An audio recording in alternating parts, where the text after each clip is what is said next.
Almost. We'll have quorum imminently. No. Okay. Good morning. I'm Deputy Mayor Jennifer McKelvey. I am Chair of the Infrastructure and Environment Committee. We have quorum, so I will now call meeting 13 to order. Welcome, everyone. Today's meeting is being held by video conference and in person at City Hall at Committee Room 1. This meeting is also being live streamed online at youtube.com/Toronto City Council Live. Although we may be meeting in different locations today, the Infrastructure and Environment Committee would like to acknowledge that the land we are meeting on is the traditional territory of many nations, including the Mississaugas of the Credit, the Anishinaabe, the Chippewa, the Haudenosaunee, and the Wendat peoples, and is now home to many diverse First Nations, Inuit, and Métis people. We also acknowledge that Toronto is covered by Treaty 13 with the Mississaugas of the Credit. If you have registered to speak at today's meeting, please listen for me to call your name. I will call speakers in the order they appear on the list. The list of speakers can be viewed online by visiting the Infrastructure and Environment Committee link at toronto.ca/council and clicking the speakers box for today's meeting. Members, the City Clerk has provided all agenda materials on toronto.ca/council and on CMP, the Clerk's meeting portal. Clerk's IT staff are available to members if you need help with your devices. I want to remind you to please submit and approve your motions by email. Staff are available at iec@toronto.ca to help with the motions. Are there any declarations of interest under the Municipal Conflict of Interest Act? Seeing none, may I have a motion to confirm the minutes from our meeting on March 27th, 2024? Moved by Deputy Mayor Morley. All those in favor? All those opposed? That carries. Before we begin, we have a special announcement today and a proclamation from Mayor Olivia Chow. It was a real honor for me to read this on Earth Day, and it is the recognition that Toronto is a tree city of the world. I will read the proclamation. Whereas we celebrate the City of Toronto's recognition as a tree city of the world by the Food and Agriculture Organization of the United Nations and the Arbor Day Foundation, this is the 5th consecutive year that Toronto has received this recognition. The City of Toronto is proud to be part of the Tree Cities of the World program, a global network of cities from 200 countries that collectively focus on using best practices for managing community trees and forests. As a member of this network, the City of Toronto adheres to the Tree Cities of the World's 5 core standards: establish responsibility, set the rules, know what you have, allocate resources, and celebrate achievements. These standards help to ensure that our city's urban forests and trees are properly maintained and sustainably managed. Toronto's urban forests provide $55 million in ecosystem services and benefits annually. The services they provide, such as air pollution removal, reduction of stormwater runoff, and the process of capturing and storing atmospheric carbon dioxide, all contribute to strong climate resilience. Toronto is made up of a rich diversity of plants and animals that were supported by a history of land stewardship by the Indigenous peoples.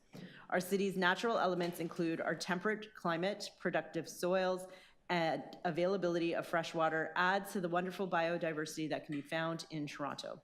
We must work together to ensure that we continue the legacy of stewardship and protect our forests for future generations. Therefore, on behalf of Olivia Chow, I was delighted to proclaim April 22nd, 2024 as Tree City of the World Day in the City of Toronto. And maybe we can take a minute just to congratulate by a show of hands our wonderful city staff under the leadership of Kim Statham. So thank you and congratulations.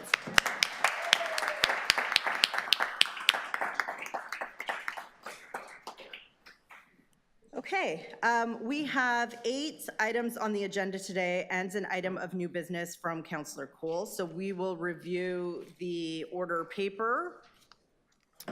Item IE 13.1, a micromobility strategy for Toronto. We have 16 speakers. I will hold the item. IE 13.2, EglintonTOday, Phase 1 Complete Streets Project. Bicknell Avenue to Mount Pleasant Road. We have 31 speakers. I will hold the item. IE 13.3, King Street's Transit Priority Corridor Update. We have 3 speakers. I will hold the item. IE 13.4, Revised Free Floating Car Share Program. We have 2 speakers. I will hold the item. IE 13.5, donation from High Park Initiatives for Outdoor Classroom. Do we have anybody that would like to hold the item? Would somebody like to move the item? Councillor Deputy Mayor Morley is moving the item. All those in favor? All those opposed? That item carries. IE 13.6, update on stage 2 of the single-use and takeaway items reduction strategy. We have 4 speakers. I will hold the item. IE 13.7, prohibiting distribution of plastic manufactured items. We have 2 speakers. I will hold the item. IE 13.8, the feasibility of deploying solar-powered smart compacting garbage and recycling bins on a pilot basis. We have 1 speaker. I will hold the item. In addition, Councillor Cole has a new item to introduce. Councillor Cole, would you like to introduce the item? Yes. Okay, it's basically a 1,000 mural project to encourage the creation of 1,000 murals across the city in order to deter the graffiti epidemic that's happening in our city, and also to have a graffiti cleanup blitz.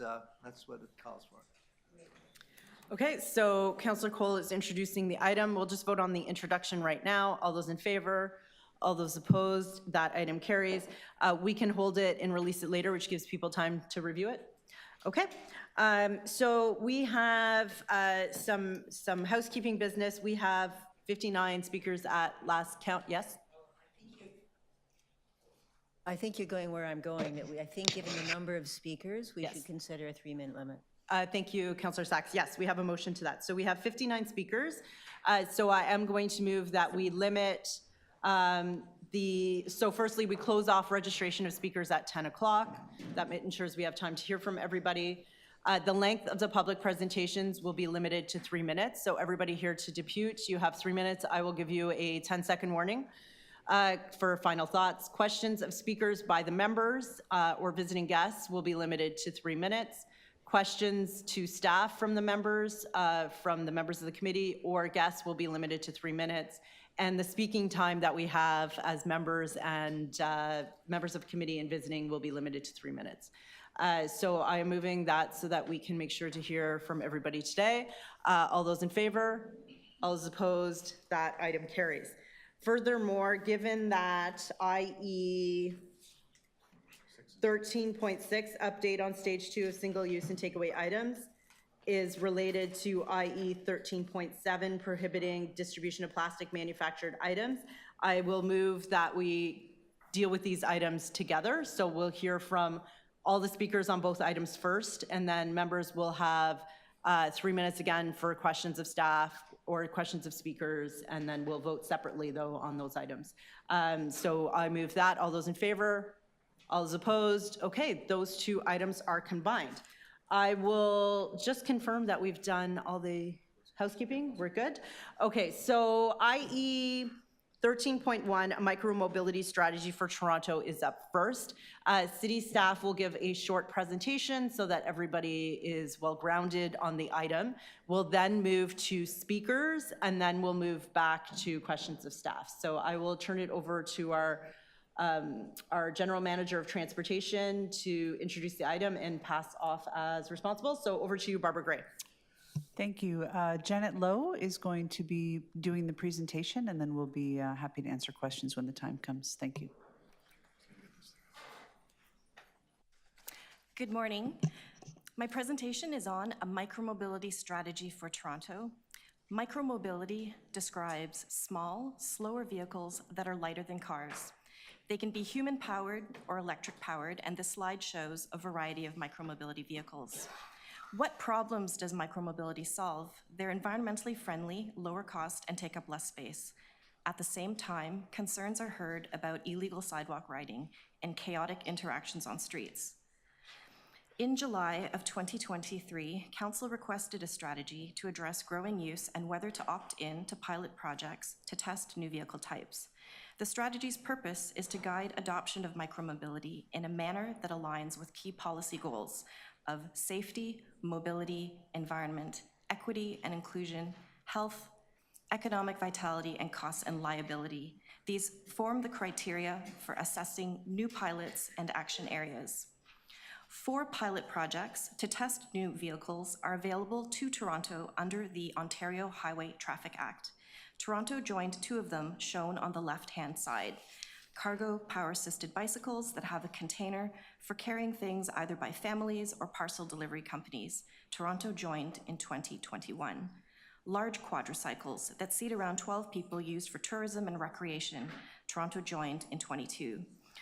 The other 2 on the right-hand side are low-speed vehicles, which are 4-wheeled electric mini cars that seat 2 to 4 people. Toronto has not yet opted in. And the stand-on electric kick scooters, Toronto opted out in 2021 due to safety concerns. Applying the policy criteria noted earlier, staff assessed and recommend 3 of the 4 pilots. 1, cargo cycles, because they transport passengers and parcels and serve to replace cars and vans.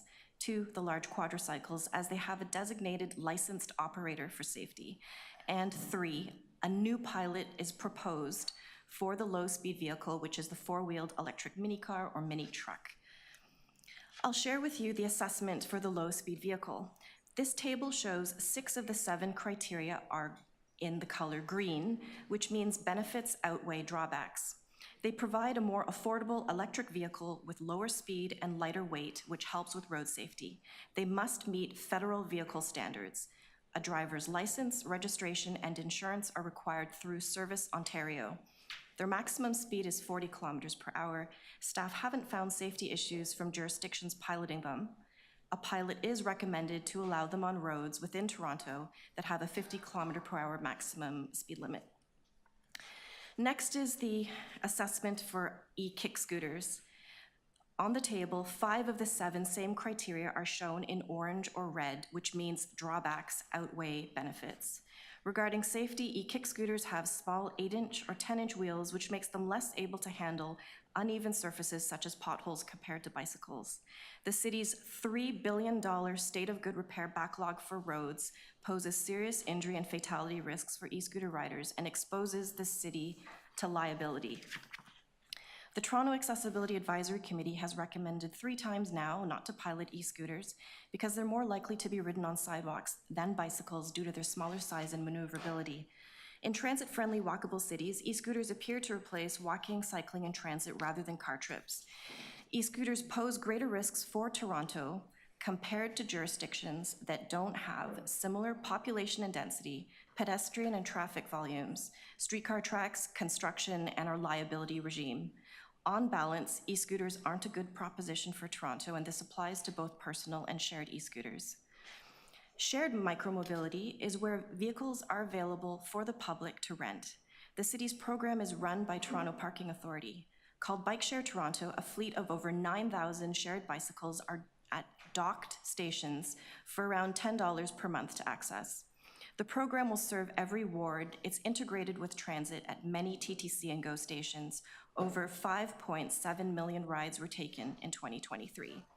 The priority is shared bikes and e-bikes due to research suggesting shared e-kick scooters present greater risks and costs, including lack of indemnity by e-scooter companies and the industry's financial instability.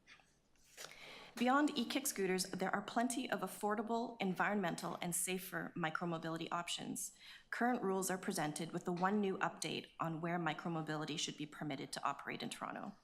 Bicycles, folding bikes, cargo cycles, and electric assisted cycles requiring some muscular power are allowed in all bikeways and roads.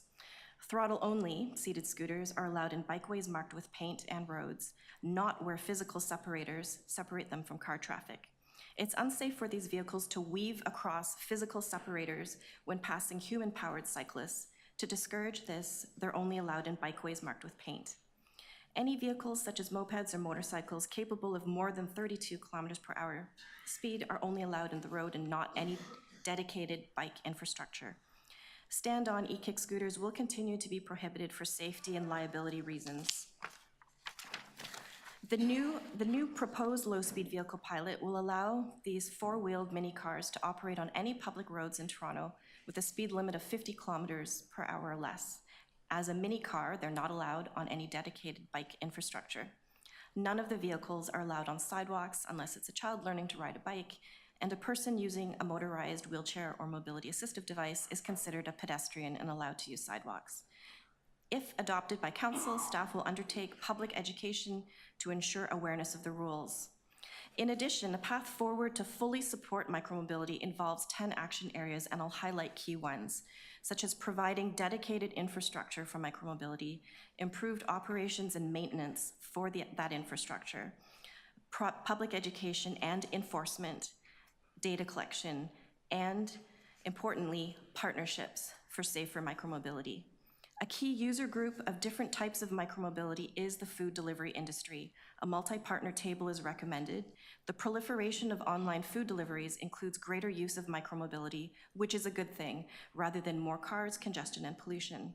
A multi-partner table, including delivery app companies, gig workers, and community groups, will collectively address safe riding, battery safety, and other issues. Licensing couriers is not recommended because the City of Toronto Act does not give the city this authority.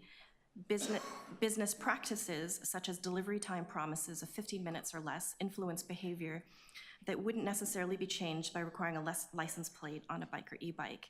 This requires working with industry as they shape the conditions for the couriers. Many couriers do not reside in Toronto, which makes it difficult to administer a licensing system that crosses jurisdictions. It makes more sense to work with the province, to address fair wages, working conditions, mandatory training, and insurance. Food delivery is an example of a utilitarian use of micromobility.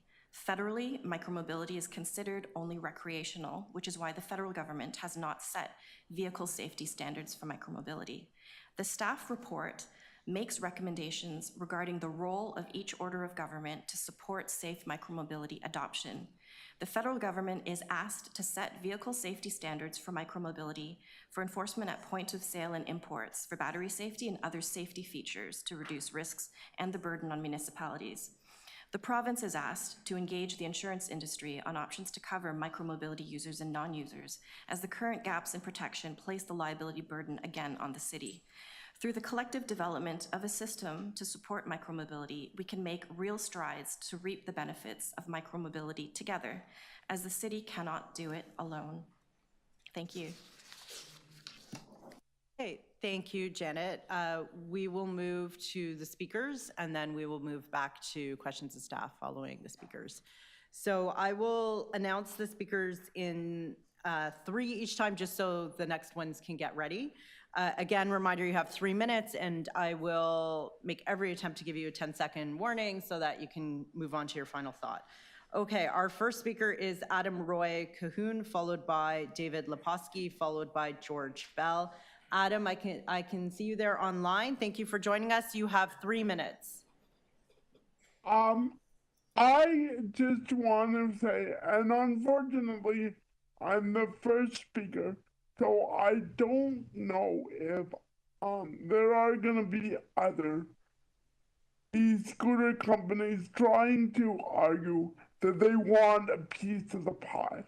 But as we just heard from Janet Lowe, I thank her and I thank the community for understanding that we still need to keep e-scooters banned in the city of Toronto. I'm glad that I really think we have to stick out and realize that we don't have the capacity and space for them. We also are working hard on getting more people with disabilities to use conventional transit to conserve capacity on the TTC's Wheel-Trans service. So keeping our sidewalks safe for all users is better.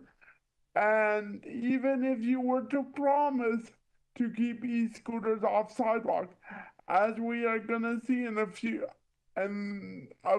items down, there is a delineation, there is a problem where there isn't enough delineation between bike lanes and sidewalks in some situations, where even if they promised and had perfect technology to keep e-scooters only in bike lanes, that would not work, and I can tell you that how would they even make it work? As soon as they went into the wrong zone, it would stop and people would fall off and cause more injury. So please, I'm begging that you do not get swayed by the general community that wants e-scooters, and keep them off the streets of Toronto permanently. Thank you. Thank you, Adam. Are there any questions of the speaker? Okay, seeing none, we'll move to our next speaker. That is David Leposki, followed by George Bell, followed by Andrew Maxwell. Thank you for joining us, David. You have 3 minutes. E-scooters pose two serious dangers to vulnerable people with disabilities, seniors, and others. The silent menace of joyriding e-scooter riders, uninsured, unlicensed, untrained, unhelmeted, poses a serious danger, for example, to blind people like me who can't see them coming, and sighted people who don't have eyes in the back of their head. They pose a danger to our accessibility, strewn on sidewalks, either tripping hazards for blind people or barriers for people using mobility devices. You've been told this, City Council has been told this by city staff in 2021, by city staff in 2024, by the Accessibility Advisory Committee in 2020, and in 2021 and in 2024, by 22 community organizations, including the Accessibility for Ontarians with Disabilities Act Alliance. Like, the message is clear. So let me address two counter arguments. Oh, other cities do it.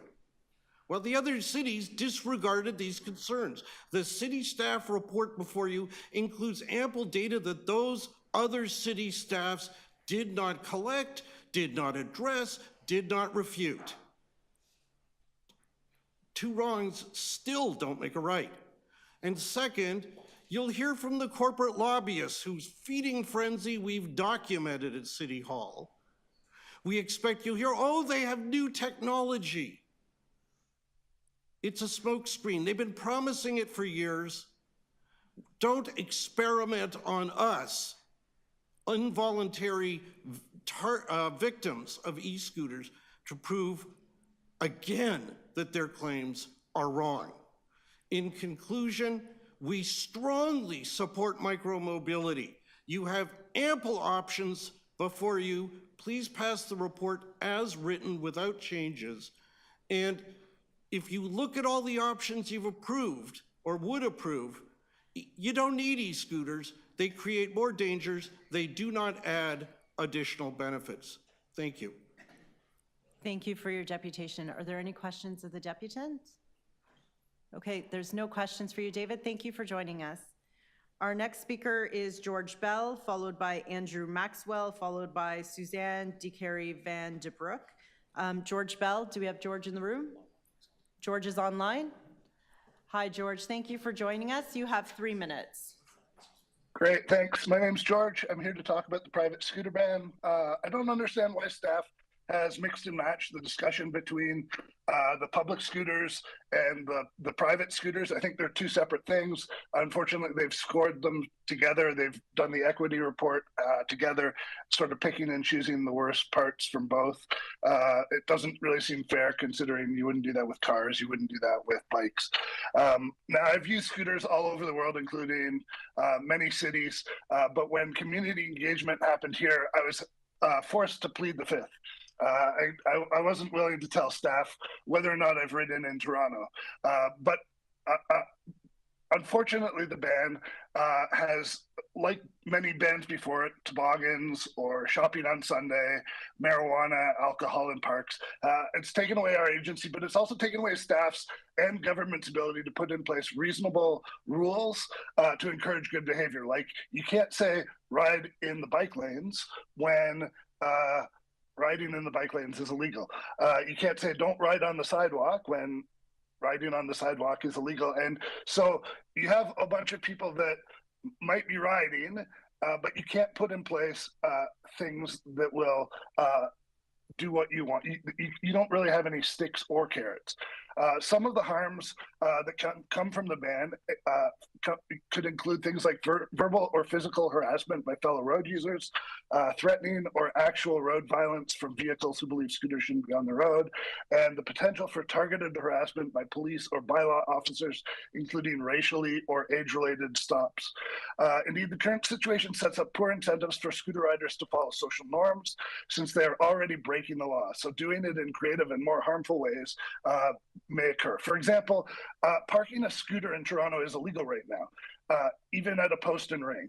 And so that means that it might make more sense to take your scooter inside with you into a mall. Even actually riding in the mall is less likely to get you a ticket. It's more just likely going to get you asked to leave. So these weird incentives cause a bunch of antisocial behavior by scooters. And so I think you should look at considering creating reasonable laws as opposed to a ban. And some of those things could include a small wheel network where it's safe to ride scooters and skateboards and that sort of thing. You could legalize parking of scooters in the city.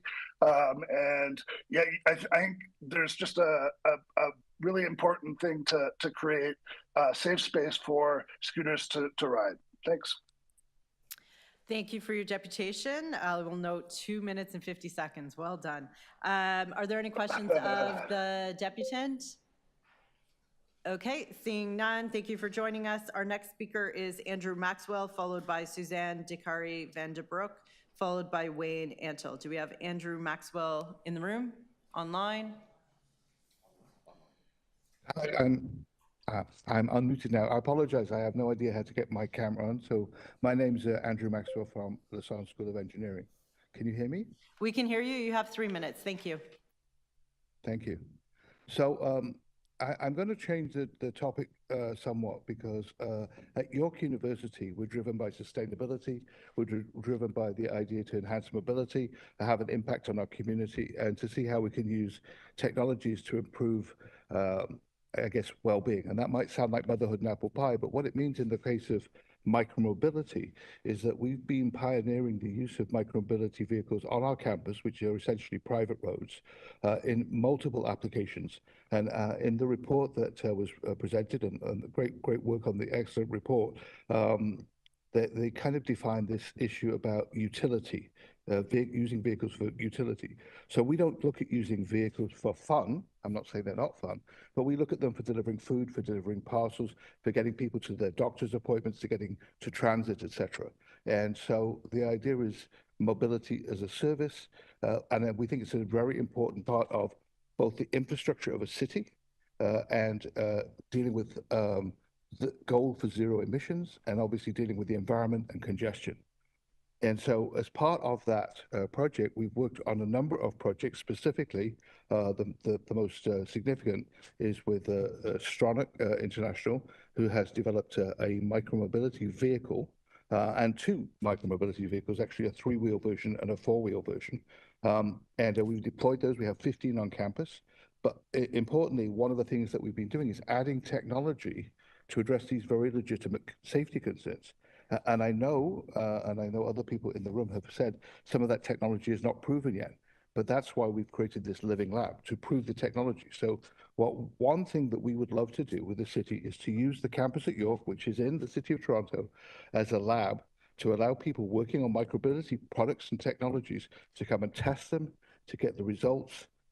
We've been funded by OVIN and a number of other initiatives to encourage us to be a hub so that we can actually use data to see the impact of them on improved services, on the environment, on accessibility.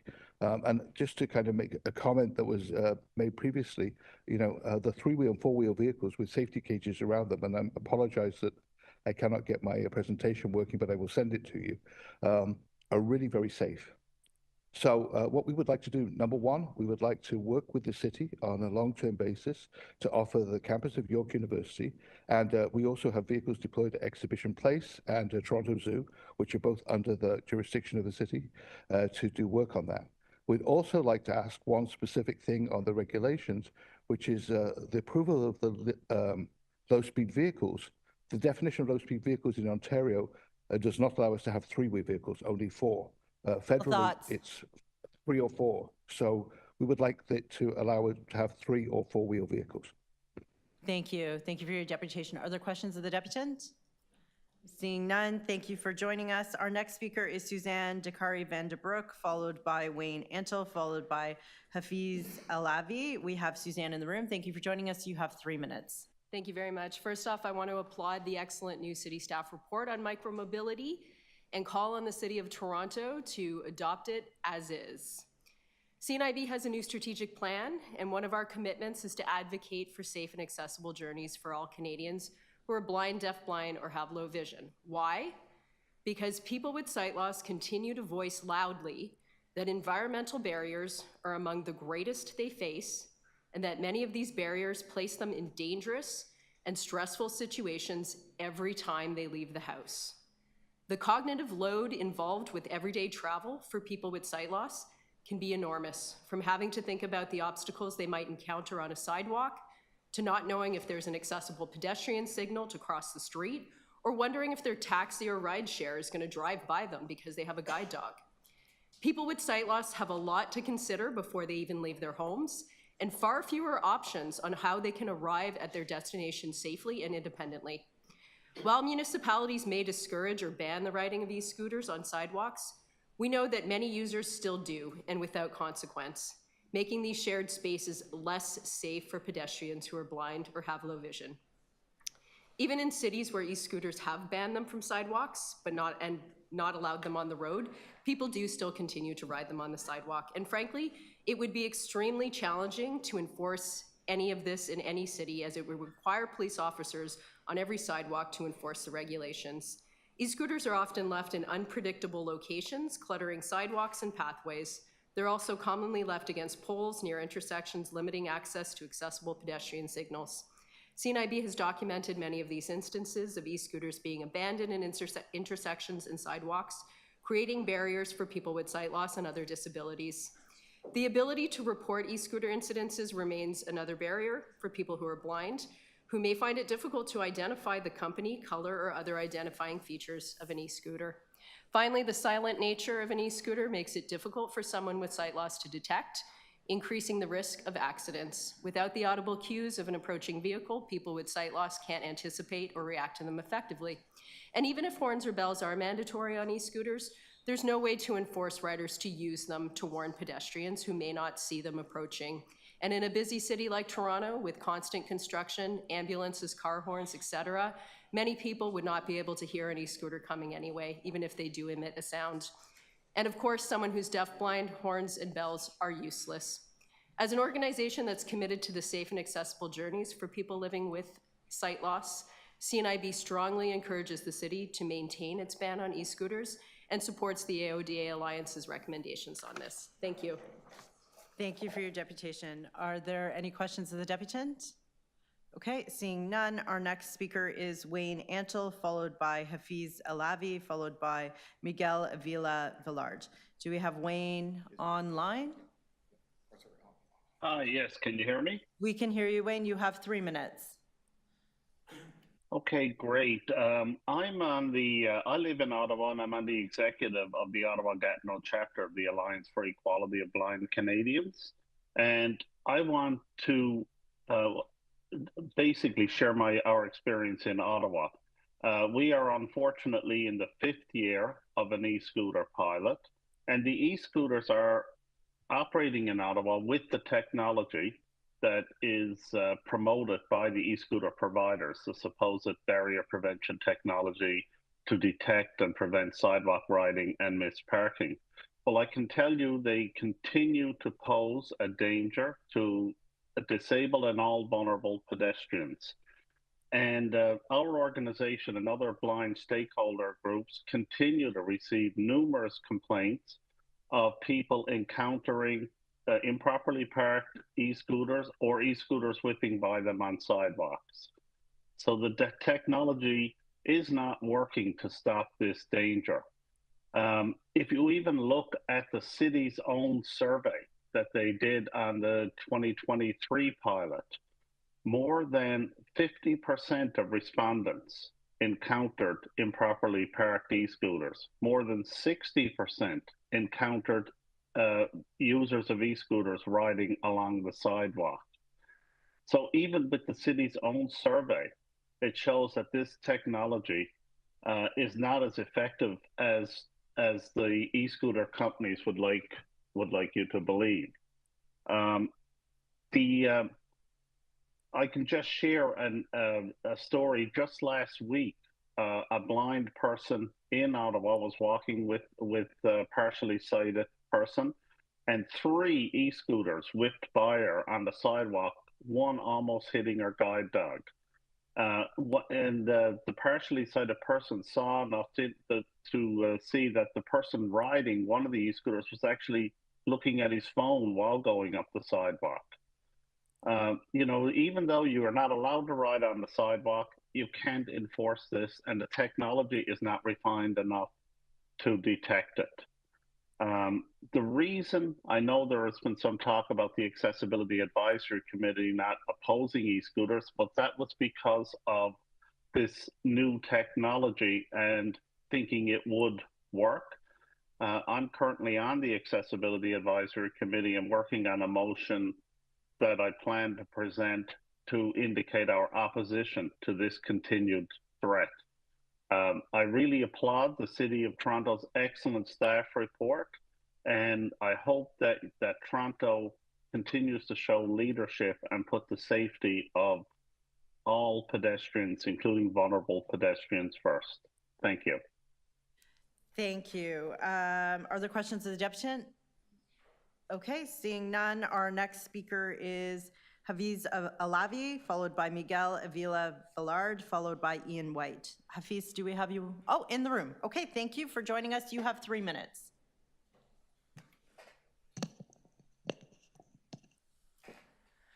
Good morning, Infrastructure and Environment Committee.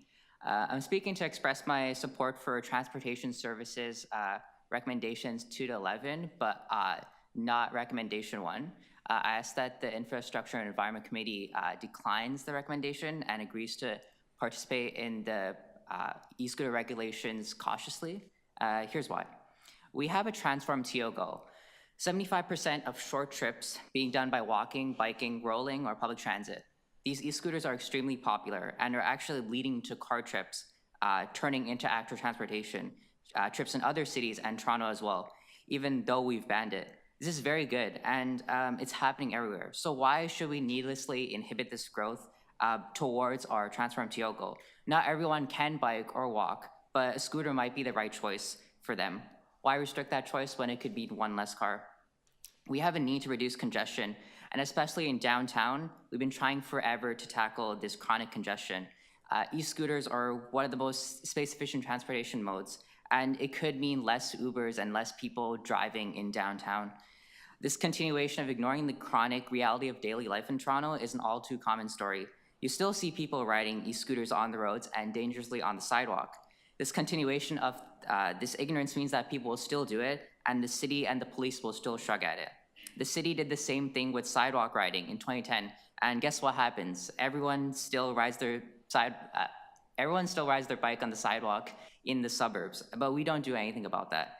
You know what does present a significant safety hazard, cause serious injuries, and are a barrier to accessibility? That's right, cars. But we're not out here fighting every day to ban cars, are we? But I do believe that the e-scooters have been a hazard to the public and are often a nuisance, and I've felt it sometimes. What I would like to see is very strict measures on e-scooters. I personally think that we need to be very cautious of what we allow when it comes to either personal or rental scooters, and also just better automated enforcement when it comes to the scooters. They should only be allowed where bikes are allowed to ride, and ideally not being mixed with pedestrians.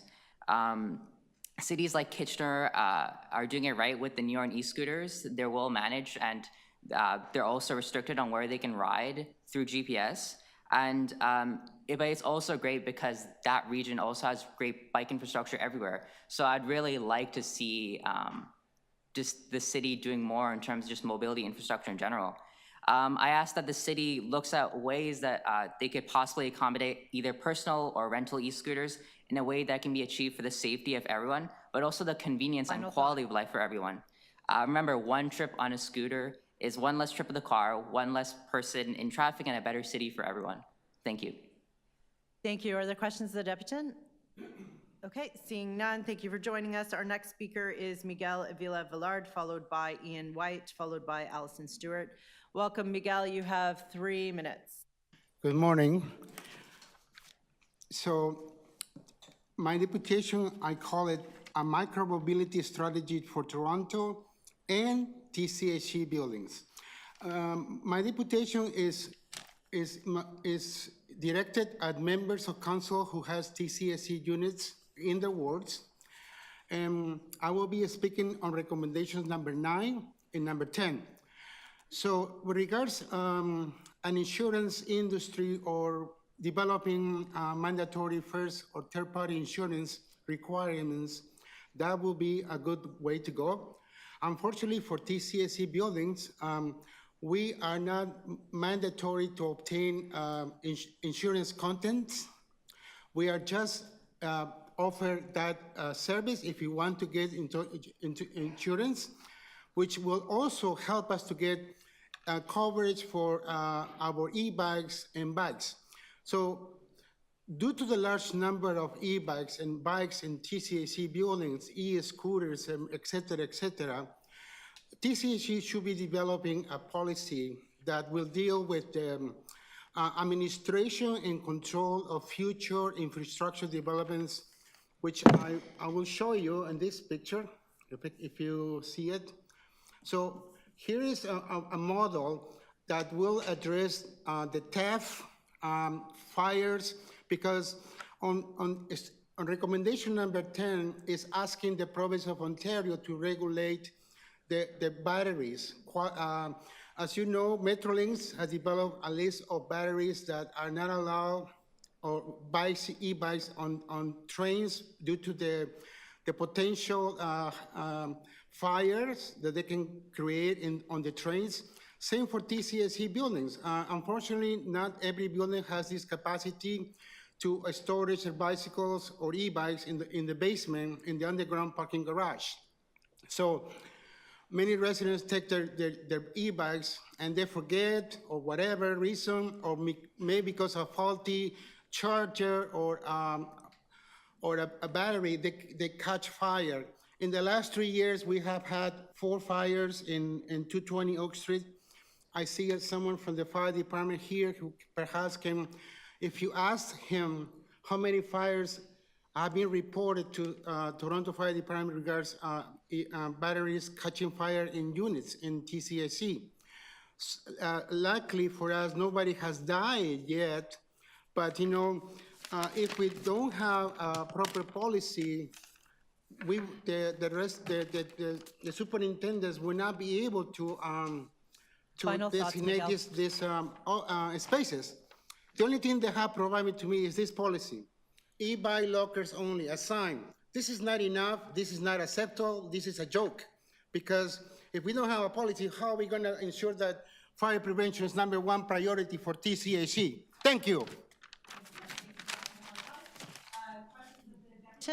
I'm here 24 hours. Okay, thanks for joining us. Thanks for joining us, Miguel. Our next speaker is Ian White, followed by Allison Stewart, followed by Hamish Wilson. Thank you for joining us, Ian. You have 3 minutes when you're ready. Good morning, everyone. I want to start by endorsing the position taken by CNIB and the AODA Alliance in support of this city staff report. I think it does an excellent job of laying out the advantages of micromobility, which in general we support, with the exception of e-scooters, which we do not. I'm speaking for myself as an individual with a seeing disability. I'm also speaking on behalf of the CCB Toronto Visionaries, which is a chapter of the Canadian Council of the Blind. Our members have reported innumerable instances of near misses and collisions with people joyriding on sidewalks using e-scooters at speed. This is an unacceptable additional risk to people with disabilities and all vulnerable pedestrians. I think one of the things that is really difficult to convey is the difference between someone with a seeing disability walking down the street and most other people walking down the street. If you have sight, you can anticipate danger at a distance. You can decide on its trajectory. You can understand the danger that it poses, and you can take remedial action in order to keep yourself safe. When you deal with a seeing disability, the extent of your known universe is the length of your cane. Mine is 1.3 meters. What that means is, when I'm in motion, I'm in danger. And I'm in danger from all of the fixed assets that the world presents me, in addition to all of the movable assets that the world presents me. I am at danger because there are other obstacles in my path that I can't detect until I'm within about a meter of them. When an e-scooter is traveling at speed, it is running roughly 6.9 to 7 kilometers per second, meters per second. I have about a fifth of a second with the length of my cane to anticipate an oncoming danger and decide what to do about it. What shall I do about it? What do blind people do when they are threatened? They freeze, because to take any other action is to put them in further danger. I can't judge with an oncoming obstacle where my best option is to make myself safe. If I move, I might be putting myself into the path of that oncoming danger. So my only option is to freeze and hope like hell whatever the danger is passes me by without impacting me. Final thoughts, please. I would like to heartily recommend that this city staff report be accepted without amendments. Please don't make the city more dangerous for people like me. Thank you. Thank you. Are there any questions of the deputant? Okay, there are no questions. Thank you for joining us. Our next speaker is Allison Stewart, followed by Hamish Wilson, followed by Aaron Binder. Allison Stewart, you are in the room. Thank you. You have 3 minutes. Hello, members of IC. My name is Allison Stewart. I'm the Director of Advocacy and Public Policy for Cycle Toronto, a member-supported charity that has been advocating and educating Toronto to improve its cycling network. And today we are here to, one, applaud the city for its research and dedication for putting together a comprehensive report on micromobility in Toronto. Cities around the world are grappling with the advent of different mobilities on their streets as cities become more congested and people need more efficient ways to get around. In addition to the expert research that was taken place, I would also like to mention that the consultation was excellent. You know, consulting with stakeholders and the public has been really wonderful. Like, this is an issue that impacts everyone. So thank you. Now, Cycle Toronto supports all kinds of active mobility and e-mobility devices with a maximum speed limit of 32 kilometers an hour in bike lanes, cycle tracks, and trails. As mentioned by other deputants and the report itself, micromobility does have a role that allows people to move more freely. And like many, we would like to see the city find a solution that finds a path to legalizing personal use of micromobility devices. That said, the range of safety concerns that have been outlined in the report and in the literature can't be ignored, and nor can the concerns of disability advocates and those that are visually impaired. That said, Cycle Toronto will reiterate that there is a need and urgency for the city to implement complete streets by default across the city so that it does become safer for vulnerable road users to get around. We also support the city's call to work with Transport Canada to regulate and harmonize micromobility vehicle safety standards and testing and labeling with consultations. Now, Cycle Toronto's main concern regarding the recommendations in the report is that to direct the police to undertake an education campaign.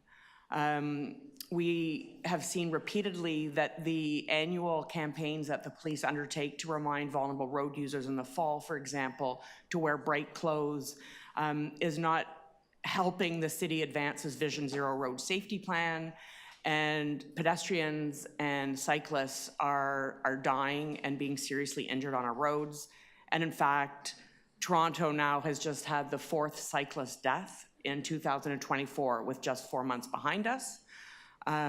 So it really is critical that the city focus on building safe infrastructure and an education campaign that can be done comprehensively, but not with the police. They should be tasked with enforcing the traffic laws, which currently aren't really being undertaken. And I know the city, and I'm looking at Chair McKelvey, has been working really hard at, for example, getting car traffic to stop blocking intersections. So lastly, I will end by saying that Cycle Toronto would like the 2025-2027 cycling network plan to be ambitious. Final thoughts. As well as focusing on the expansion of the city's bike share program. Thank you. Questions of the deputant? Seeing none, thank you for joining us, Allison. Our next speaker is Hamish Wilson. Hamish, you have 3 minutes. Thanks for joining us today.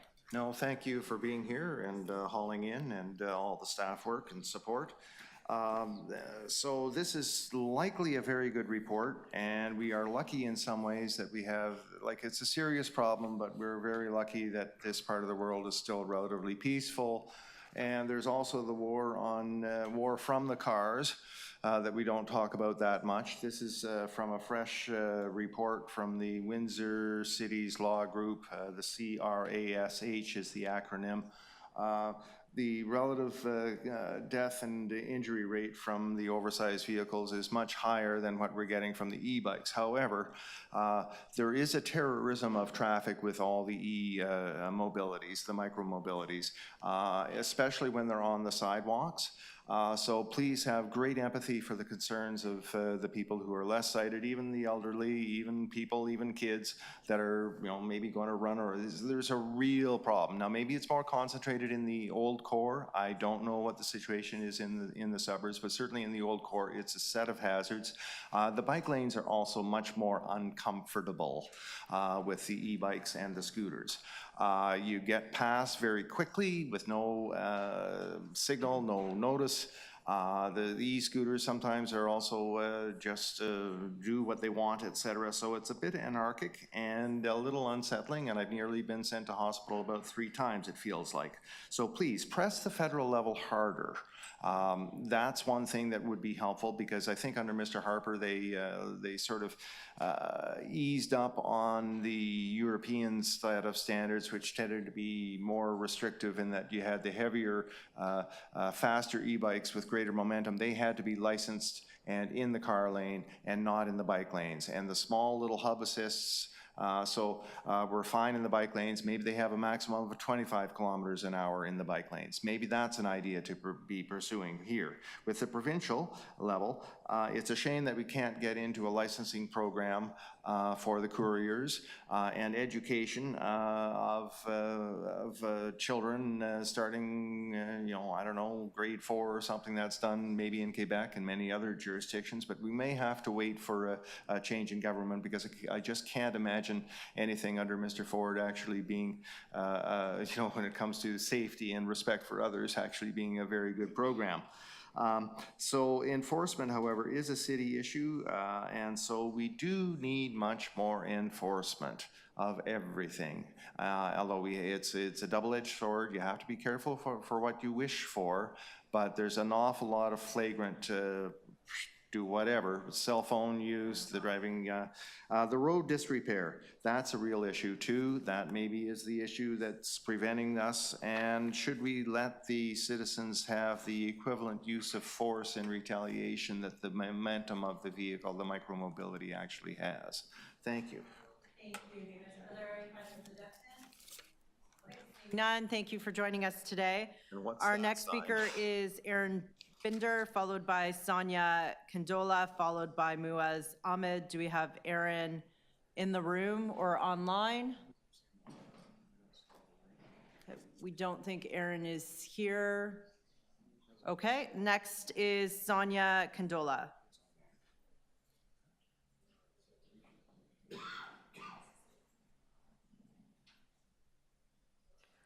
Sonia, can you hear us?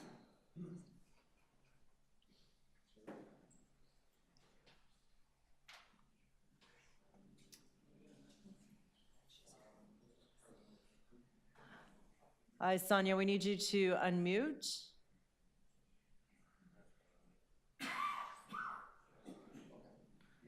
Okay, we'll move to the next speaker. We'll go back. So we'll have Muaz Ahmed. Muaz, are you online?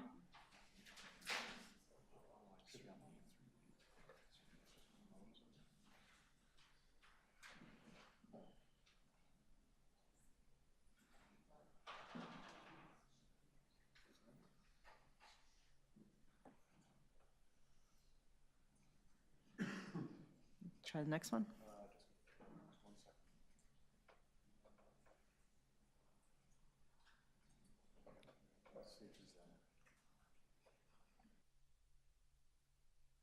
Morning, can you hear me?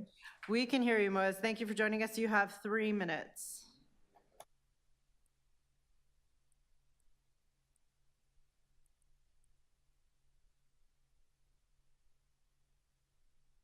Sorry. You were unmuted, but then we lost you again. Can you unmute? Okay, is this working now? Now it's working. Thank you. We can hear you. You have 3 minutes. Okay, thank you very much. My apologies for the tech issues. I just wanted to begin by saying that Scooty has been working with the City of Toronto and providing information about the best practices in micromobility for approximately 5 years now. We've strongly recommended that the city develop a micromobility strategy rather than just focusing on e-scooters, and we're pleased to see that that has come forward. Thank you to Janet Lowe and Toronto Transportation staff and everybody who has worked on this. With regards to the recommendations, we strongly support the need for federal regulation of micromobility vehicles, and we understand the challenges that the city is facing with respect to regulation and specifically with how regulation will affect insurance and liability for these vehicles. Scooty has always been in support of safe and courteous operation of vehicles, and that includes the design of any kind of micromobility program. And we are strongly in support of working with the city to design a pilot and make it available, whether it's at York University, as Professor Maxwell has suggested, or other sites that are owned by the city, where the TPA can work together with the city to collect data, to look at implementing and understanding these best practices in Toronto and addressing the concerns that are being expressed by many of the speakers here today. We cannot have a free-for-all for any type of vehicle on our streets, whether it is micromobility or automobiles or cycles or whatever it might be. It's all part of a mobility mix, and we have to develop that mix and continuously invest in making sure that every road user is safe. And Scooty has done everything that we can within the framework of the relationship that we have with the city, and we're encouraging the city to continuously work with the industry, work with the riders, work with the community to make sure that people are and continue to be safe. We are pleased to engage with the city on any micromobility pilots, whether they be e-scooters or others, and we would be pleased to continue to build that relationship with the city at this point. I further conclude by saying that there are some points that were made in the report that I think can be refuted, but really it's not important to refute specific points as much as it is to say that micromobility is part of the vehicle mix, and it's Toronto's opportunity opportunity and responsibility to use micromobility to help it achieve its goals, whether it is the Transform TO goals or its mobility and equity goals. And Scooty has always been supportive of that. We've always been committed to that, and we await the opportunity to continue to work with the city and make that possible. Thank you very much. Thank you. Are there questions of the deputant? Okay, seeing none, thank you for joining us. I'm going to call again on Aaron Binder. Do we have Aaron online? Last call? Nope. Okay, Sonia Condola?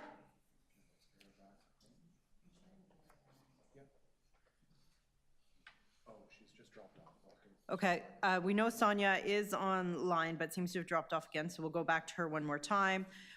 So our remaining speakers are Austin Spademan, followed by Stuart Leons. So we have Austin on the line. Okay, we don't see Austin. Stuart Leons? And we have Stuart in the room. Thank you for joining us, Stuart. You have 3 minutes. Thank you. Well, sorry, I just made some notes here. Hope they're not too messy.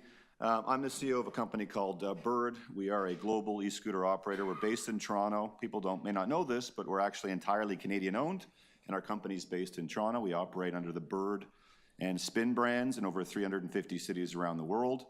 And as a Toronto company with Toronto-based executive team, we are actually highly vested in a micromobility strategy in Toronto and an e-scooter program in Toronto. We're not some company based in California, sort of far-flung, looking at operating in the city. We actually live here, we work here, we play here. Our families live here. It's important for us to be good. We scoot here. Yeah, well, we're not allowed to, but in theory, we scoot here. Thank you. Yeah, that's right. But, you know, we employ 300 people, plus several hundred people part-time. Look, I'm not going to go through a point-by-point rebuttal of Ms. Lowe's report. We, you know, appreciate her report. Appreciate the fact that there's a micromobility strategy. Other than to say that there's a couple of premises here we obviously don't necessarily see eye to eye on. Number one, that there's something unique about Toronto. I don't think that Toronto's so unique in terms of its climate or geography relative to other Canadian cities, Calgary, Edmonton, Vancouver, all of which have e-scooter programs or are launching e-scooter programs. For example, the fact that we have streetcar tracks. So does San Francisco, and they've got, you know, grade and all kinds of issues there, and there's a successful e-scooter program there. Or infrastructure issues, New York, Chicago, Baltimore, Washington, D.C., all have e-scooter programs, all have infrastructure issues. And then the other points are largely the same for e-bikes or bicycles as they are for scooters. They have batteries. Sadly, inebriated people could ride an e-scooter or ride an e-bike, unfortunately. And so on and so forth. But having said all that, look, the City of Toronto's taken a position to ban and not really regulate the usage of e-scooters in the city. I don't think that's the best move for the city. I mean, on my way here alone, I live in Councillor Cole's ward, as he knows, and I went along Bathurst. I counted 11 e-scooters on the way here, including a father and daughter double riding. I'm not going to say that a shared e-scooter system can solve all of that, but we can certainly reduce it dramatically. Whether it's through technology or education. The technology does work largely, not all the time, but largely. Look, I think all we're asking for is a chance to have a greater say to prove what we can do, to prove what the technology can do, whether that's to an RFI or anything else, to really focus on the real issue, which is obviously motor vehicle trips. As the gentleman said earlier today, that is the real issue of safety for everybody. And anything we can do to reduce motor vehicle trips, which due to rideshare and everything else have exploded in the city of Toronto like they have in every city, is important. And time again. Final thoughts. In cities around the world, we reduced them 40% of the time. So we reduced over 25 million vehicle trips around North America in the last few years, and we're very proud of that. Thank you. Thank you. Are there questions of the deputant? Councillor Sachs has questions for you. Yes, thank you for the presentation. Certainly, we need to be reducing vehicle trips and congestion and car crashes and all those kinds of things. In light of the report from staff, it seems clear that the only remaining opportunity, you say you want a chance to prove yourself, there's York University and the exhibition, both of which have privately owned roads, which can proceed. We heard from the university, York University, they want to be a living lab and to collect data and to show what works and what doesn't. Have you approached them about operating your system there? Yeah, we've been talking to York University for 5 years. We've not spoken to the exhibition grounds, but we would love to conduct pilots there. And we've done some pilots in the past, but would love to show that. I mean, yeah, and not to mention all the cities surrounding Toronto were also live pilots as well. All right, well, you've heard from Andrew Maxwell, he's interested, you've got an opportunity. Thank you very much, Councillor Sachs, appreciate that. Okay, thank you. Are there any additional questions of the deputant? Okay, seeing none, thank you for joining us. I'll go to the two remaining speakers we've been calling on, haven't been able to connect with. I think we have Sonia now online.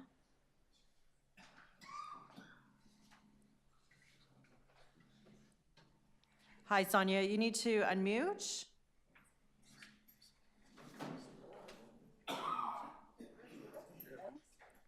Hi there, can you hear me? We can hear you. Thank you, Sonia. You have 3 minutes. Brilliant. Thank you to the committee for your time and consideration today. I am speaking on behalf of Lime Canada. We believe the integration of new modes of transportation in Toronto has the potential benefit to render our city more accessible, affordable, and environmentally sustainable. We disagree with the city staff recommendation to decline the option to participate in Ontario's e-scooter pilot project. The public consultation commissioned by the city earlier this month shows that 72% of respondents are largely supportive of allowing e-scooters in bike lanes and cycling infrastructure. The report seems to be based on a limited and dated understanding of the technological solutions that have been developed and implemented in other jurisdictions. We operate in nearly 300 cities across the globe, from smaller cities like Kelowna, BC, to mega markets like London, UK, and everything in between. We've helped communities implement solutions that adequately address the safety, health, and liability concerns which seem to be at the center of Toronto's decision to not move forward with this pilot. As you've heard from others today, private e-scooters are already operating throughout the city, and the number of rides will likely continue to increase. Opting into this pilot provides a regulated marketplace operated by experienced vendors like Lime, who have already demonstrated capacity to address the policy goals outlined by the IEC while mitigating the safety, equity, and health risks posed by some privately owned e-scooters. If there continues to be hesitation on moving forward with the pilot, we suggest that IEC defer the decision on Toronto's participation to allow committee members to consider issuing an RFI. This would ensure more specific detail and data comes to light through the industry that specifically addresses how the city can implement this program that addresses the staff concerns as laid out in their report. On page 7 of Toronto's latest staff report, a chart lays out the city's rating on specific policy criteria and a short assessment. Lime is happy to provide a line-by-line comparison in writing that addresses each of these concerns. This was not something we were given the opportunity to contribute to before the city staff made their recommendation not to move forward with this pilot. Should committee members require any supporting or background information, particularly case studies in comparable jurisdictions, Lime would be happy to provide that information directly. I thank you for your consideration today, and apologies for all the technical difficulties I had earlier. Thank you. Thank you for joining us. Are there any questions of the deputant? Seeing none, that concludes deputations on this item. We'll now move to questions of staff. Do any council members?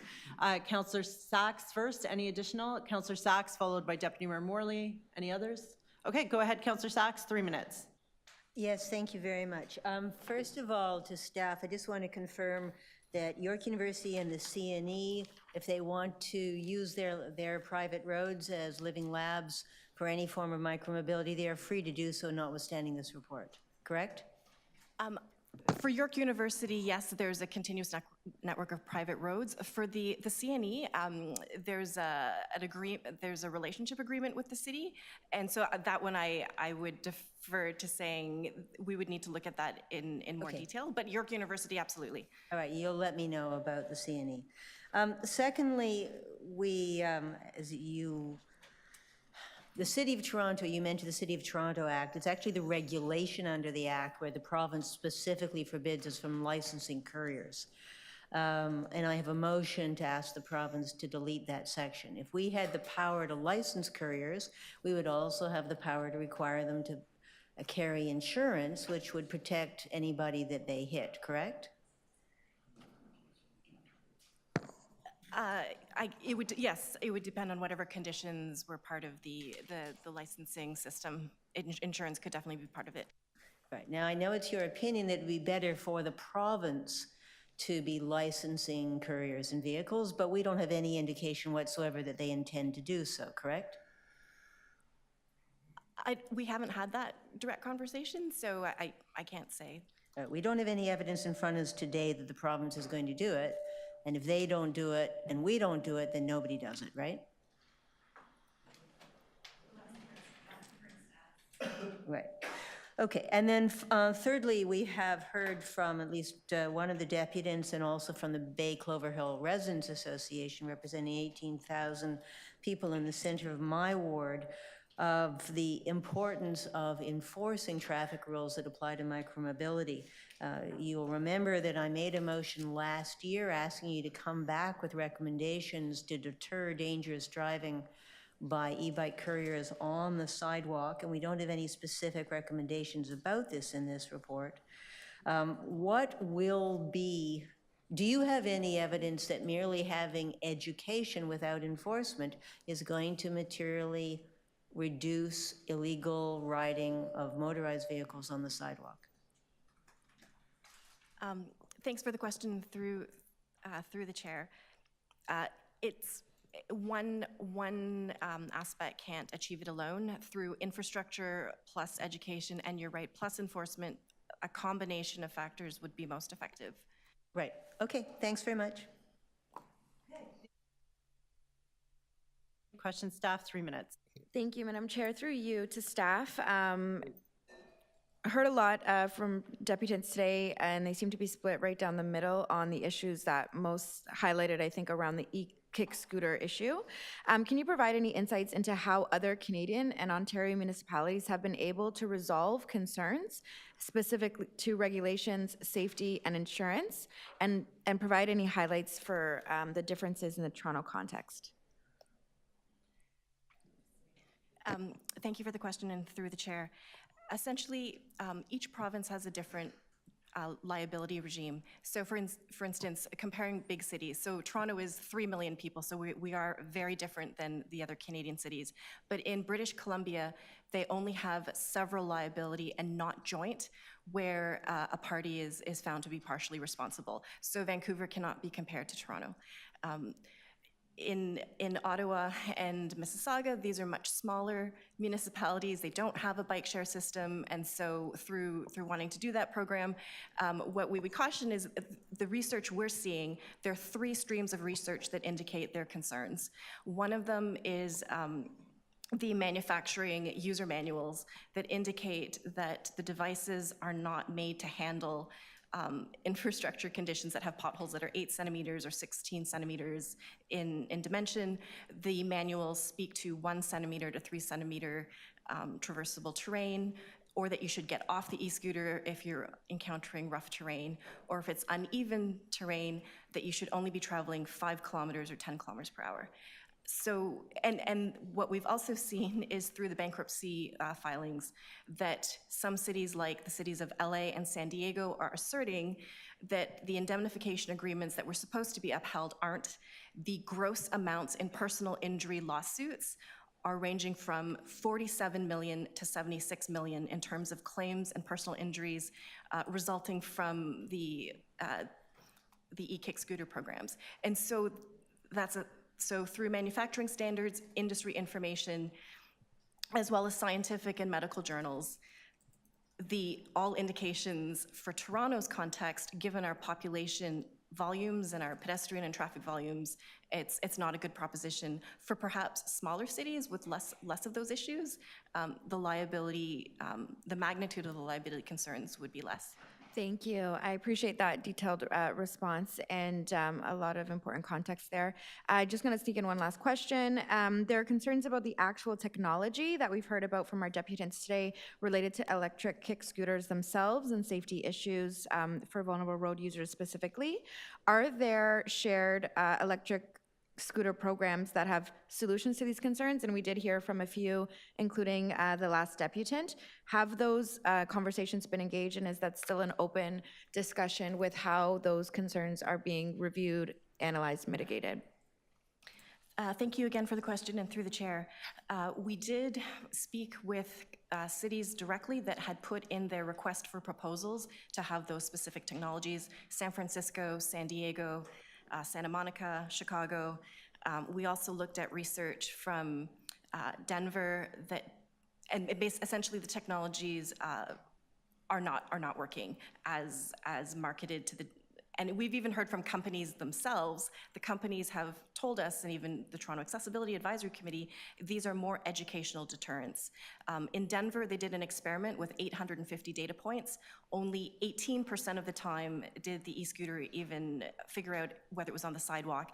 And the safety issue that they figured out was that if an e-scooter rider is on an e-scooter and they're in the bike lane or the road, and the e-scooter incorrectly thinks they're not, it stops or slows them down when they're in mixed other micromobility and traffic, and that's dangerous. Yep. So, and this has also been mentioned in even Ontario jurisdictions, whether it's Durham, Ottawa, Kitchener-Waterloo, from users of e-scooters. Thank you, Janet. Those are my Thank you. Are there any additional questions? Councillor Pasternak, 3 minutes for questions. Yes, thank you, Madam Chair.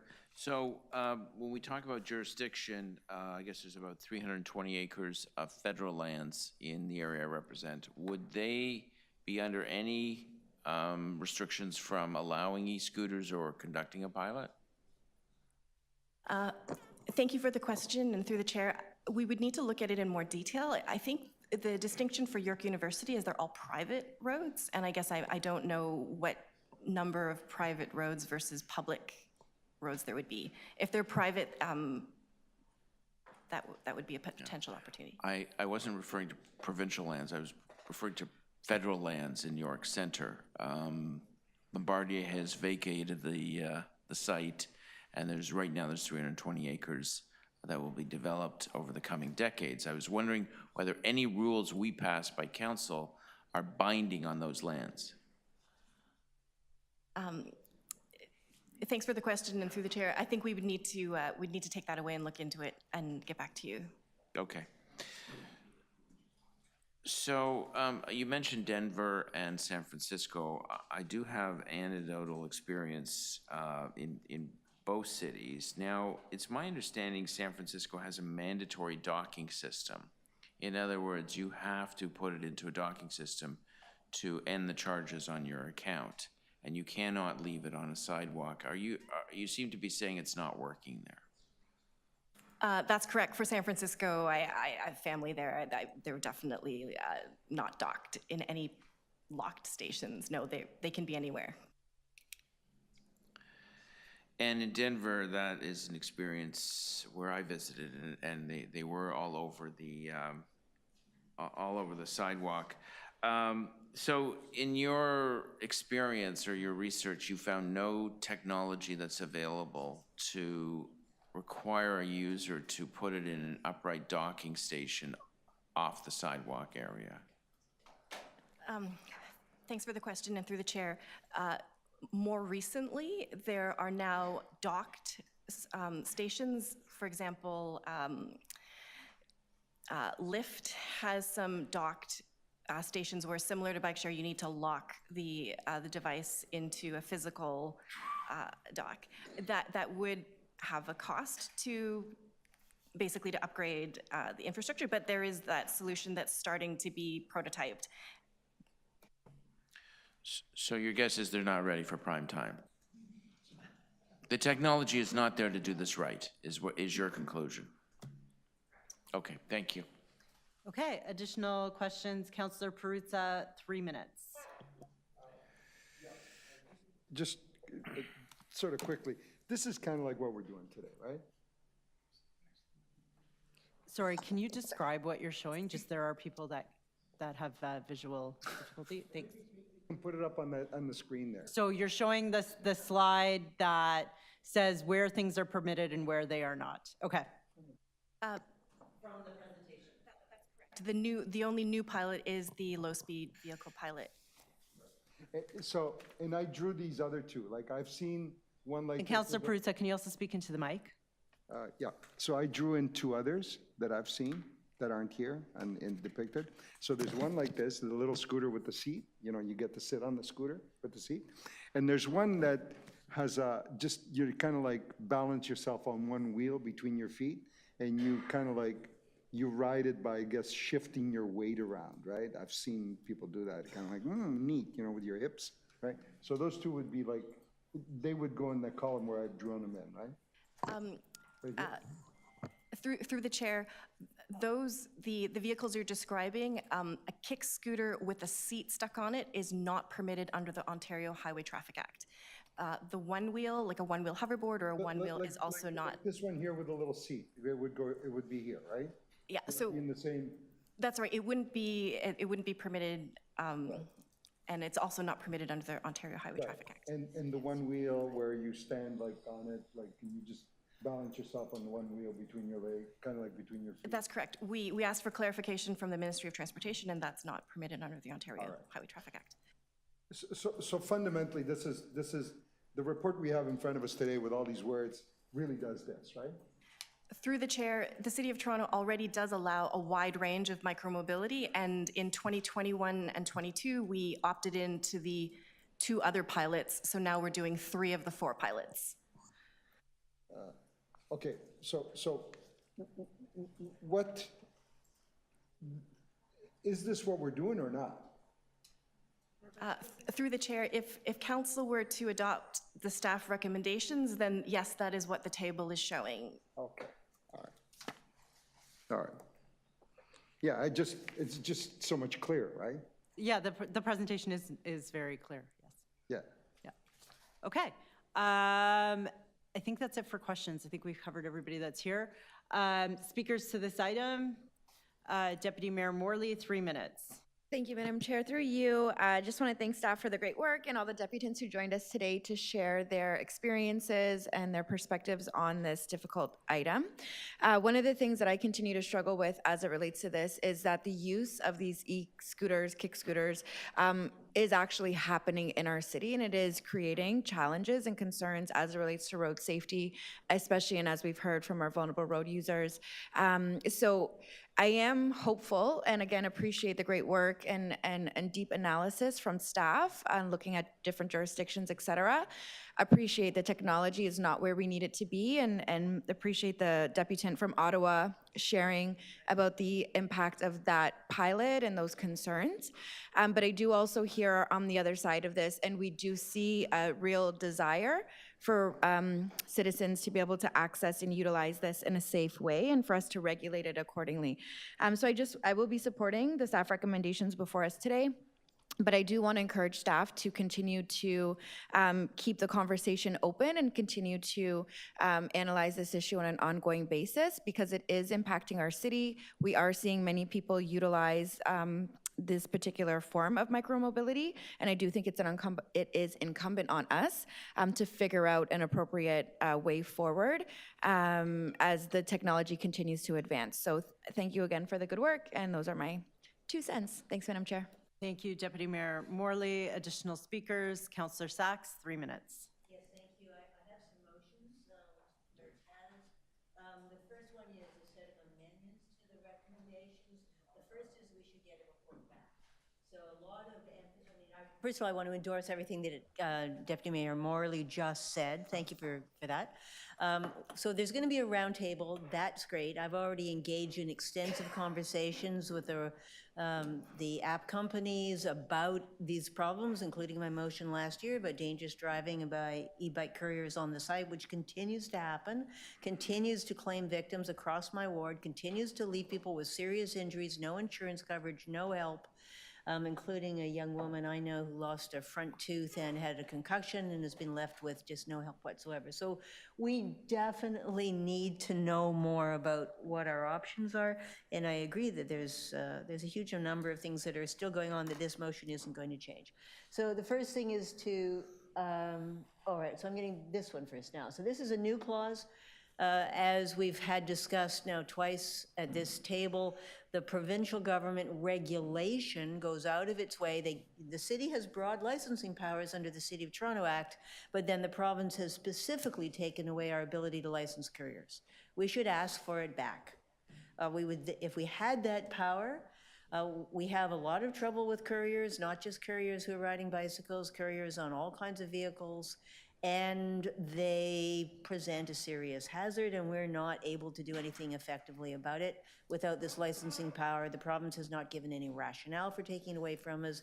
We should at least request to have it back. If we had the power, then we can talk again about whether to use it. But that's the first thing, is we should at least have the ability so that we can facilitate enforcement, provide compensation to those who are injured, and be able to identify the scofflaws. Most of them are law-abiding, many are not. The other motion is amendments to the recommendation. So first of all, that we get a report back. The date by the end of this year has been suggested by Barbara Gray as a reasonable date, so that we can not just park and forget. We do need to keep on top of, is this making a difference? Having a conversation at Kumbaya table is great, but from my background with a PhD in enforcement, it doesn't usually lead to enduring change. It's a good thing to do first, but as we just heard from Janet Lowe, it's not enough by itself. So at least we need a report back. And secondly, it's great to have an education blitz, but honestly, we don't need the police to do an education blitz. Education is great as a first step, but then we need the police to actually get on with enforcement. We all know that the police are overburdened. We all know we voted for the extra $12 million for police to try to bring down the excessive time for responses, and that hasn't worked because they've spent all that money on dealing with protests. So we have an ongoing problem there, but we still, sorry, yeah. But we still need them to do what they can. And we need improving compliance as a specific objective. And I think that was it, right? That's it. Okay, so those are my motions, and I'm out of time. Anyway, please support my motions. Thank you. And when we vote on the motions, I'll be explicit on what it is, just Thank you. recognizing accessibility for everybody. Okay, additional speakers on this item? Okay, Councillor Perruzza, 3 minutes. Yeah. I was one of those that when this first came out, I had some trepidations about these things. I didn't like them. I didn't feel that they were safe and so on. So I sort of supported the, taking a hammer approach to this particular issue. But what I've seen happen over the ensuing years is that there's been sort of a growth market around scooters, right? It's had the reverse effect. It's not like people all of a sudden said, you know what, this isn't something I'm going to do because Perruzza's right, I'm going to hurt myself, so therefore I should just give it up. But I just see more of them wherever I go, right? I see more of them on the road, I see more of them on the sidewalk, I see more of them on the trail. I see them used for different reasons. I've seen people go to work early in the morning on them, right? With their backpack on and scooting around, right?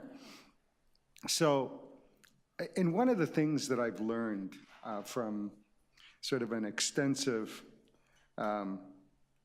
career in public life is that two things, that there's something that never happens. I've never seen it happen. It's when governments and policymakers get too far ahead of the public, it doesn't work.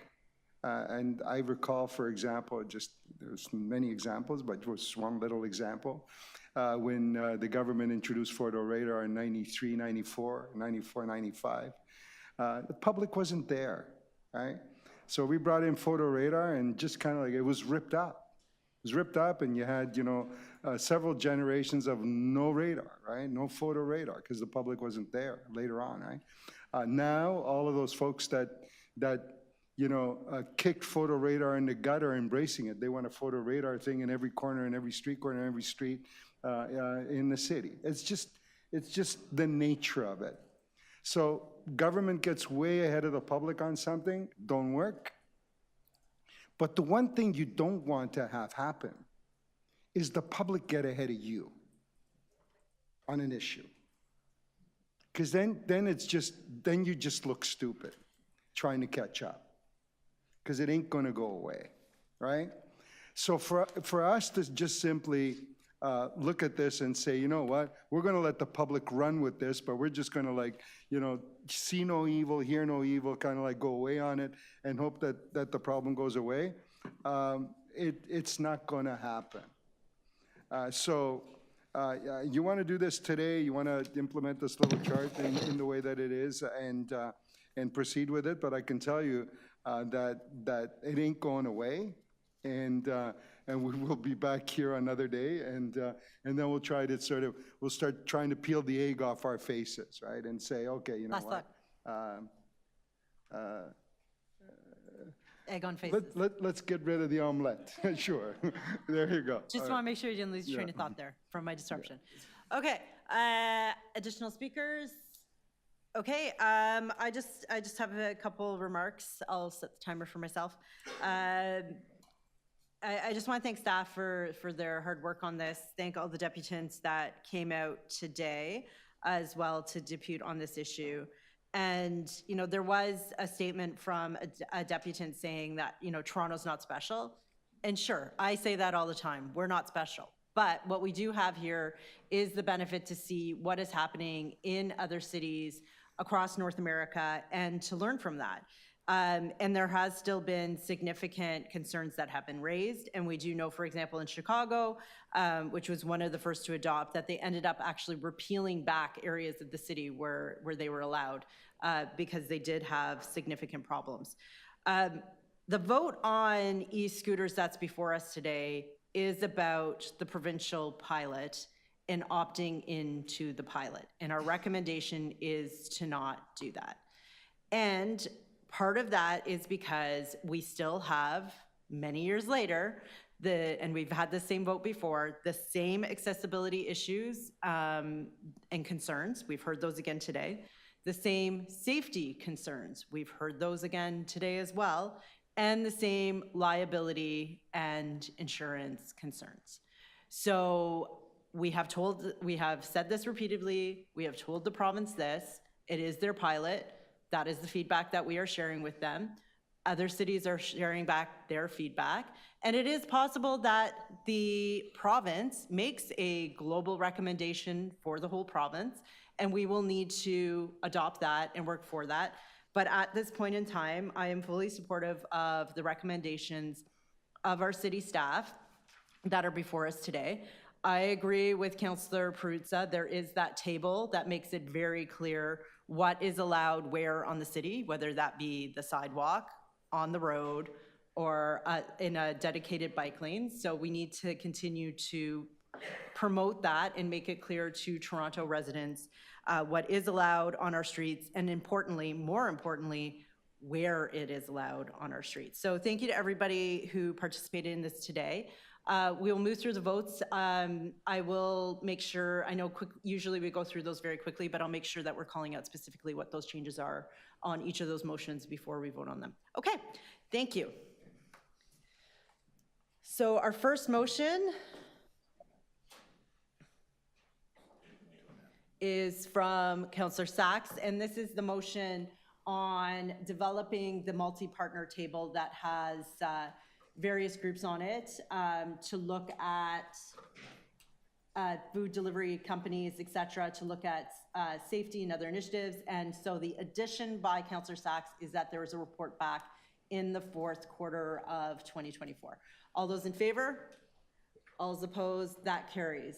The second motion we are voting on is an amendment to recommendation 7.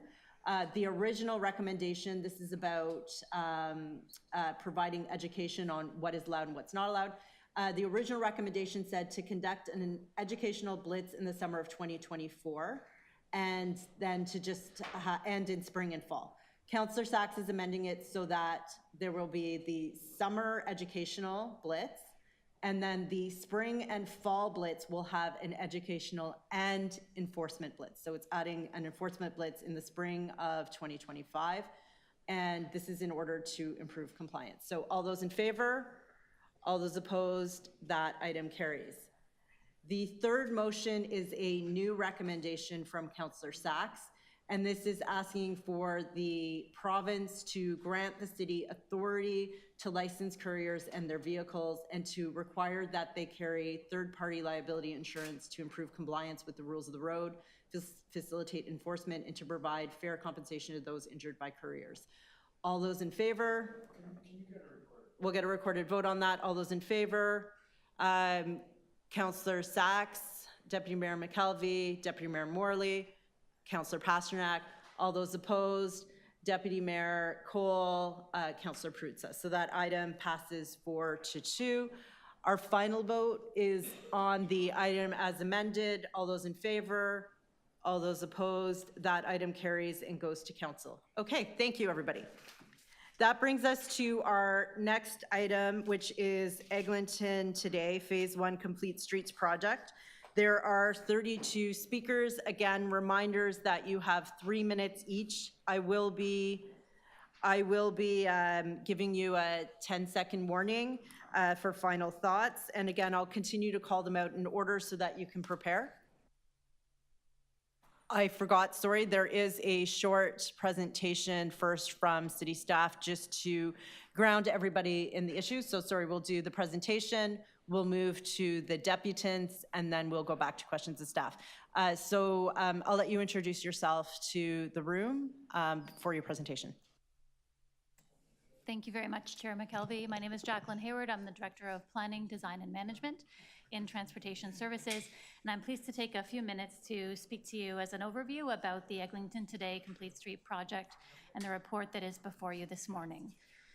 Eglinton Connects is a vision that was approved by City Council in 2014 as a planning framework, a long-term vision for Toronto's longest east-west corridor that included the investment in the Eglinton Crosstown LRT, as well as a complete street design to support active and efficient transportation, a dynamic and welcoming streetscape for a very much growing and intensifying part of the city to connect the neighborhoods and the natural valley systems along this corridor. Today, existing cycle tracks have been built, as well as other complete street improvements by Metrolinx as part of the city-approved Eglinton Connects plan, and those exist today along the above-ground sections and at station frontages along the underground section. And today, many of those sections of cycle tracks remain disconnected. The City of Toronto is responsible for the delivery of the mid-block sections to be able to connect the infrastructure that is there today. Eglinton Today as a strategy was developed because preliminary investigations into the feasibility of implementing the entirety of the Eglinton Connects vision, which, as I said, was a long-term vision, revealed many conflicts within the existing right-of-way because the design was built to a long-term vision of the full future right-of-way in the official plan, which relies upon land that we would obtain as part of redevelopment over many decades.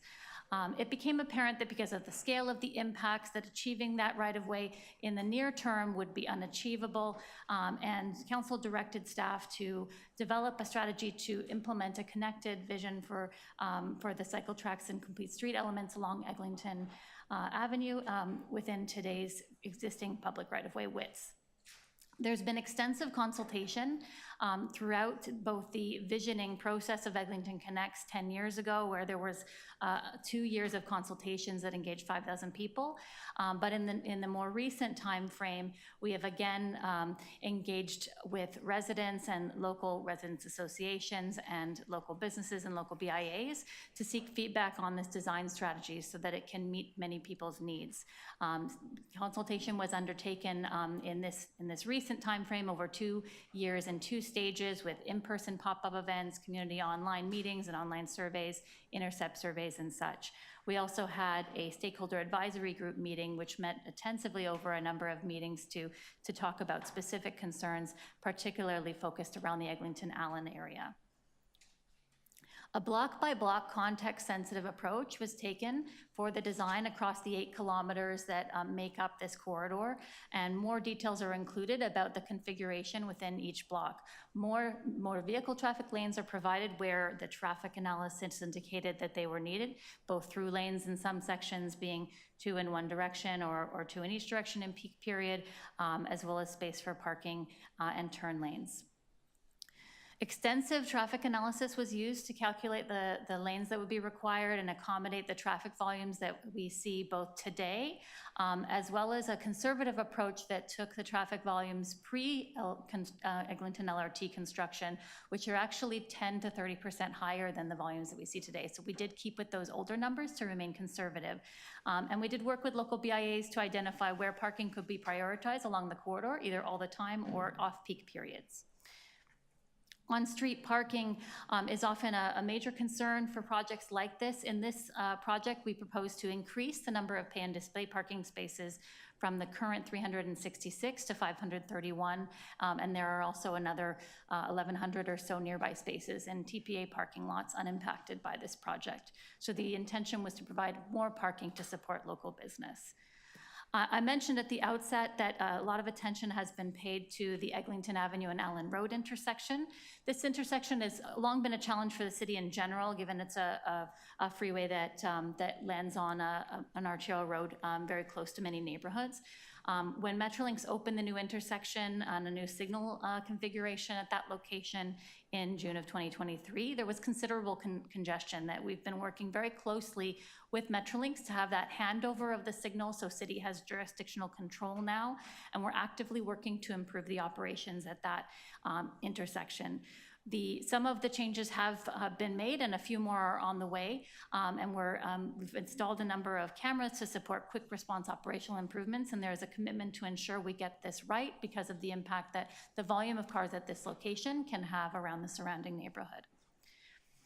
I mentioned in the consultation component that there have been many BIAs involved. 5 BIAs along the corridor have been involved in meeting with us about what the right plan is within their BIA zone. We've worked closely with them to bring some near-term public realm enhancements along their frontages as part of this report, and we intend to continue to work with local BIAs and the Economic Development and Culture Division as they complete their streetscape plans and work closely with them to see those plans implemented, including providing some funding to support the implementation of those plans starting in 2026. This Eglinton Today project itself is only adjusting lane markings and making complete street improvements within the existing road width, and will really provide an enhanced footprint for future streetscape plans once those are determined by the BIAs. As with many of our projects, monitoring is a key element to ensure to track impacts and be able to respond to adjustments. We have started to collect 2024 data along the corridor, and we will continue to do so with permanent counters that have been installed at key locations. And we've worked closely with a stakeholder advisory group to determine what those locations should be, particularly to support local neighborhood infiltration concerns on key parts of the corridor. And we'll be reporting publicly on that data as it comes out. The recommendations in this report, as I just wrap up, is that that City Council authorize the installation of a complete street project on Eglinton from Bicknell to Mount Pleasant as part of a road resurfacing project. And we have a commitment to continue to address some of the operational improvements such as at Eglinton Allen, and we would not install the complete street improvements in that vicinity until those would be complete. It also proposes the installation of 3 north-south cycling connections on local roads, Crowham Road, Glen Cedar Road, and Jimmy Wisdom Way. Engagement with communities about those roads have been undertaken, and there's further details in the report. In order to make true on the commitment to the local BIAs and to the community around monitoring of the project and implementation of changes and the streetscape plan projects, we also propose a new staff person to support that work for a temporary basis. Thank you for your time. Thank you. Thank you. So we'll do the same as last time. We'll move to the deputations, and then we'll move back to questions to staff. So I will read out the next 3. So Robert Sikorsky, followed by David Makowski, followed by Michael Long. So we have Robert in the room. Thank you for joining us, Robert. You have 3 minutes. Good morning, Madam Chair and fellow members of the Infrastructure Environment Committee. I'm Robert Skowski. I'm a founding member of Community Bikeways and author of the Two Wheel Politics blog. Over the past few years, I've seen significant progress with the Bloor Danforth Bikeway, which will go from Victoria Park to Kipling by the end of this year. That bikeway has made it safer for all road users, as well as boosted business activity. However, you can't have a complete bikeway network with only one major east-west corridor, and that's where Eglinton comes in. I've biked on Eglinton a few times, and I've noticed the race cycle tracks near the stations and between Avenue and Yonge are great. The surface stretch of Eglinton from Brenda Cliff to Kennedy needs some work and needs the protection added once Metro Lakes hands over the street back to the city. And the parts in between stations, which is the focus of this project, they're currently pretty scary to ride with some parts being 5 lanes wide. It's no wonder why over the past 30 years, there have been 3 deaths along Eglinton. There was one in 1997 near Allen Road.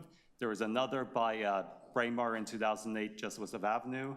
And there was a third one in 2006 by Leslie by the Don River crossing. Given the safety and economic benefits of bike lanes that we've seen with Bloor Danforth, it's crucial that we approve the Eglinton Today project today.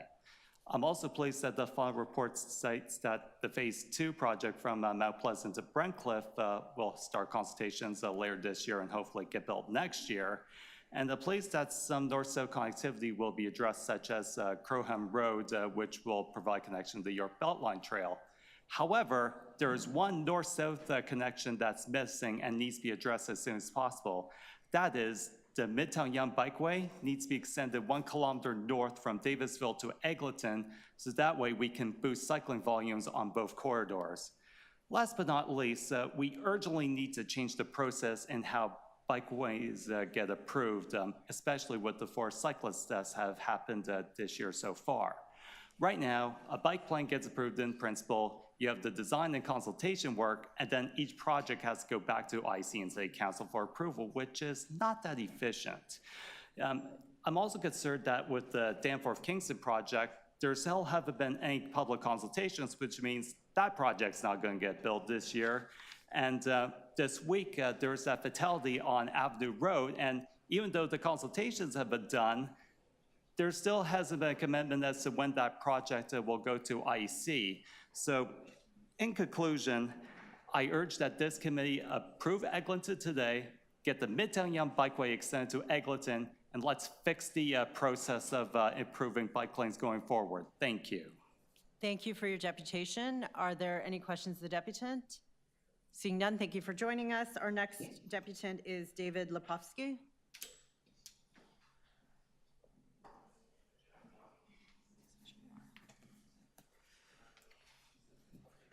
It's just a figment of your imagination. I have no relation to the other guy named David Lepofsky you had to put up with an hour ago. You have 3 minutes when you're ready. Not including that not clever joke. Inasmuch as we applaud the excellent staff report on e-scooters, we are severely concerned at staff's approach to designing bike lanes. We ask that you amend the motion before you today to include 2 requirements. Number 1, that accessibility for people and safety for people with disabilities be embedded as a key central requirement for any reforms to Eglinton. And second, that no bike path ever be built on the sidewalk at sidewalk level. I'm going to email you all a link to an 8-minute video that I co-created, blind video producer, last fall, that shows that the bike path built on the sidewalk on Eglinton near Avenue Road is dangerous, treacherous, I dare say terrifying for us blind people. You, if you're sighted, can tell that you are on a bike path or if you're on the safe part of the sidewalk. We blind people can't even tell that there's a bike path to be avoided. We don't know from one block to the next whether some genius at City Hall, staff level somewhere, decided, oh, let's put a bike path there or not. And even if we know it's there, we have no way to know. Staff claims on CBC to the contrary.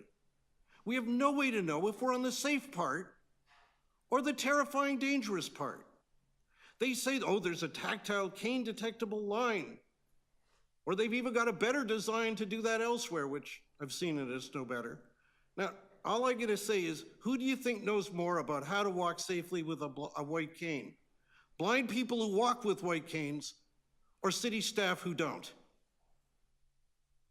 The fact of the matter is, even if there was a cane detectable line there that you could rely on, that you could say, oh, no, that's just not a crappy sidewalk that's seized up or something, that's actually some marker. Even if that were so, and it's not, we have no way to know that we're on the safe side and not the dangerous side. They've made Eglinton a terrifying place. And I've been walking on that street since I was a kid, and I've been blind since I was a young adult. We deserve better. Stop making it worse. And just because I only have Final 3 thoughts. minutes, I'm just going to conclude by telling you, there is such a disconnect between our lives and what the city staff are doing, that when we went public and this video got all over the media within a day, city staff were on the radio just saying, oh, well, we care about accessibility. And not one of them involved in this has ever reached out to us to maybe learn, if we know a little bit more than them, about, I don't know, living with blindness on Eglinton. Thank you. Thank you for your deputation. Are there questions of the deputants? Okay, there's no questions for you. Thank you for joining. Okay. You're lucky. He almost stood up and left there. That's you're lucky you got squeaked in. Okay, Councilor Prusa, 3 minutes. David, I just want to know from you, since we have you in front of the committee today, on a scale of 1 to 10, how well have we done over the last 40 years on these issues, in your view? We're getting worse. This city is getting a harder city to navigate. I'm sorry to say, I'm a really proud Canadian, but and a proud Torontonian, but we are getting worse. And to walk out last fall and find out that somebody built a sidewalk on a bike path on a sidewalk, like, please. And I got to tell you, when we went public with this video, all the feedback from people we know, from strangers approaching me on the street, from cyclists, they all agree this is remarkably stupid.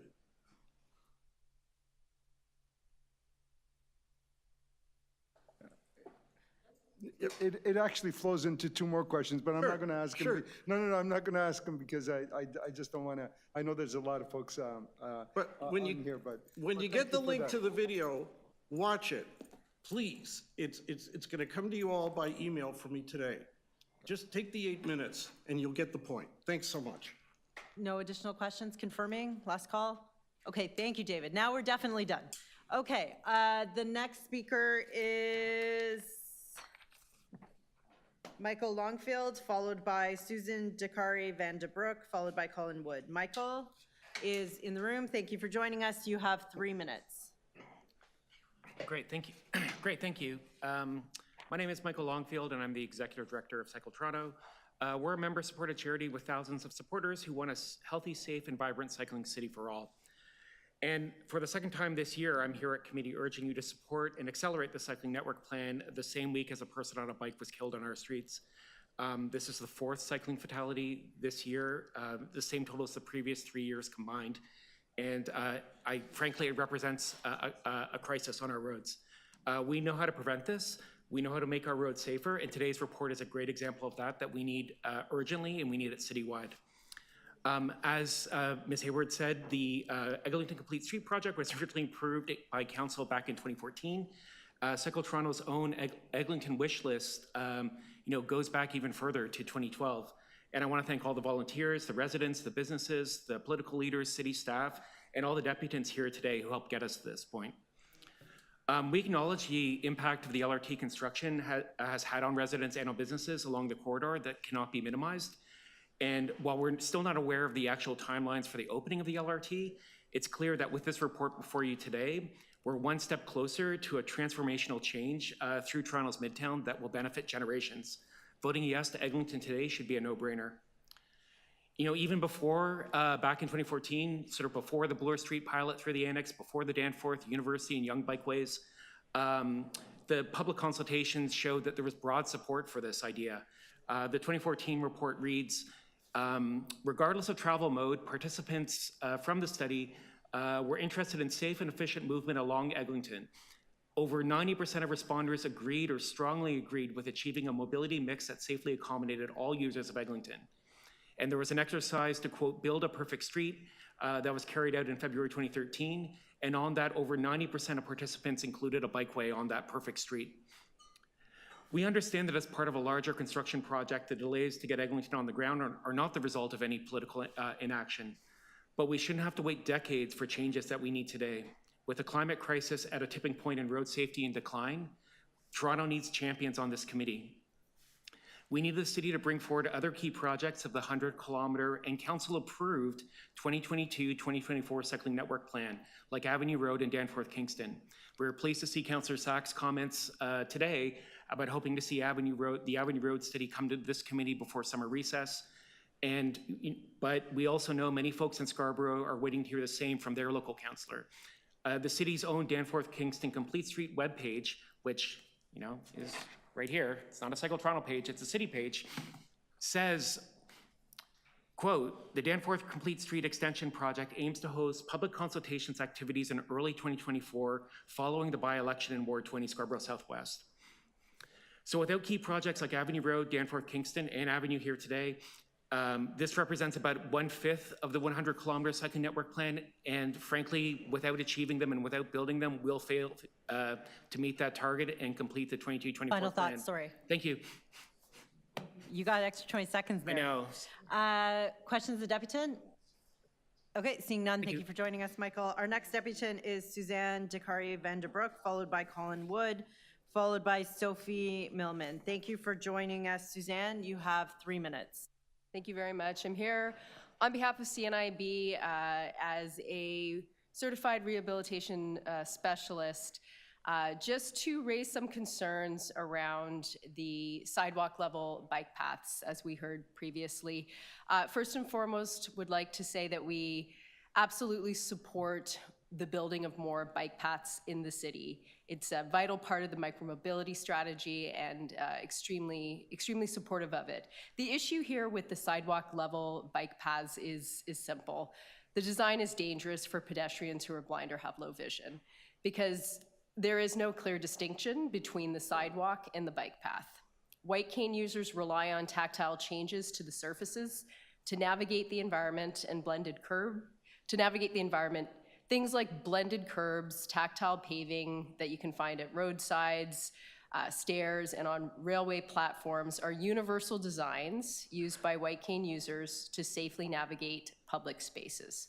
Without that clear distinction between the pedestrian and the bicycle space, people with sight loss can easily stray into a bike path and put themselves in harm's way.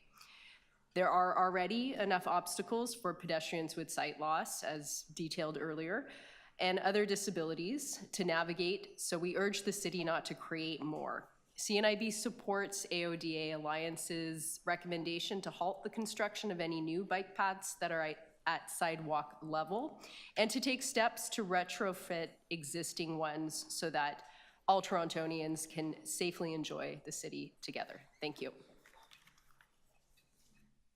Any questions of the deputy? Being none, thank you.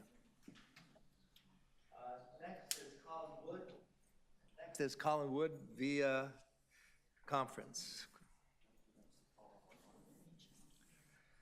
Yeah, you don't have the list of the other. Is he online? Colin? Colin Wood? I got it here. This was on the back. Hi, can you hear me? Yes, Colin, yes, go ahead. Hi, good morning, Deputy Mayors, Councilors. I'm a resident of Ward 9, Davenport. I live close to Eglinton in the project area between Caledonia and Dufferin. Here to express my strong support for the Eglinton Today project and to urge you to adopt it. I currently use a variety of methods to get to work, to shop, to get my young child to daycare, including frequently traveling on Eglinton. I often drive, I often take the TTC, walk, and as much as I can, I ride my bike. The reason I currently don't ride my bike as often as the other methods of transportation is because I currently feel unsafe when I'm traveling on Eglinton on a bike and on other area roads that lack safe bike infrastructure. I love riding my bike and I wish that I felt safe enough to ride it for more trips, especially with my toddler in a child seat on the back. Before moving to Eglinton, I lived a few minutes walk from Danforth Avenue, both before and after the active TO cycle tracks were implemented in 2020 during COVID-19. The difference on the Danforth before and after the cycle tracks for me was night and day. Before the cycle tracks were installed, I avoided cycling on the Danforth at all costs, found it difficult to get around by bike. The cycle tracks completely changed that. I was able to take my bike for many more trips, and I even felt safe enough to ride along Danforth with my child on the back of the bike. The reduction in traffic on the Danforth also made the street a much nicer place to be a pedestrian, to be a shopper, to go to restaurants. And I'm here today because I really want the same thing for my new neighborhood. I'm grateful to the committee and to council for your continued support of making cycling better in Toronto for all of us, and I'd urge you to continue that strong commitment by adopting this item today. And thank you for considering my deputation. That's all I have to say. Thanks. Thank you, Colin, and avoid Eglinton between Dufferin and Marley. They're repairing the sidewalks, so go up to the belt line. Okay, Yes. Thank you, Colin. Thank you, Councilor.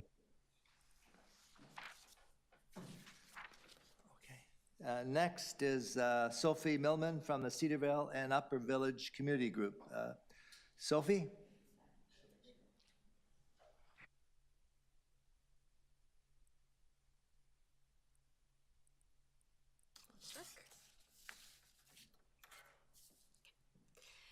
Hi, everyone. My name is Sophie Millman, and I'm here to speak as a representative of the Cedarvale and Upper Village Community Group, Ward 12 and Ward 8. We get to live and work around Allen Expressway in Eglinton. We have been involved in consultations with the city about our traffic woes and the complete street for several years. The design of the street programming effort is absolutely crucial to our neighborhood safety. We want to thank city management and staff for acknowledging the complexity of the area and finally paying it due attention. We are a giant vehicular draw because of the Allen Road Expressway, and the type of traffic the Allen draws will not go away. It will only increase with development intensification. The implications of the proposed complete street design, which will see Eglinton narrowed, permanently worry us. Businesses will not thrive on a street avoided by patrons due to gridlock. With reduced capacity, the traffic pressure will inevitably spill into residential pockets. Undue delays and/or traffic or erratic driver behavior have resulted in several life-altering injuries to pedestrians in recent months, and at least one death that stemmed from EMS delay at the Allen. I want that to sink in. The reinstated Allen and Eglinton intersection has failed to alleviate traffic pressures because of its flawed design. It depends entirely on the presence of traffic wardens, and even then fails to deliver proper flow. City management agrees with this assessment. We are pleased that the city has listened to our concerns and made special mention of the vicinity of Allen and Eglinton in its report to the IEC, but we are concerned that it lacks specificity. We want to flag the following. Operational improvements to Eglinton and Allen intersection are vital, but they must be part of a comprehensive neighborhood-wide study. Only after the intersection is made reliably functional and after consistent monitoring of neighborhood infiltration is done, can the city model the viability of complete street infrastructure, including permanent cycling infrastructure at the mouth of an expressway. The report also states that the city will delay the implementation of cycling infrastructure from Marley to Glen Cedar Road. The delay is welcome, But we have repeatedly shown city staff that the congestion residential infiltration encompass the entire stretch from Oakwood to Bathurst. It is not too late to rethink the city's approach to our small, less than 2 kilometers long but complex section of Eglinton and commit to a plan that addresses our area with sensitivity and specificity. Conduct a comprehensive study of the area surrounding Allen and Eglinton that encompasses level of service, traffic volumes, origin-destination analysis, and neighborhood infiltration patterns in order to implement prudent and reasonable modifications to the intersection as discussed over many meetings and site visits and stakeholder advisory groups. Conduct in-depth modeling of complete street designs in our area, take into account creative reprogramming alternatives, measure the impact on level of service, traffic volumes, and neighborhood infiltration. The recently approved Marley Avenue area study, which includes the Eglinton and Marley intersection, which is right next to Allen and Eglinton, provides an excellent opportunity to study our area as well, so just expand the scope. By undertaking this approach, we believe residents will be happier and safer. Businesses will feel greater confidence in investing in the area. Projects won't need to be done and redone again, and constituents will be much happier with the ultimate outcome. We share the city's excitement in seeing years of hard work finally bear fruit. But know there's more work to be done to get this right for the residents and stakeholders of Allen and Eglinton. Thank you. Are there any questions to the deputant? Okay, seeing none, thank you for joining us. Our next deputant is Hafiz Alavi, followed by Mauricio Argoat Cortez, followed by Tom Cohen. We have Hafiz in the room. Thank you for joining us. You have 3 minutes. Hello again, Infrastructure Environment Committee. I'm simply in support of this project, EglintonTOday, Complete Street project between just west of Kiel and Mount Pleasant Road. This section already parallels the existing Eglinton LRT to make it a proper complete street alongside this really long delayed transit project. And the really awesome reality of this project is that it'll mean a really long connected cycling corridor between the Mississauga border and Kennedy Road, as well as other extensions in the future. And this really critical east-west spine, similar in scope to the Bloor bike lanes, really will transform not only cycling in the city, but also pedestrian vitality and business vitality within these neighborhoods along Eglinton. And I'm really appreciative of the staff being so diligent to work with the residents and to work with stakeholders along these areas to address concerns of traffic and any sort of issues that have kind of come up, especially with the woes of the construction by crosslinks. Again, yeah, I'm just in support of this project, but I'm also really want the city or any members to seriously consider extending the Yonge Street active TO project a few blocks north to Eglinton to truly make this a better cycling corridor and also a better connected cycling network. Yonge Street there's still a big gap between Davisville and Eglinton, and unless that gap is filled, cyclists will have to dangerously merge and ride with traffic, and this has been an issue for some time, and I'd really like to see that being addressed with this project as well. Thank you, everyone. Thank you for your deputation. Do we have any questions of the deputant? Seeing none, thank you for joining us. Our next presenter is Mauricio Argoat Cortez. Thank you for joining us, Mauricio. You have 3 minutes. Let me just find a seat. Thank you. Members of the Infrastructure and Environment Committee, thank you for giving me this opportunity to engage in improving the safety of our city. My name is Mauricio, and I am a resident from Ward 12, who used to cycle to my workplace all the way to Ward 1. I am coming to this committee today to share my need for a more interconnected, safe, and continuous cycling network for Toronto. I am asking you to approve and implement a complete street project for Eglinton Avenue. Toronto does not need more casualties and injuries on its streets due to unsafe roads and disconnected cycling network. I will not give you statistics about this issue, as this can be found somewhere else. I will tell you about my lived experience. as last summer I was hit by a car while I was cycling to my workplace. I spent more than a month in a hospital and a rehabilitation center. As a result of the collision, I had several broken bones, and I had to undergo surgery to stabilize and fuse my lumbar vertebrae. Sometimes people say that adding bike lanes are costly and could be a waste of money. I will ask instead, how much money can our society save and redirect by preventing accidents like mine, on which I had to be on a medical leave for 6 months? Besides the time and resources spent in the hospital and all the amazing healthcare workers in this city and therapists that have been supporting me since then. And mine is actually a happy ending statistic. You saw me walking. Just this week, we got the terrible news of one more person killed while cycling. We need a city that makes every effort to keep its residents safe. Implementing the Complete Street project for Eglinton is one step on the right direction. Recently, my son told me he wants to ride his bicycle again.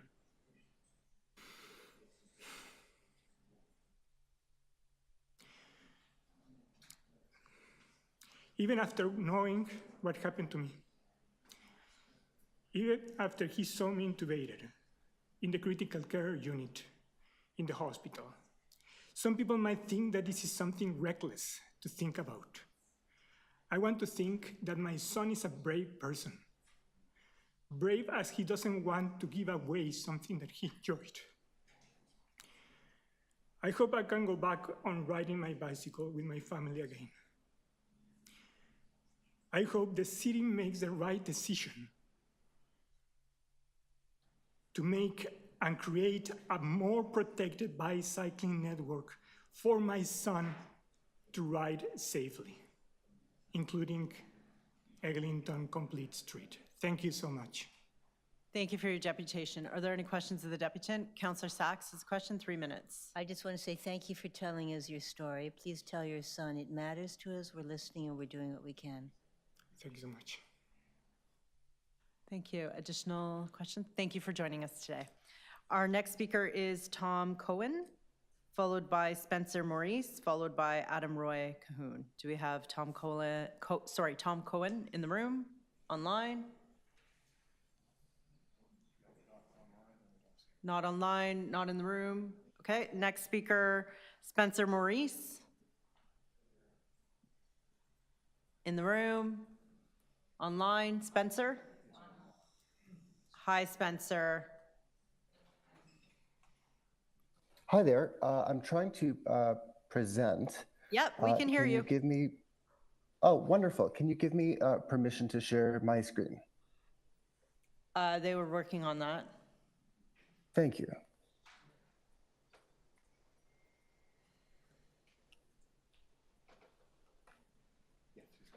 Okay, you should have it now. Okay, let me work on this.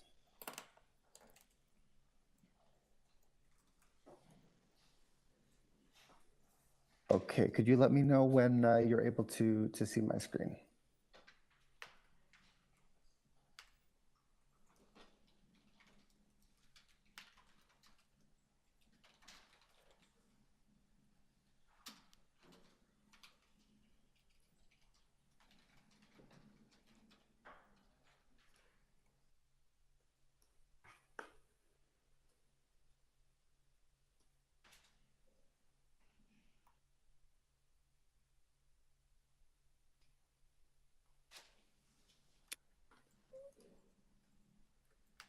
Are you able to see anything at this time?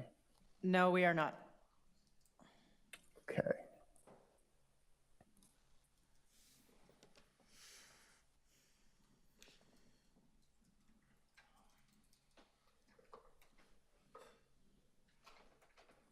And now? We can see it now. Thank you. Go ahead, 3 minutes. Wonderful, thank you. Hi, my name is Spencer and I'm from the Chaplin Station Residents Association. I'm here to talk to you about the proposal that you're going to be voting on today. What will this proposal do? Here's what Eglinton looks like right now in many places. 2 lanes going in one direction, 3 lanes going in the other direction, and parking in the outer lanes during off-peak hours. So, during rush hour, that space is cleared so the extra capacity can be used to move people. It is an efficient, dynamic use of the space. It adapts based on who needs it at what time of the day. So let's compare that with what's currently being proposed today. Eliminating 2 lanes of traffic capacity to make room for separated bike lanes, and installing permanent fixtures which eliminate another lane of traffic for what? Parking, which people were already doing before. There's 2 problems. One is the use of space. Why are we installing permanently fixed structures for parking? That's the opposite of using space dynamically. If we do this, it means that that space can never be used for anything else. It's fixed in place. We would also be reducing Eglinton down to 1 lane in large sections, including all the way from Spadina, across Avenue Road, across Yonge Street, all the way to Mount Pleasant. 1 lane for a major artery like Eglinton in a city the size of Toronto.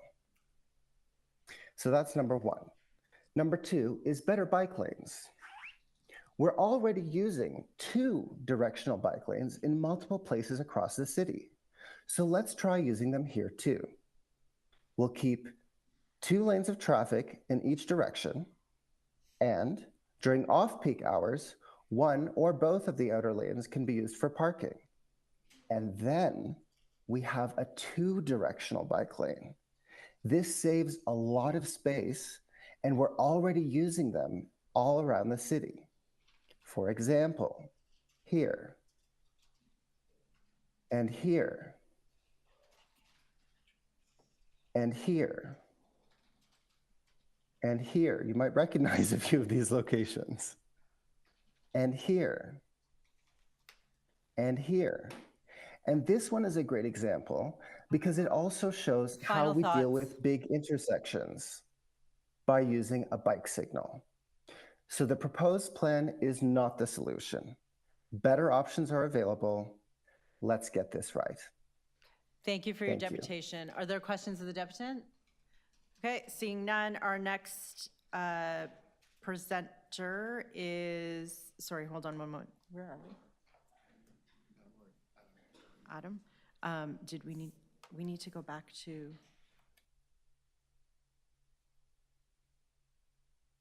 We're going to go back and just call one more time. Final call, room, online? Okay, great. So now our next presenter is Adam Roy Cahoon.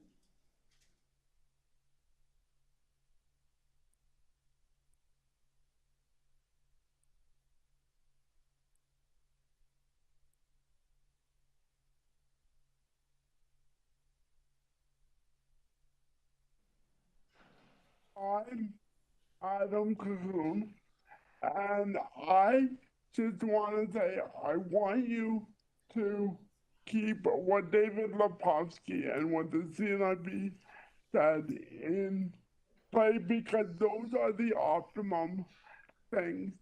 But for the areas where it doesn't look like the bike lane is going to be renovated quick enough, I want the city to look at what kind of street furniture and barriers can be put in places to delineate the blind, the space from the sidewalk.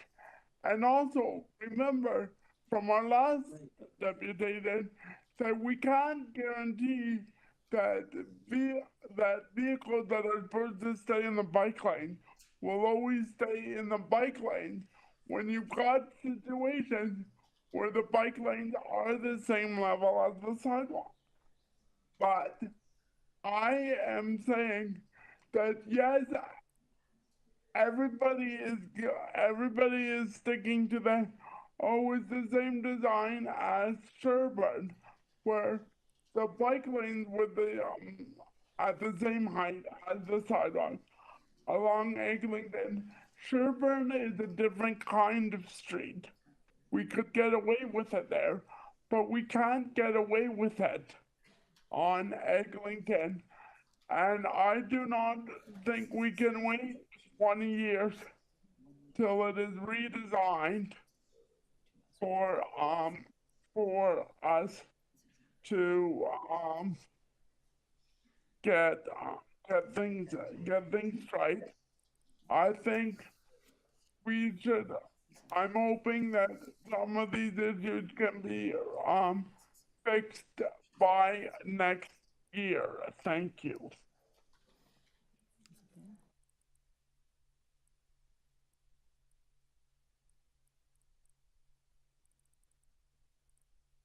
Speaker is Arthur Grahn, followed by Hamish Wilson, followed by Harold Smith. Do we have Arthur in the room? Thank you for joining us, Arthur. You have 3 minutes. Hi, I'm a volunteer with the Oakwood Vaughan Community Organization. It's an organization of residents that live near Oakwood and Vaughan. I live at Oakwood and Eglinton, and I've been a resident of the former municipality of York my whole life. I grew up on Mount Dennis, and now I live at Oakwood and Eglinton. And traveling around Midtown Toronto is really difficult to travel.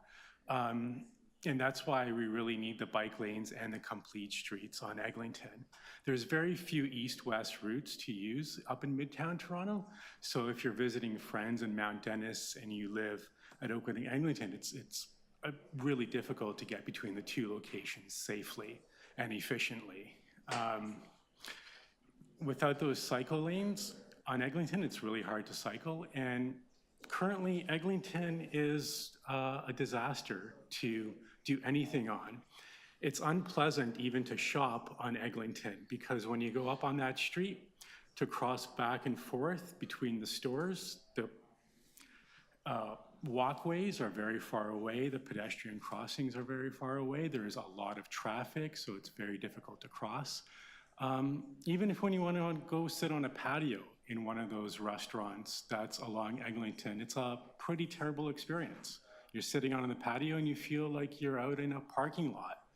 And I think that's what Eglinton feels like to a lot of the people that live up on that street. It just feels like a parking lot that nobody wants to be around, nobody wants to shop up there, nobody wants to walk around, because essentially you're just, in a parking lot.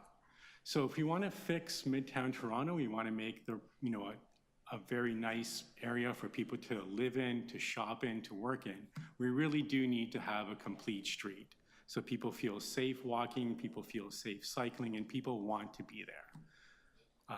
Thank you very much. Thank you for your deputation. Are there questions of the deputant?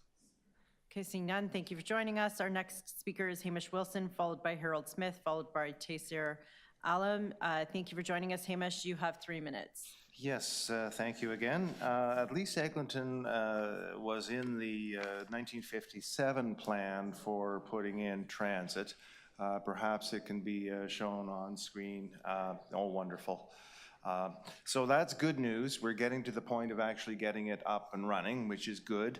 And maybe we should have a race to see whether or not we can put the bike lanes in ahead of having the LRT open up. And that's really dark humor. But my goodness, it's taking so long to get stuff done. And that's a real worry. There's Eglinton there. And it goes up to the northeast into Scarborough. The real issue, of course, is like that Queen Street subway that went out to Islington, and what a shame that didn't happen. And the Ontario line is not good enough. So yeah, how to make sure that the communities aren't harmed further by construction projects? So is there a way of double tracking, double shifting any constructions that occur, so you have like a early morning shift and a little bit of overlap, and then an evening shift to get things done for the safety and the well-being of that community if there's construction. The design, of course, is going to be important. We need to have the direct routes on the car arterials, as I call them. Eglinton wasn't in the bike plan, but that's, I'm glad we're starting to have that direct route discussion now, because direct routes are respectful of the cyclist's time, and we need to have the option for the shorter hauls for a cyclist as well. But yes, St. Clair is nasty. We need to work on St. Clair. There's still the black bike Muta hole down in Parkdale. That's a real issue. Spadina was in the bike plan, but we haven't had bike safety on Spadina. So we've got lots of work to do everywhere. The bike plan wasn't the only way to do things, of course. With bidirectional, the concept that was just raised, unfortunately, bidirectional bike lanes only work in certain circumstances when you don't have a lot of incoming traffic and turning cars over them. They have to be long stretches of uninterrupted, non-conflict zones. So Denmark doesn't do them at all in their cities and towns. Montreal is moving away from them, even though they've got a huge amount of bidirectional lanes there. So you have to be really careful about doing bidirectional, unfortunately, because at times it seems like it'd be a wonderful solution. So yes, let's move ahead with this. Bike safety is really important. I'm glad that the city's doing a lot of consult work, and thank you. Thank you. 10 seconds to spare. Any questions of Deputant? Seeing none, thank you, Hamish. Our next speaker is Harold Smith. We have Harold online.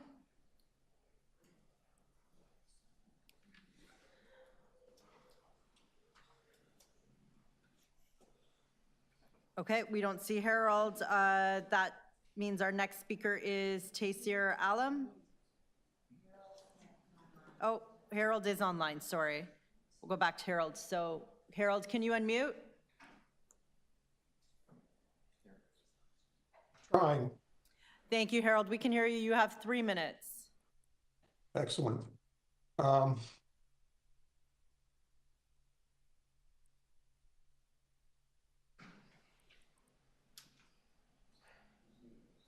Sorry, you're muted again. Can we start again? Can you unmute? Okay. I'm Harold Smith. I represent Lytton Park Residents Organization as a board member. I wish to first thank Planning and Transportation Services for their very thorough engagement with the local community and their subsequent analysis and plan put forward to you today. Lytton Park has a traffic safety mandate based on many City of Toronto adopted principles, such as Vision Zero Road Safety Plan, which strives to reduce traffic-related deaths and injuries to zero by prioritizing the safety of our most vulnerable road users. Transform TO's climate action strategy, which targets community-wide greenhouse gas to a net zero by 2040.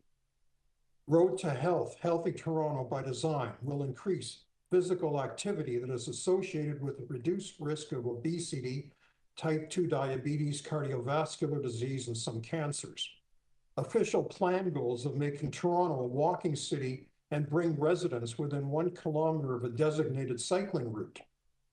Complete streets guidelines where streets are for people and consider all transportation modes, prioritize safety and consider streets as places attractive to all users. Reduce reliance on motor vehicles by providing alternatives to driving, which allows roadways to be used more efficiently and for all users who have no choice, and encouraging people of all ages to cycle by making them feel safe. We feel Eglinton today meets and exceeds this criteria, and we enthusiastically endorse the plan as recommended by city staff. It is imperative construction begins swiftly to ensure no time is wasted making this project a reality. Please vote in favor and send a strong message to council for final approval. Thank you very much. Thank you for your deputation. Are there any questions to deputant? Okay, seeing none, our next speaker is Taysir Alam, followed by Chloe Tang Prong Prush, followed by Sean Cooper. Do we have Taser online? Yes, I'm online. Thank you for joining us. You have 3 minutes. Hi, everyone, members of the committee, fellow residents, and advocates. My name is Taisir Alam. I'm a resident of Scarborough Southwest, and I'm a third-year engineering student. But myself, along with my sibling, we went to high schools along Eglinton. So as someone deeply invested in our community's health and sustainability, I'm here to express my ongoing support for the project. So this project is very forward thinking, and it'll really help make our city safer and more equitable, as well as serve as somewhat of a showcase for how we can improve our streets beyond the downtown core, and how they can be made to accommodate more people by providing more options to get around safely. I also think Eglinton today is notable because it shows that we can make significant strides in expanding our cycling network. According to the 2023 cycling year in review, last year we installed almost 20 kilometers of new bikeways and upgraded another 16.2 kilometers. These changes are good as it continues to build and improve cycling infrastructure as per the cycling network plan. But despite all of these improvements, I did notice that one similar project in Scarborough Southwest has seen very little to no movement, specifically the Danforth-Kingston Complete Street Extension project. This is very important. It's critical for Scarborough residents as it will connect many communities to larger cycling networks that are being built across the city. It'll help Scarborough connect to places along Eglinton. So, the question is, when will the Danforth-Kingston Complete Street Extension be built?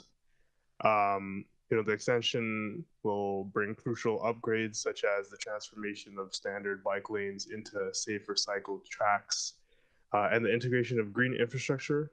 It will bring more multi-use trails and more cycling tracks, and will demonstrate our commitment to safe and sustainable options in Scarborough.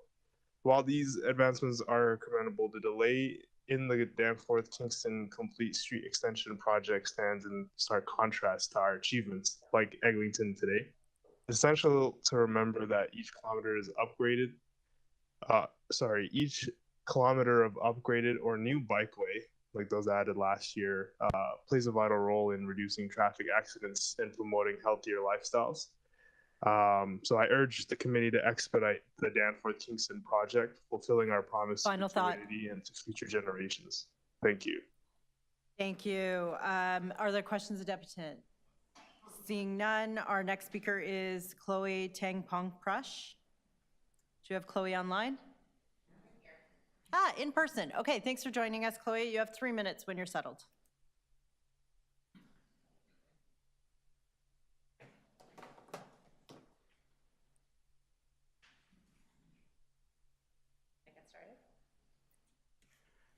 Hello, members of the IEC. My name is Chloe Tangpong Prush, and I am a resident living at Yonge and Eglinton in Ward 12, Toronto St. Paul's. I am an urban planning student at Toronto Metropolitan University, an involved member of my community, and a volunteer and advocate for public and active transportation here in the city.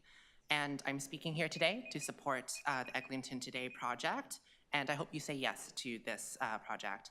I love exploring the city by bike and commuting on 2 wheels. I take solace in the fact that my choice to move around this city helps reduce congestion, helps reduce our climate impact, and helps improve my own health and well-being.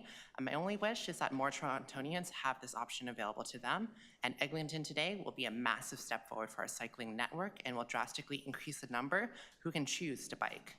And I've had my fair share of close calls when riding outside of protected bike infrastructure. I feel stressed and less safe when I have to ride in fast-flowing mixed traffic, and it's really difficult for me to move east-west along Eglinton without bike lanes. My only option right now is a timely detour along the Beltline Trail, which has limited utility, especially in the winter.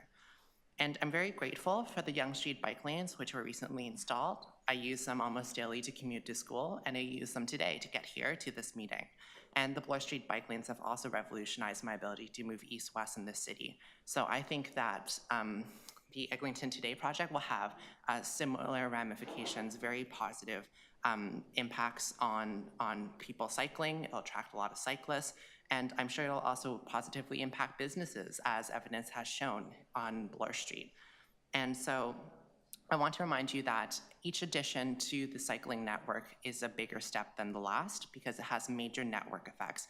One isolated bike lane isn't all that useful, but each additional addition is a really big step forward.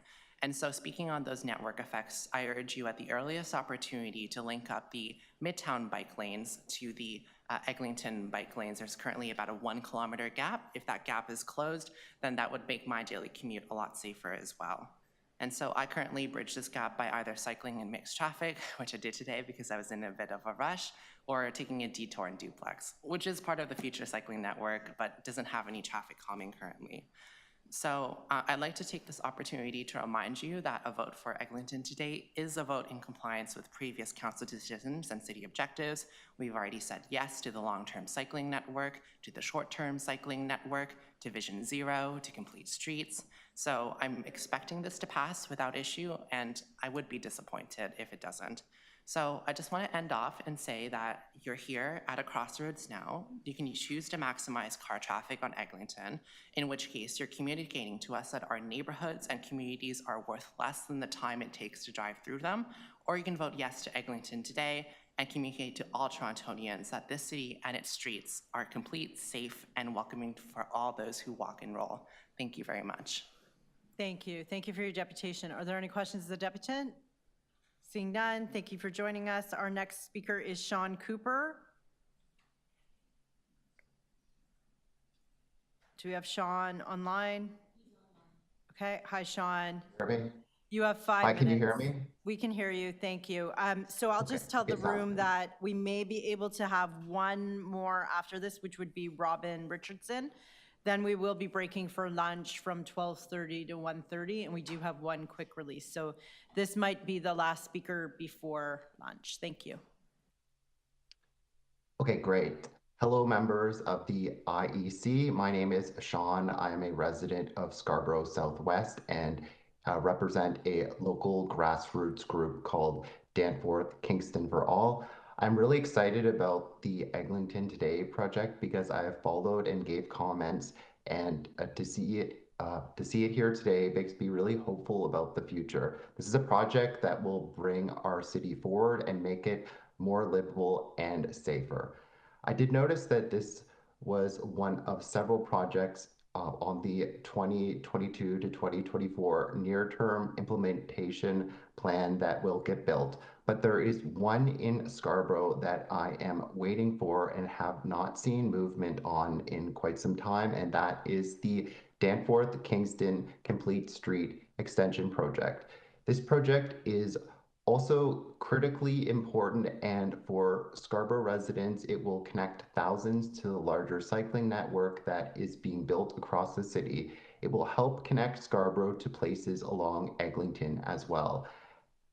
This is personally important to me because as a resident of Scarborough for over 25 years, Scarborough is long overdue for a transformative project like this. It's been frustrating to watch other parts of the city get complete streets while Scarborough continues to be left in the dust. Right now, Kingston Road and Danforth Avenue are like highways. I would like to see them transformed into main streets that are better for everyone: pedestrians, cyclists, motorists, and businesses. Right now, Danforth Avenue and Kingston Road are very unsafe for cyclists and pedestrians. A complete street would help solve this by making the crossing distance shorter for pedestrians and offering cyclists a safe place to ride on the road in protected cycle tracks. Linking this up to the existing complete street and cycle tracks at Victoria Park and Danforth in the west and the red bus lanes to the east on Eglinton only makes sense. So my question is, When will the city host public consultation meetings on the Danforth-Kingston Complete Street Extension, and when will the Danforth-Kingston Complete Street Extension be built? Thank you. Thank you for your deputation. Are there any questions of the deputant? Okay, seeing none, our final speaker, we do have time. Robin Richardson. Do we have Robin online?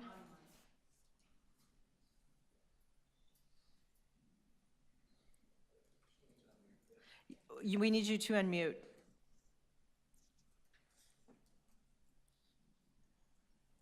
Okay, I think I did it that time. Can you hear me? We can hear you. You have 3 minutes. Okay, thank you for the opportunity to speak today.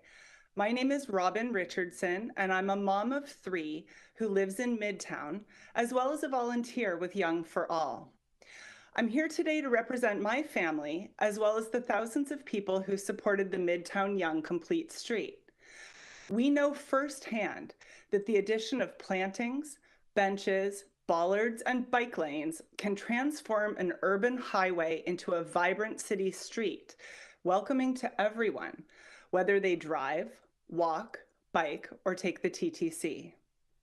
I'm here to strongly urge you to approve the Eglinton Today Complete Street Plan as recommended by Transportation Services.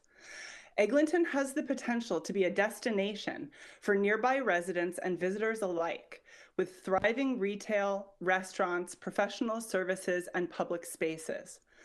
Adding bike lanes, pedestrian advances, and streetscape enhancements will increase revenues for businesses, support community building in the local neighborhoods, and most importantly, provide a safe and efficient route for people traveling by bicycle, transit, mobility devices, and on foot. We know that complete streets support Toronto's Vision Zero and Transform TO goals, and the best way to achieve those goals is to have a comprehensive and connected network of active and public transportation routes. Therefore, we further ask that the Young Complete Street be extended to Eglinton to improve connectivity and support the schools, businesses, and services north of Davisville. On a personal note, next year, 2 of my kids will be of high school age, and I would dearly love for them to be able to bike to Northern Secondary School at Mount Pleasant and Eglinton. After years of dangerous conditions caused by Metrolink's construction and the absence of bike infrastructure, for them to be able to bike safely on Eglinton would foster their independence, encourage healthy habits, and improve their concentration in class, not to mention give them a joyful way to blow off some steam at the end of the day. Complete streets make our residents safer, our businesses stronger, our air cleaner, and our city better. The question shouldn't be whether we should implement them, only how quickly can we do so? Thank you. Thank you for your deputation. Any questions of the deputant? Okay, so we will move to quick release. Councillor Cole's item on graffiti. He just has a couple of remarks on that. Yeah, thank you very much, Madam Chair. I don't know, the cyclists here, deputing today, and others, if you notice, there's been a virus of graffiti throughout the city that's been exploding on public property, on private property, on belt lines, everywhere. As a street jogger and runner for years, I've never seen it so bad. And plus, on top of it, the horrific anti-Semitic graffiti we're seeing, and the staff are doing a great job. So I think we've got to just do an awareness campaign that we want to get people to support the creation of murals, because generally speaking, the graffiti artists do not tag murals. So we can beautify the city. I know the Fairbank BIA has done a great job with murals there murals on Eglinton. We want to paint the whole city.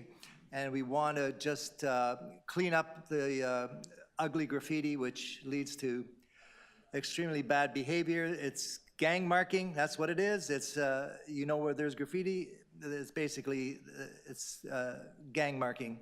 That's the other horrific thing about it. So just trying to get everybody on board behind Clean Up the Graffiti campaign, see what we can do from city staff, see if we can get our corporate partners, business owners. You know, it's all about the broken window theory of dealing with cities. And we've got to start to build some awareness, and that's what I'm trying to do, and create this 1,000 mural campaign where we can get rid of all the gray walls in the city and get rid of the graffiti. Thank you very much. Thank you. Councillor Sachs. Absolutely, great idea. We desperately need it. Thank you. Deputy Mayor Morley has a question of the mover. Just a couple quick ones, just in terms of the potential financial impacts here and the timelines that we anticipate, and confirming that'll be citywide, so all of our neighborhoods can tap in.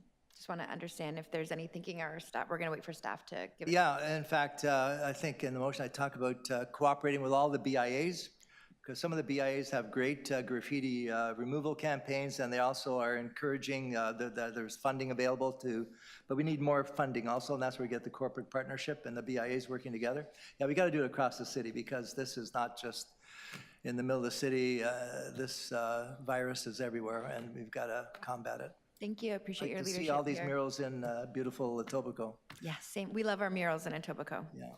Okay, all those in favor of Councillor Cole's graffiti virus motion?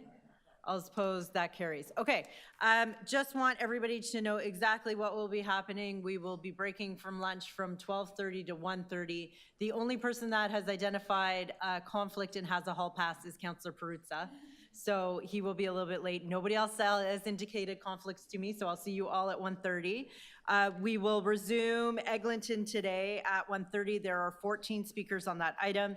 We'll then go on to King Street, which has 3 speakers, revised floating car share, which has 2 speakers, items 6 and 7, which are plastics. There's 6 speakers combined on those. We'll be dealing with them together. And then the last item of the day will be the bins with 1 speaker there. So thank you, and I'll see everybody at 1:30.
controlled intersections.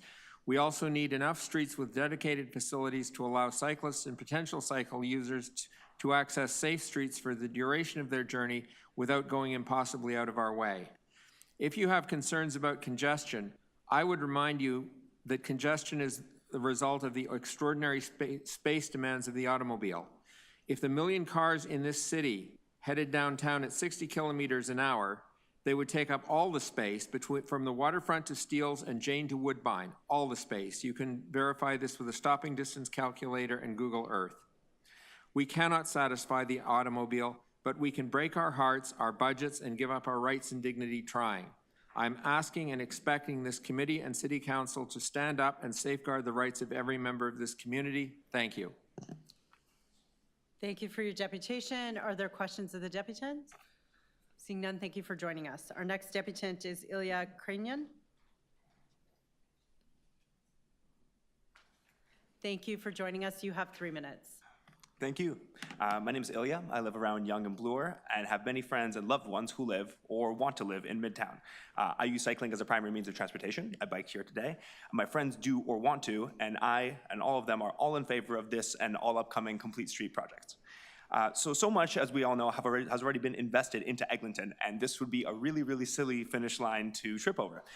Not finishing this chain is like building a staircase that has 100 stairs with 5 missing in between here or there. It's a real waste of the whole project. Or like building a boat that you missed a couple of planks and now it doesn't float.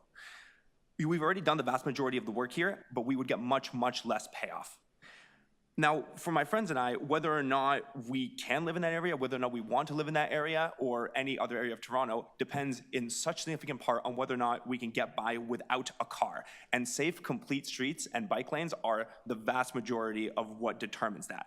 Right? Stories like the one that we've heard about the cyclist killed on Avenue recently are the kinds of thing that keeps people away from cycling. They're the kind of thing that makes our parents, our friends, our loved ones terrified that we do cycle on a regular basis.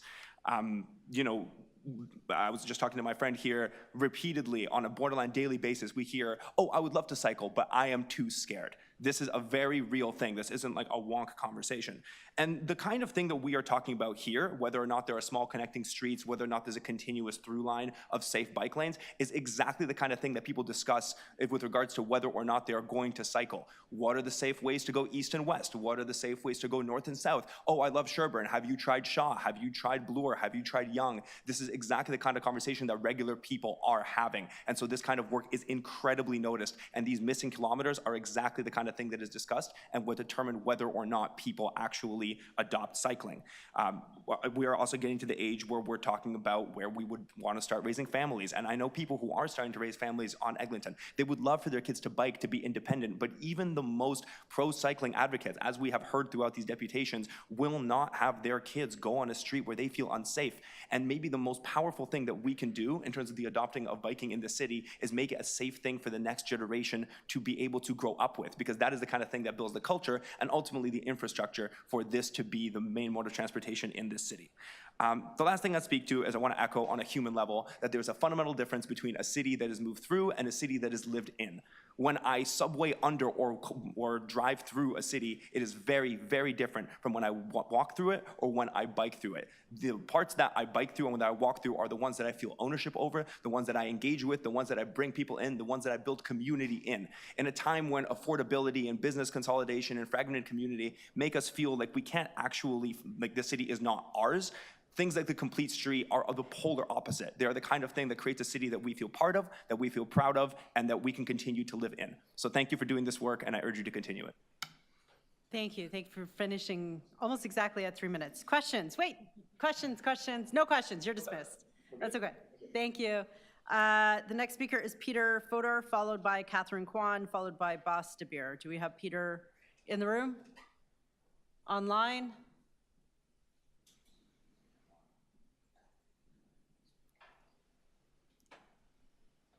Okay, Catherine Kwan in the room, online. Okay, Bas de Beer in the room, online. Bas will be followed by Arnaud Stein, followed by Shirley Roburn. Bas, can you unmute yourself? Sure can. Thank you. You have You guys 3 all minutes. Okay, perfect. My name is Bas de Beer. I'm the owner of Go Dutch Bikes. We're a bike shop that is located on Eglinton and Avenue between Chaplin Crescent and Avenue Road, where we empower everyday biking. I am here today to express our support for the proposed recommendations, advocating for the implementation of 8 kilometers of new bikeways on Eglinton Avenue as part of the Eglinton Complete Street Phase 1 project. At our Go Dutch Bike Shop, we firmly believe that investing in cycling infrastructure not only benefits our business, but it's also crucial for fostering a lively and sustainable community that supports all businesses. I've seen this myself growing up in the Netherlands, and trust me, if we can even bring a fraction of that cycling culture here to Canada, we'll revolutionize the way we get around. And I think the introduction of these bike lanes on Eglinton Avenue will not only enhance the safety of our roads, but also encourage more people to choose cycling as a mode of everyday transportation, thereby also reducing the congestion and promoting active lifestyles. With the imminent opening of the Eglinton Crosstown LRT, the addition of these bike lanes on Eglinton Avenue present a timely opportunity to create a truly multimodal transportation network that caters to all the diverse needs of our residents. By providing safe and accessible cycling routes, we can empower the individuals to embrace alternative modes of transportation and ultimately contributing to a healthier and more environmentally friendly city. As a resident myself of Midtown, with children and someone who lives, works, and bikes in the area, I wholeheartedly support these bike lanes to be installed as soon as possible. Every day, I brave the crazy, short, not connected bike lanes on Eglinton, dodging in and out of traffic. Although glad the start is there of the bike lanes, in its current format, it does not feel safe. I really, truly ask every single one of you to prioritize the safety and well-being of our community by endorsing the implementation of new bikeways on Eglinton Avenue. In closing, I'd like to embrace this chance to forge a future that's both sustainable and inclusive for generations ahead. And I think together we truly have the power to shape a city where cycling isn't just a practical mode of transportation, but it's also a cherished part of our urban fabric. I'd like to thank you all for your leadership and commitment to making Toronto a better place for all. Thank you. Thank you for your deputation. Are there any questions of the deputant? Okay, seeing none, our next speaker is Arnaud Sain, followed by Shirley Roburn, followed by Andre Giraud. Do we have Arnaud on the line? Yeah. Hello? Hi, thank you for joining us. You have 3 minutes. Hi, thank you, member of the committee and fellow citizen. My name is Arnaud Sain. I'm a resident of Cedarvale in Ward 12, and I stand before you today to advocate for the implementation of the dedicated bike lane on Eglinton Avenue. Wide bike lanes are not only desirable, but also imperative. I'll have 3 points. First, safety for all. I'm a year-round cyclist. I go through snowstorms and everything. My wife used to, but when we moved from Montreal to Toronto 6 years ago, she stopped because she doesn't feel safe anymore in the Toronto streets. Secondly, on the environmental impact and promotive active transportation, it will help us to reach the Trump climate action strategy and encourage more people to choose cycling as a mode of transportation. Not only will reduce the congestion, but also promote an healthier lifestyle and a greener city. And third, I would say on economical impact. A study back then made in Vancouver showed that the cost per dollar spent for the society of walking and biking was just a few cents, but for car it was around $9 to $10, which is like almost 100 times more for the society as a cost. In the current financial city situation, the choice seems a little bit obvious for me. However, I acknowledge that some concerns have been raised regarding bike lane on Eglinton, especially on congestion and business impact. While this concern exists, studies all over the world and especially in our city have proved that bike lanes don't exacerbate traffic congestion and intends, in fact, to reduce it. Studies have shown also that vibrant city with active cyclists attract more foot traffic and boost local economy. In conclusion, the implementation of protected bike lane on Eglinton is an investment in our collective future. I urge you to support this initiative and work together to create a city that embraces progress, safety, and inclusivity. Thank you. Thank you. Are there any questions to the deputant? Seeing none, thank you for joining us. Our next speaker is Shirley Roburn, followed by Andre Giraud, followed by Trevor McGrath. Do we have Shirley online? Hi, Shirley. You can unmute.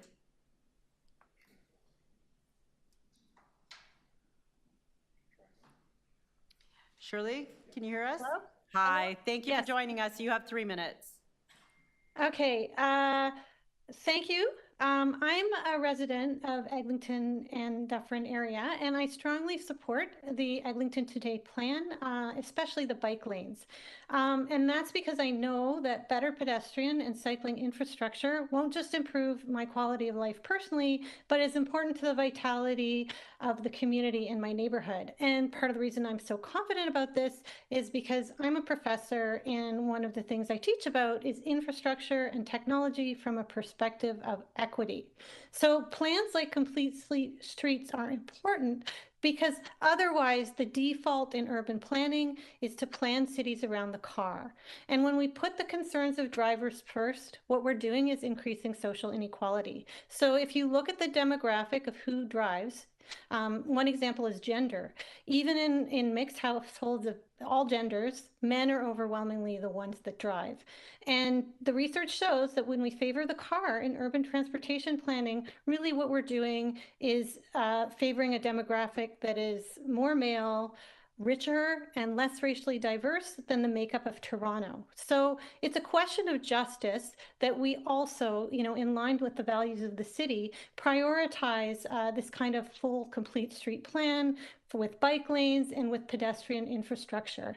And for my section near where I live, I think it's especially important given the way that businesses have been decimated by the construction of the Eglinton Crosstown, and there's a need to revitalize and work with the community and the Black community, especially around that area. And on a personal note, I'm another person who has a driver's license, but has all my life mainly used cycling as my form of transportation in all seasons and in all places, many of which are much colder and snowier than Toronto, like Ottawa, Montreal, and Whitehorse.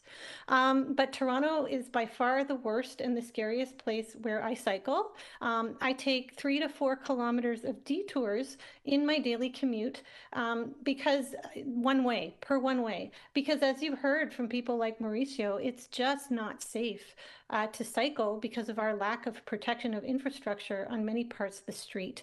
And my route in winter, when I can't take the Beltline, goes along Eglinton from about Marley west past Dufferin. And it gets scary because especially when cars aren't expecting you, when it gets dark early, and when the default of snow clearing is actually to put more snow in your path, it's just dangerous. So just for myself as a cyclist, I would feel a lot more safe and a lot more confident in my neighborhood if these bike lanes were in place. That's it. Thanks. Thank you. Councillor Cole has a question for you. As a white, rich male driver, I'd like to say, please don't stereotype us all. I support cycling infrastructure. I'm just wondering, you mentioned Dufferin and Eglinton. Where do you live? What street, may I ask? Miranda? Oh yeah, Miranda, right, just north of Eglinton. Yeah, so you know it well. By the way, one of the things, if you knew that we're working on, we need your help on, we're trying to connect the York Beltline Trail with the Kay Gardner to make that connection safer. So we could use your help and your expertise on getting people to understand that it's critically important for safety to connect those two belt lines where you risk your life right now if you're going to try and connect them on foot or by bicycle. Thank you. I don't know if that's a question or a comment. I was asking if you knew about the proposed connection. Oh, I do. I cycle there nearly every day. So yes, I know it, and it's even less safe while they've been constructing a building there. And so the street that you're supposed to go on is frequently closed or has a lot of junk. So yes, I'm well aware. Yeah, but we need residents like you to be aware that we've got to get it done because we've got some opposition to doing that. So just to let you know, we're working on that. So if you can help in any way, I'd appreciate it. Okay, well, thanks. I'll try to follow up with your office. Yeah, please do. Thank you. Just a plug here. Okay, I also think you might generously use the word rich, but okay.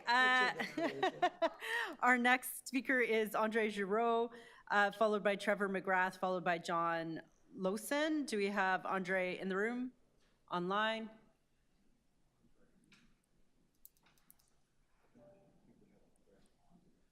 No Andre? Okay. Trevor McGrath? No Trevor either. John Lawson?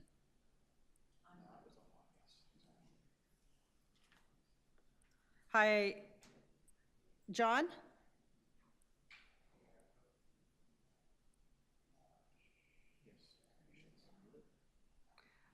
Hi, John. We just need you to unmute.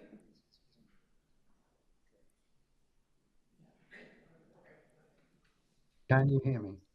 Okay, we can hear you. Thank you. You have 3 minutes. Thank you. Thanks for having me. I'll try to be brief. I am a resident of Ward 12. I live just west of Bathurst, between Eglinton and St. Clair. I've lived here for almost 30 years. I raised my family here. My daughter actually now lives in the neighborhood too. So I'm a cyclist. I mean, I'm also a pedestrian and a motorist. So I certainly see those perspectives.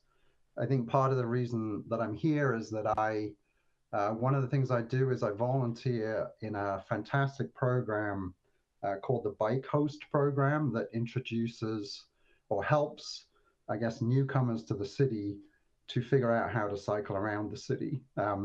So to some extent, I'm speaking on behalf of those people that I have been a mentor to, which really brought home to me how important it is both to encourage people to cycle, but to make it safe for them.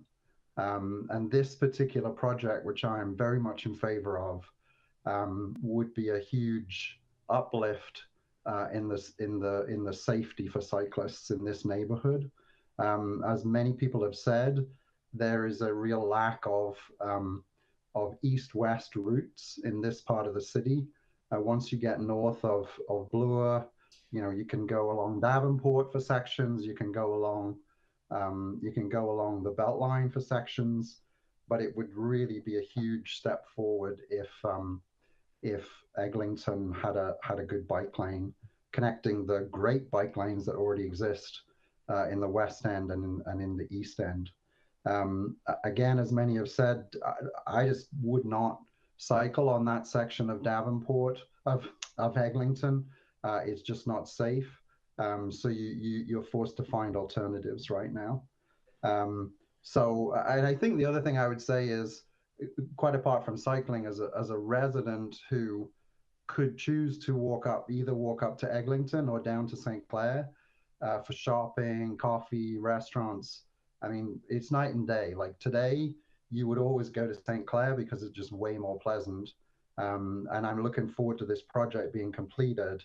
And hopefully at that point, Eglinton will be a much more livable street, and we'll get a lot more commerce as a result. That is what I am here to say. Thank you. Thank you for your deputation. Anybody like to ask questions? No questions. Thank you for joining us. Okay, we have 4 more speakers, and then I'll just do a last call on the ones we couldn't connect with. So we have Adam Rogers, followed by Jay Sudhir, followed by Ted Turner, followed by John Hartley. Adam Rogers, are you on the line? Yes, can you hear me? I can hear you. You have 3 minutes. Okay, perfect. I'll keep this straight to the point. So I want to give a perspective of something that's unfortunately missing, and I know why it's missing, but I want to get it on the record. There is a fantastic bidirectional bike lane that stretches from basically Mississauga to Etobicoke. And then there's a great bidirectional bike lane that goes from Weston Road and then crosses over and eventually goes to Kiel. Thankfully, this report is gonna target the Bicknell gap. There's a gap between Bicknell and Yarnell Street that's going to be addressed, and I highly support the staff on this. It's great call. And I should call out right now, I want to shout out that the Eglinton staff on the bike complete streets, fantastic staff. You're doing a great job. I also want to thank the counselor's office, sorry, her name is escaping me right now. I don't know how it could be in York Southweston. I apologize. Why is it escaping me? Nunziata. We'll get to it in a second when it comes back. Thank you, Nunziata. I don't know why. She's fantastic. I don't know why it slipped my mind. Her staff has been great. So anyway, there's one very, very troubling spot. And if you bike from Etobicoke and you're trying to cross Eglinton, you'll know it. It's the stretch from Piran Park to Weston Road. There is no bike lane there. There's no bidirectional. There's no anything, no lane, no direction of where to go, nothing. You just basically get thrown off onto a sidewalk. Now, I've spoken to the staff. I know what the problem. The problem is unfortunately around with how Metrolix was supposed to deliver on this, and it hasn't been. And I know that staff is working on this, but this is very important. We've spoken, multiple people have mentioned this. We have this great Mississauga to Toronto link. Well, we're missing one spot, and this spot is very dangerous because I've biked along Eglinton at Weston Road because that's where I was basically thrown off onto. And boy, is it harrowing to go along that stretch of Eglinton and Weston Road. It's just, it is harrowing. Let's put it this way. So this is one thing that needs to be addressed. I know it can't be addressed right now because of the work with Metrolinx, but I want to make sure that this is highlighted. It's very important. It is that one missing piece from this connection that needs to be dealt with. But again, I want to shout out the staff. I wanted to shout out Councillor Nunziata's office. Also, since I have a little bit more time, I will say I can't wait till this comes in. This is going to be a huge improvement. I've biked the whole stretch of Eglinton pre-bike lane, and boy, is it not easy to navigate. There's a number of bus knuckles that make biking an adventure it shouldn't be. Let's put it that way. For those who don't know what bus knuckle it is when the weight of a bus will cause the road to buckle and elevate up. When we have this bike lane, that'll be straightened out, reduce the likelihood of people having crashes. Great thing. Now, I'm gonna done. So I was gonna add some other things, but for everyone wanting to get this finished, I'll just say let's keep up the good work, and I want to see that Avenue Road complete streets in as soon as possible. I know we were supposed to get it in spring in light of this recent tragic death. Hopefully, we can get it in summer as mentioned. Okay, I'll leave it at that. Thank you. Questions of the deputant? Seeing none, 3 more deputants. Jay Soutier, followed by Ted Turner, followed by John Hartley. Do you have Jay on the line? In the room? On the line. There we go. Jay, you can unmute. Hi, can you hear me? We can hear you. You have 3 minutes. Thank you so much. Thank you, committee, for letting us speak in Depute today. I'm a resident of Ward 3 Etobicoke Lakeshore, so this project indirectly affects me and many of my fellow citizens and friends. I'm speaking as someone that cycles avidly for fitness. I've connected with my community via cycling. I'm also a driver. I walk, I take TTC, I take all modes of transit.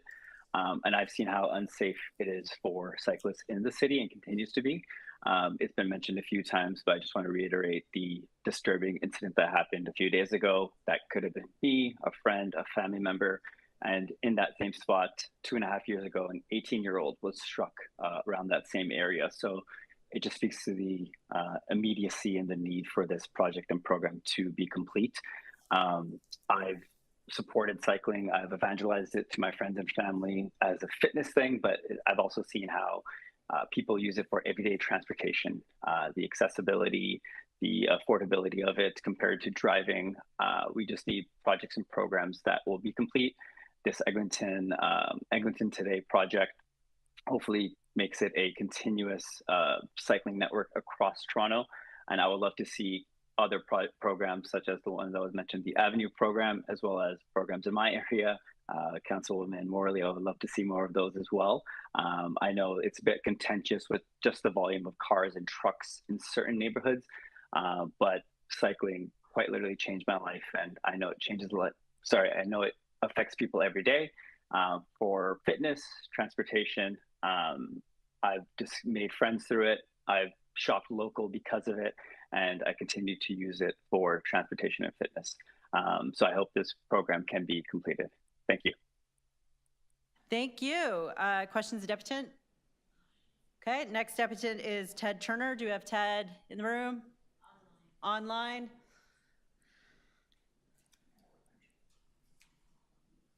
Hi there, can you hear me? We can hear you. You have 3 minutes. Lovely, thank you. So hi there, my name is Ted Turner, and I want to say thanks for the time and thank to everyone else who has taken the time out of their day to speak today as well.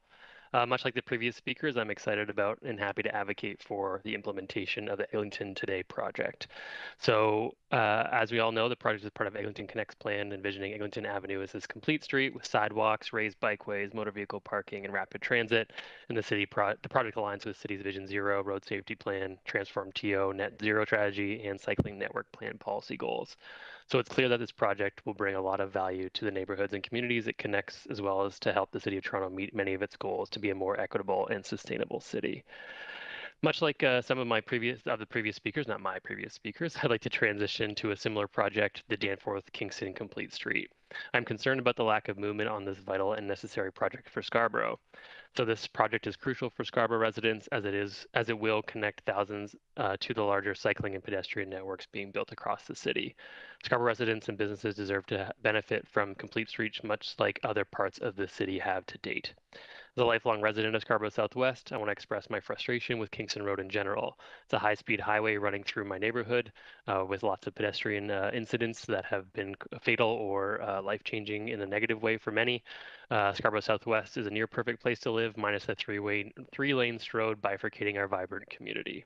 My whole life, people have asked, are you north or south of Kingston Road? Because they know that the remnants of old Highway 2 created a noticeable community divide. I believe that Scarborough deserves that equitable attention and investment from the City of Toronto. So I'd like to make it also clear that I am not an avid cyclist. As a daily driver, I advocate for the elimination of three-lane streets within the city for safety and efficiency reasons. Complete streets provide a better and safer experience not only for cyclists, pedestrians, and those with mobility devices, but for drivers as well. 1 or 2 lanes of traffic with defined parking lanes and exits and mergers makes the driving experience much simpler, safer, and quicker. This can be experienced along Danforth and Bloor, as well as the eastern portion of Eglinton where the priority transit lanes exist. I assure fellow drivers who may be listening today and those on the committee as well that complete street projects both on Eglinton and Danforth Kingston will greatly improve the driving experience for everybody.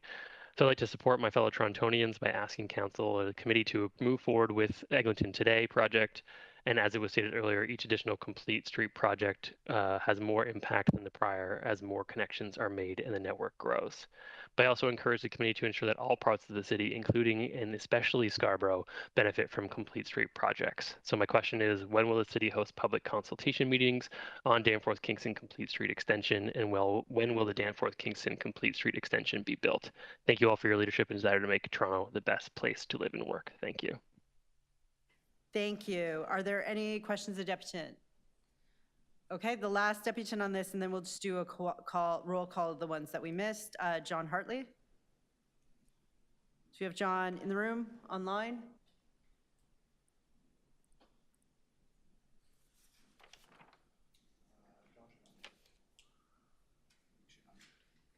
John, can you unmute?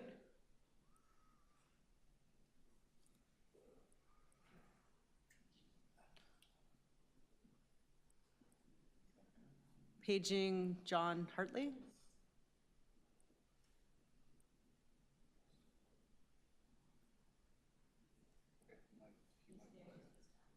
Yeah, hi, John. We need you to unmute. We can see that you're there.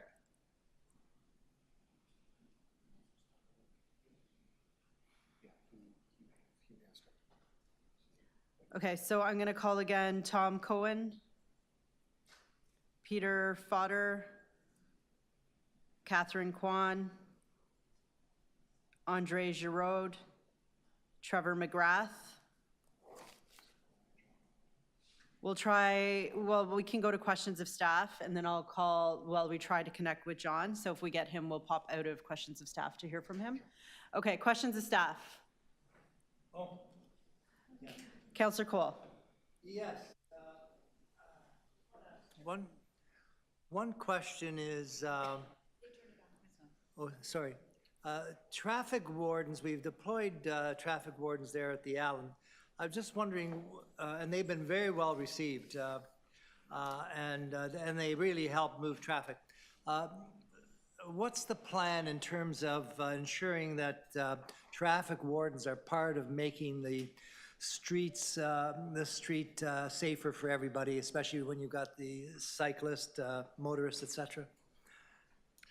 Through the chair, we have traffic agents deployed at multiple locations along Eglinton through the Allen Road corridor right now as we speak, and we have found them to be very, very effective, and we're going to be continuing to make this very much a priority location in terms of our deployment of traffic agents up until the point that we've made those physical changes and modifications to improve operations out there. Yes, and right now, are there any plans to increase the number of traffic agents in the city? Through the chair, yeah. So recently we just added 12 additional traffic agents that just graduated from the program, and we are hiring more as we speak. That being said, we are giving utmost priority to this location to make sure that to the best of our abilities, we're continuing to fulfill having traffic agents deployed. Okay. The other question I had is that you have to the north of Eglinton, you've got the K. Gardner Beltline and the York Beltline that offer cycling opportunities for people who don't want to be interwoven with vehicles on Eglinton. Is there any plan to have more wayfinding indicators that there is this ability to go further north and to cycle, I guess, all the way from I guess it's Bayview, Mount Pleasant Cemetery, all the way out to Caledonia there. Is there any plans to, I know there, to indicate that there is this cycling capacity to the north?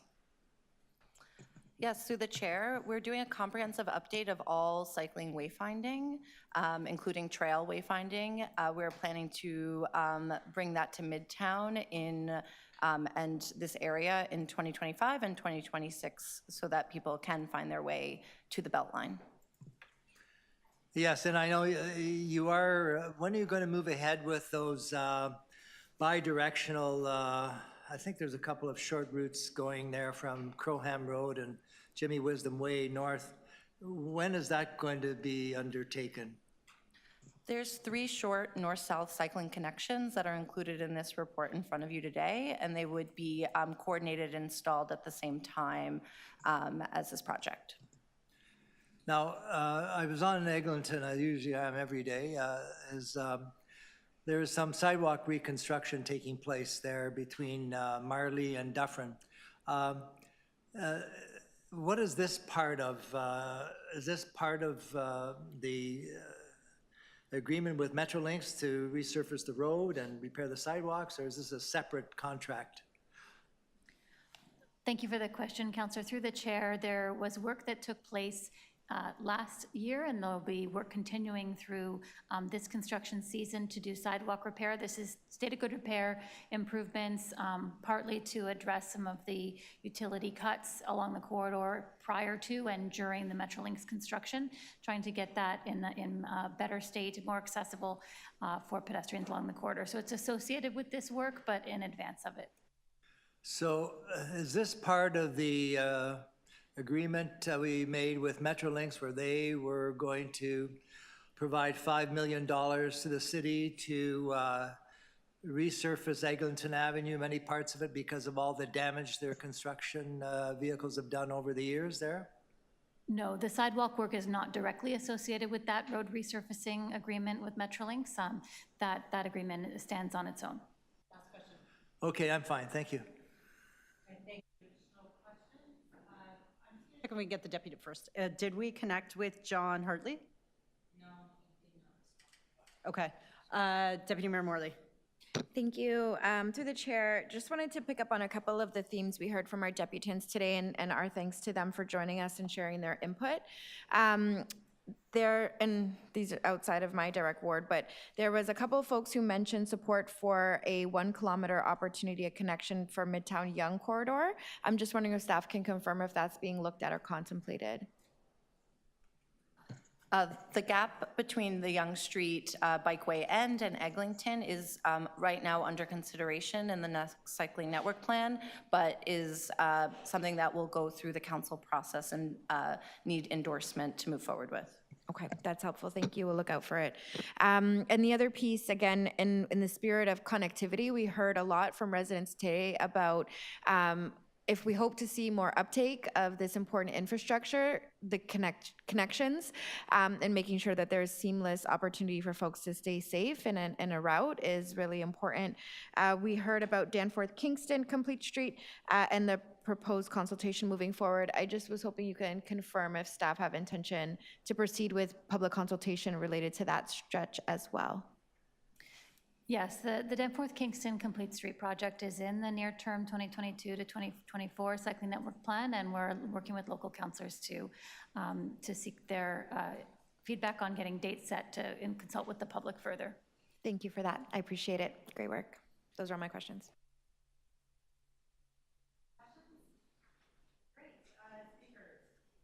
Deputy Mayor Cole.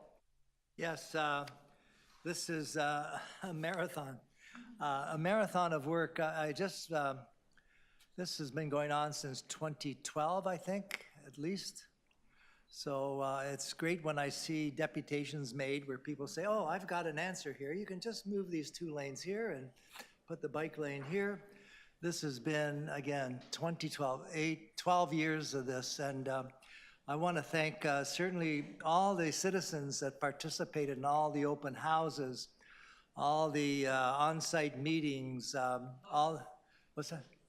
Oh, my motion? Yeah, where's my motion? Which one is it now? It's on the screen. Yeah, just this is a motion done in consultation with staff. And the main thing here is we're trying to ensure that we do some coordination with the hypothetical completion of the Eglinton boondoggle. So we're just going to try and do that, because what we don't want to see is when we start the work and then you have all the buses going nonstop back to back on Eglinton as we try to do the work, then people are going to basically rebel. So we're saying let's try and coordinate it with the people at Metrolinx to try and make it less hazardous. So I'm moving the motion, and then I've got another one. Yes, and request the general manager to develop a plan for snow clearing suitable for new complete street. Yeah, and that's very important for safety, as Councillor Sachs always mentions. You've got to clear the cycle paths for safety reasons is critically important. So just make sure that continues. So getting back to my thanking of everybody, as I said, there's been incredible years and years of in-person meetings, again, online, everything. And I want a special thanks to Barbara Gray and her staff, especially the wizard of all wizards is Jacqueline Hayward, who knows everything and has answers to everything and listens and educates us all. Jacqueline, thank you so much for your incredible work. And also project manager Kelsey Carriere, incredible, another person who's got patience and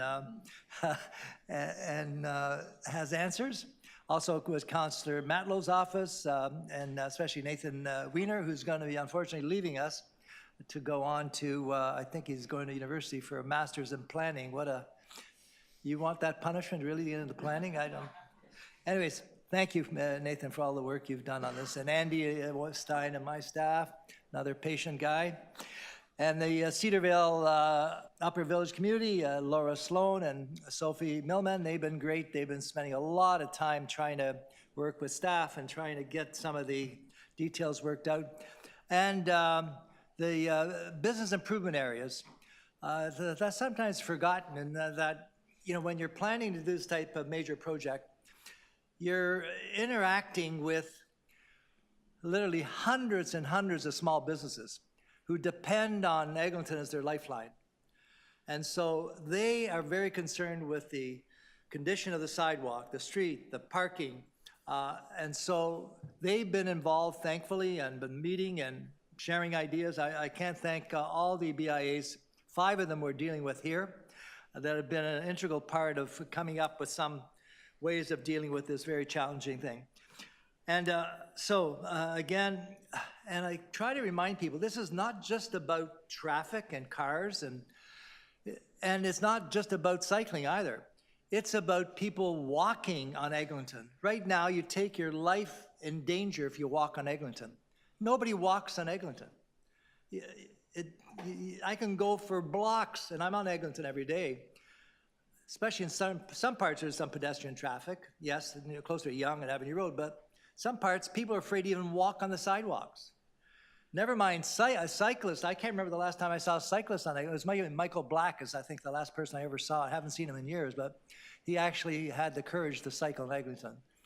So it is really precarious for pedestrians, moms with strollers, elderly people, people that are challenged visibly, etc., mobility challenged people. So this is about a complete street, sidewalks, paths, dedicated cycling lanes, critically important. God forbid, planting trees on Eglinton.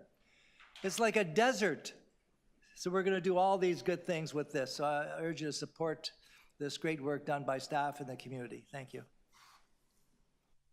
Thank you. Councilor Cole, 3 minutes. Sorry, Councilor Sachs. 3 minutes. Councilor Cole was 5 minutes, but you had a long motion. You had a long motion. That's okay. Go ahead, Councilor Sachs. Well, absolutely. I have to say I was really tempted by the idea of a race between the city putting in the bike lanes and Metrolinx opening the transit lines. I really like that idea in principle, but your motion makes much more sense. We need the buses off before the bikes get on. So thank you for the motion. Thank you for your support of this. Thank you to all the staff who've worked on this for a long time. It's an incredibly important piece.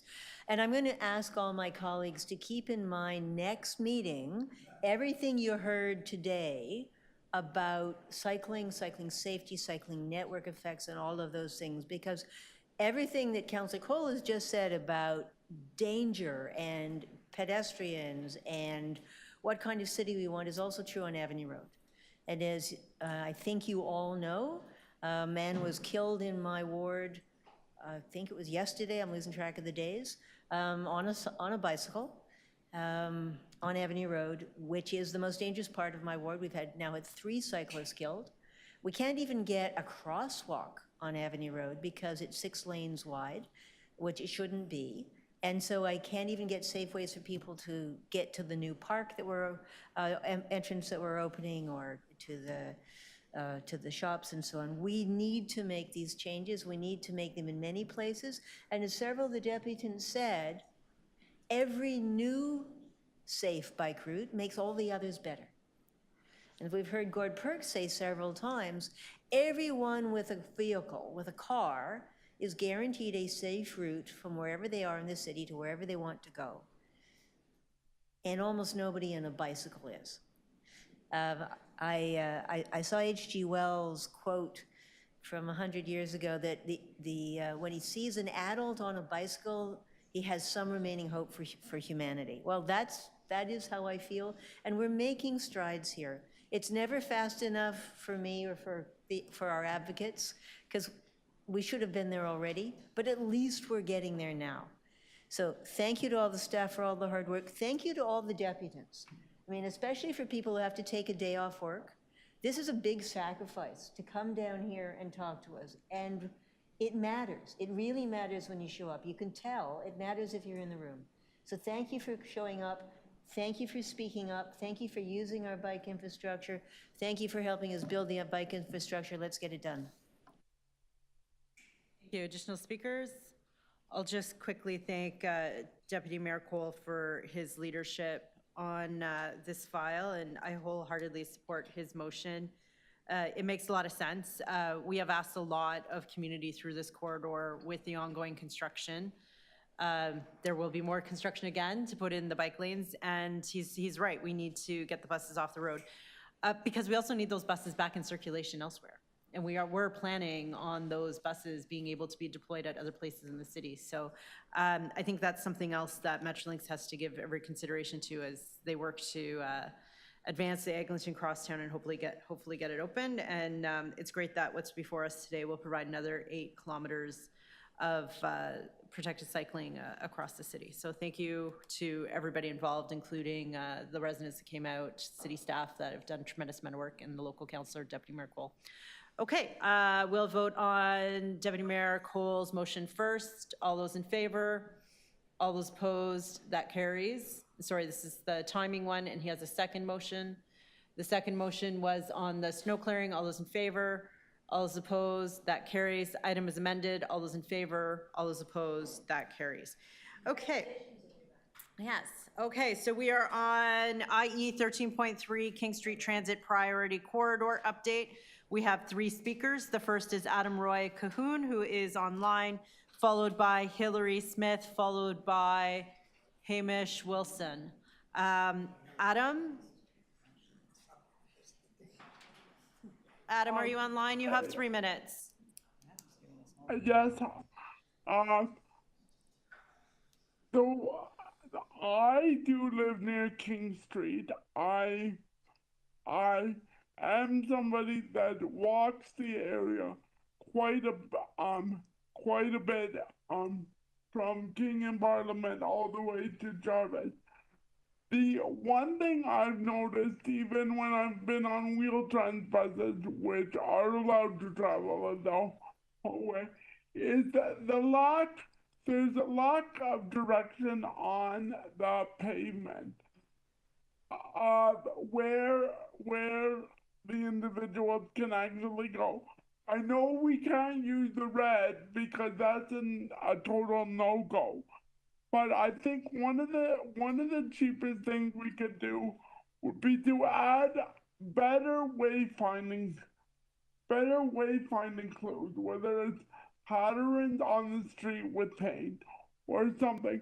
So that nobody could plead ignorance if they are woefully not following the rules and just driving through. That is one thing. But if it even stops some of the people from driving through because they can say, oh, I didn't know, I was just following the person in front of me, that's one of the simplest ideas that community people have said is why it doesn't work where some of these projects work well in other cities is because there is not the proper signage and even subtle marking on the road to give people direction. Thank you.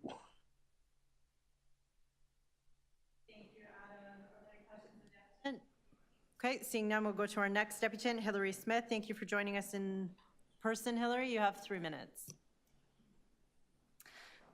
Good morning, members of the committee. My name is Hillary Smith. I am an active community member from the King Street West neighborhood and a member of TTC Riders. Thank you for giving me the opportunity to speak today. Today, I'm here to speak about the report by the Manager of Transportation Services updating the committee on the medium and long-term strategies to manage the King Street Priority Corridor. I would like to express my support for the strategies as laid out in the report, specifically installing public realm improvements, more streetcar platforms, mid-block curb extensions, and implementing automated enforcement. But I urge the committee to do more to provide clearer traffic signals than the current ones, to accelerate the timeline for making the temporary platforms permanent, and to make a concerted effort at implementing automated enforcement. Speeding up these improvements, as well as clarifying traffic signals, matter to me for 2 reasons. 1, King Street residents rely on these measures to get around, however inefficient. 2, with multiple new condo buildings being constructed in the area, the streets will only become busier and potentially more congested, probably before the Ontario line is completed in 2031. I use the 504 every day, at all times of the day, in the mornings and afternoons during rush hour, and at the weekends in the evenings. Too often, I have been late for a meeting or event due to traffic delays along the King Street. Too often, I have been late simply by a car blocking the intersection that causes the streetcar to wait for multiple lane change cycles before it can cross. Too often, I have had to walk on the road because the sidewalks are so crowded with people. Too often, I have been at risk of a collision with a vehicle because of the pure busyness of the King Street West neighborhood in the evening. The King Street neighborhood needs clearer traffic signals for drivers who create mobility problems for the residents who rely on the 504 to get around. We need automated enforcement to ensure that the rules are being followed at all times of the day, including the evenings when the traffic agents are no longer assisting.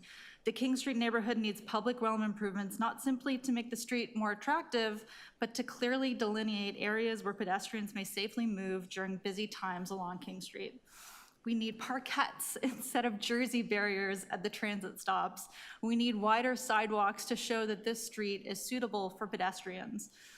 With such a relaxed timeline for achieving the strategies stated in the report, I fear that this major artery in our city will be neglected, and it shouldn't be. I see how congested the streets in my area and along King Street become after a Blue Jays game ends. I can only imagine how chaotic it will be after a FIFA World Cup event. I see how dangerous King Street can be during the evening when the road becomes chaotic with the surge of people visiting the clubs, bars, and theaters in the area. In conclusion, please carry out the strategies noted in the report, including mid-block curb extensions, public realm improvements, streetcar platform improvements, and implementing automated enforcement. These are strategies that are integral to the livability, mobility, and safety of people who live on, work on, and visit King Street, and thus vital to the entire city. But do it now rather than later. Thank you. Thank you for your deputation. Are there any questions of the deputants? It's okay, you don't have any, you're good. Okay, thank you. The last speaker, although I don't see him, Hamish Wilson? Paging Hamish Wilson? Okay. So that's it for speakers. Questions to staff. Outside councillors first. Deputy Mayor Malik. Thank you very much, and thank you very much to the deputants who joined us today and everyone who has reached out to us about this item. First, I want to acknowledge that we have seen some significant improvements from the efforts that have been made on King Street over the last while, and that means that there is so much more to be done and that it can be done. And the basis of some of these significant improvements have been due to the deployment of traffic agents on the site. So my first question is just about what further work is being done to make permanent changes to King Street so that it can be more effective in terms of meeting the aims of moving people across the city. Yep, through the chair. So in addition to the traffic agents, we've made a number of improvements with respect to the traffic signals themselves in terms of modifications. We started first with a location at King and Church and the location at King and Yonge.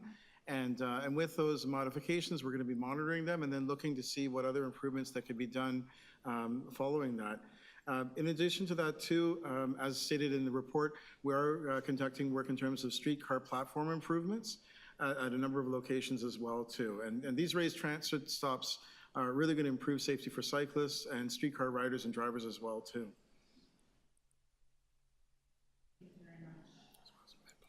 Thank you for that. This, in the last week or so, we've heard a lot more about new traffic signal modifications being installed, and I was hoping that we could hear a little bit more about what changes have occurred and what modifications have been made in the last little while, and whether we're actually seeing a change in drivers' actions on King Street as a result of the changes and how that's being tracked.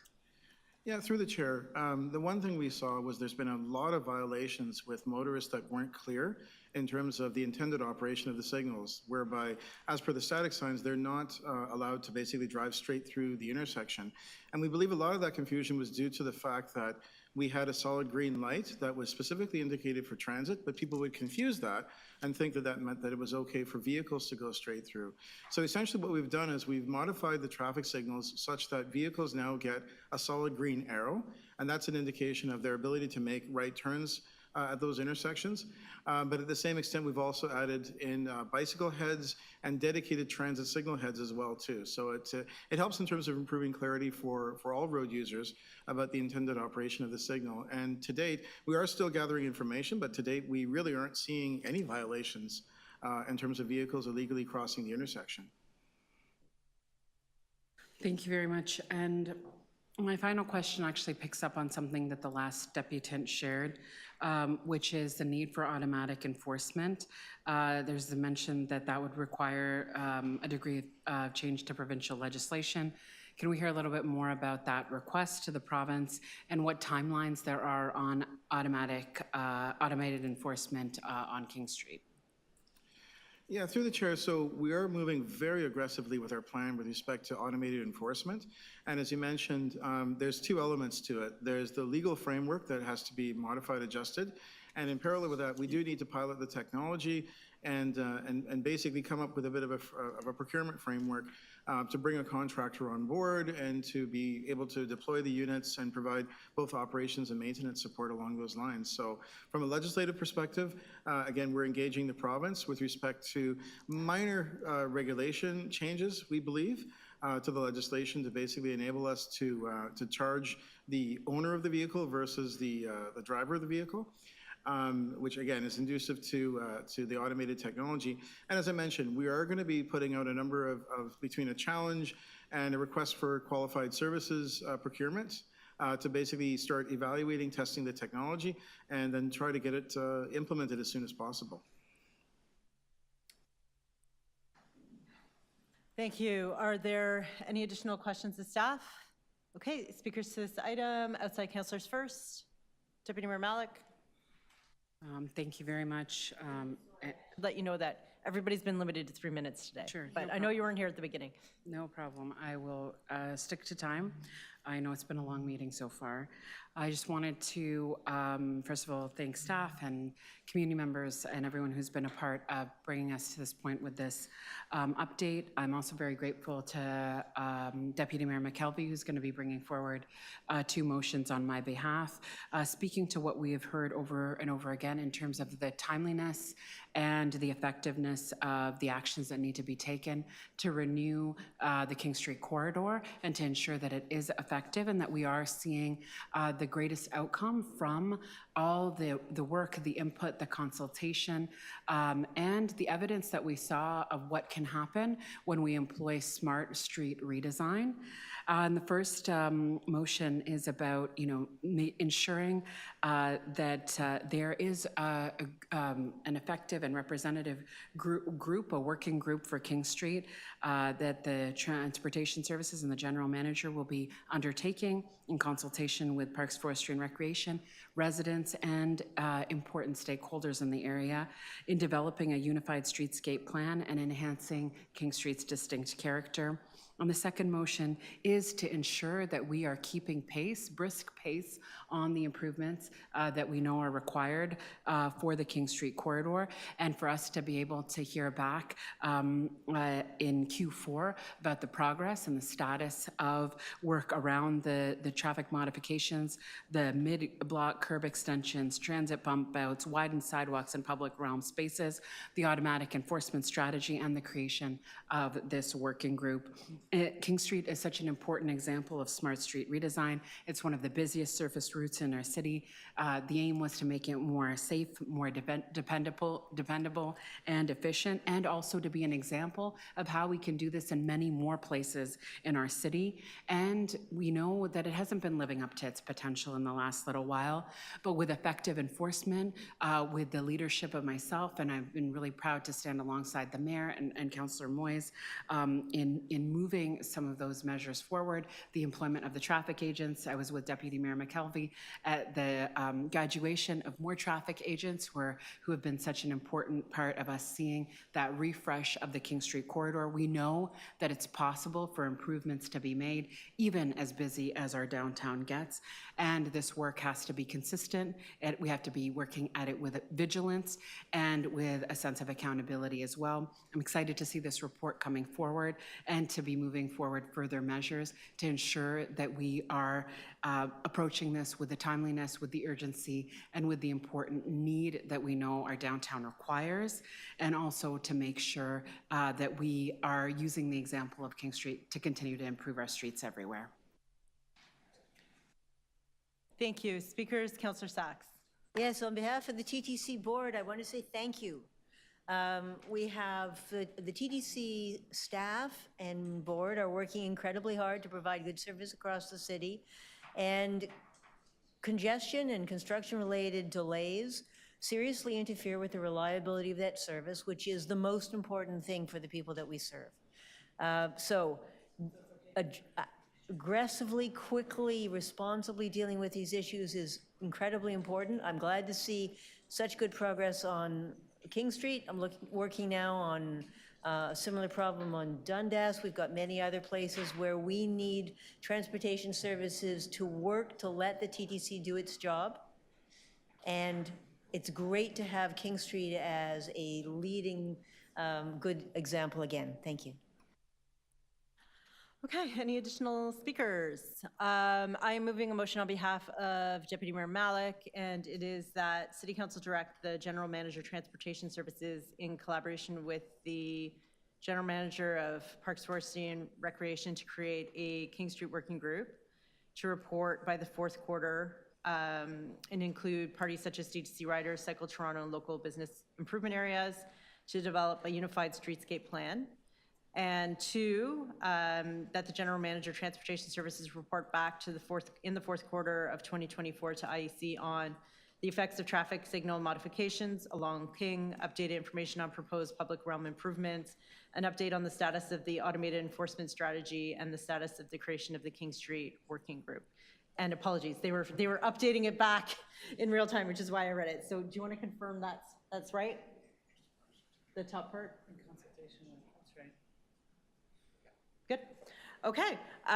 So thank you, Deputy Mayor Malik, for your leadership on the King Street corridor, and thank you to city staff for their exceptional work as well. And there is some good news, and based on the enhancements they've made to signal timings and the traffic agent program, streetcar travel times have dropped to 17 to 21 minutes from 45 to 65, so more than half of what it was. So that's great, great work that's there. And also, I'm happy that included in here in somewhere is that the Billy Bishop shuttle will also be able to use the King Street corridor, because anybody that has tried to get from the Royal York to Billy Bishop Airport, I think I could have walked faster.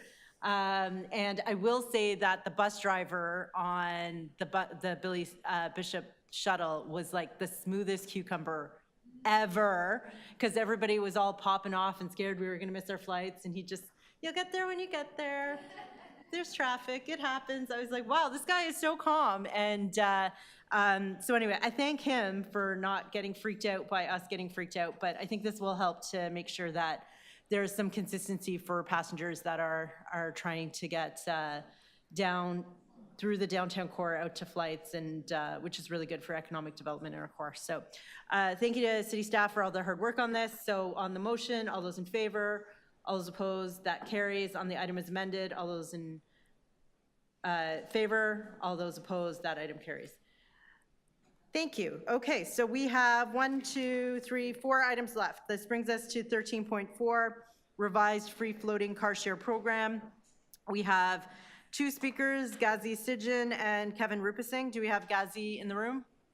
Thank you for joining us. You have 3 minutes.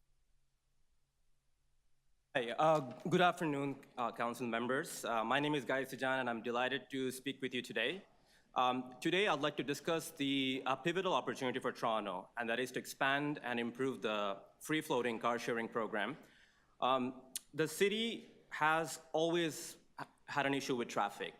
Traffic has always been an issue, and that comes with other sets of issues like congestions, pollution, greenhouse gas emissions, and so forth. The program that we are talking about today is not just a policy adjustment. It is our commitment in establishing a sustainable urban mobility network for Toronto, at the same time making Toronto more cleaner and greener for the future. And as the world urbanizes at an unprecedented rate, we're seeing that oftentimes the city faces 2 challenges. One is, how do we balance the urban mobility that is always growing due to economic growth, and how we also manage pollution, congestion, and so forth. So some of the research that has shown shared mobility solutions are actually proven solutions to these challenges.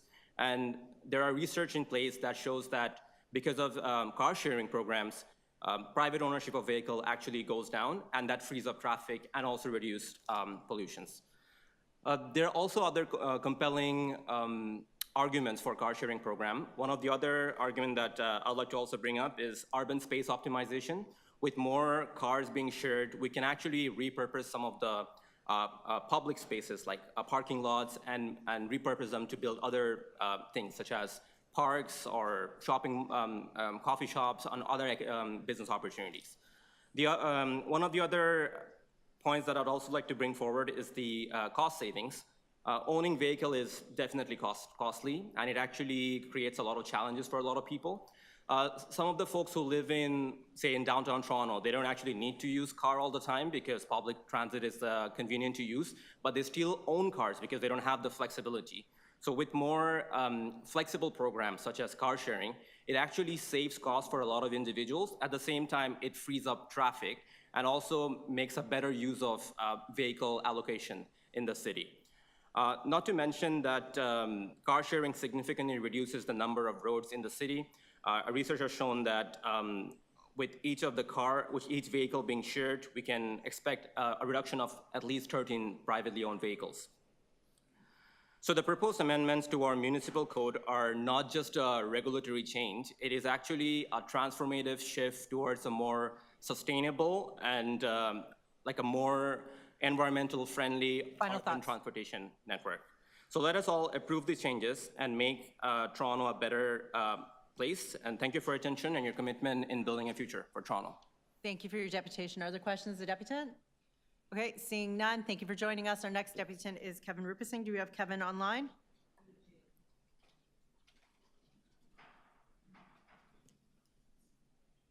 Hi, Kevin. We just need you to unmute.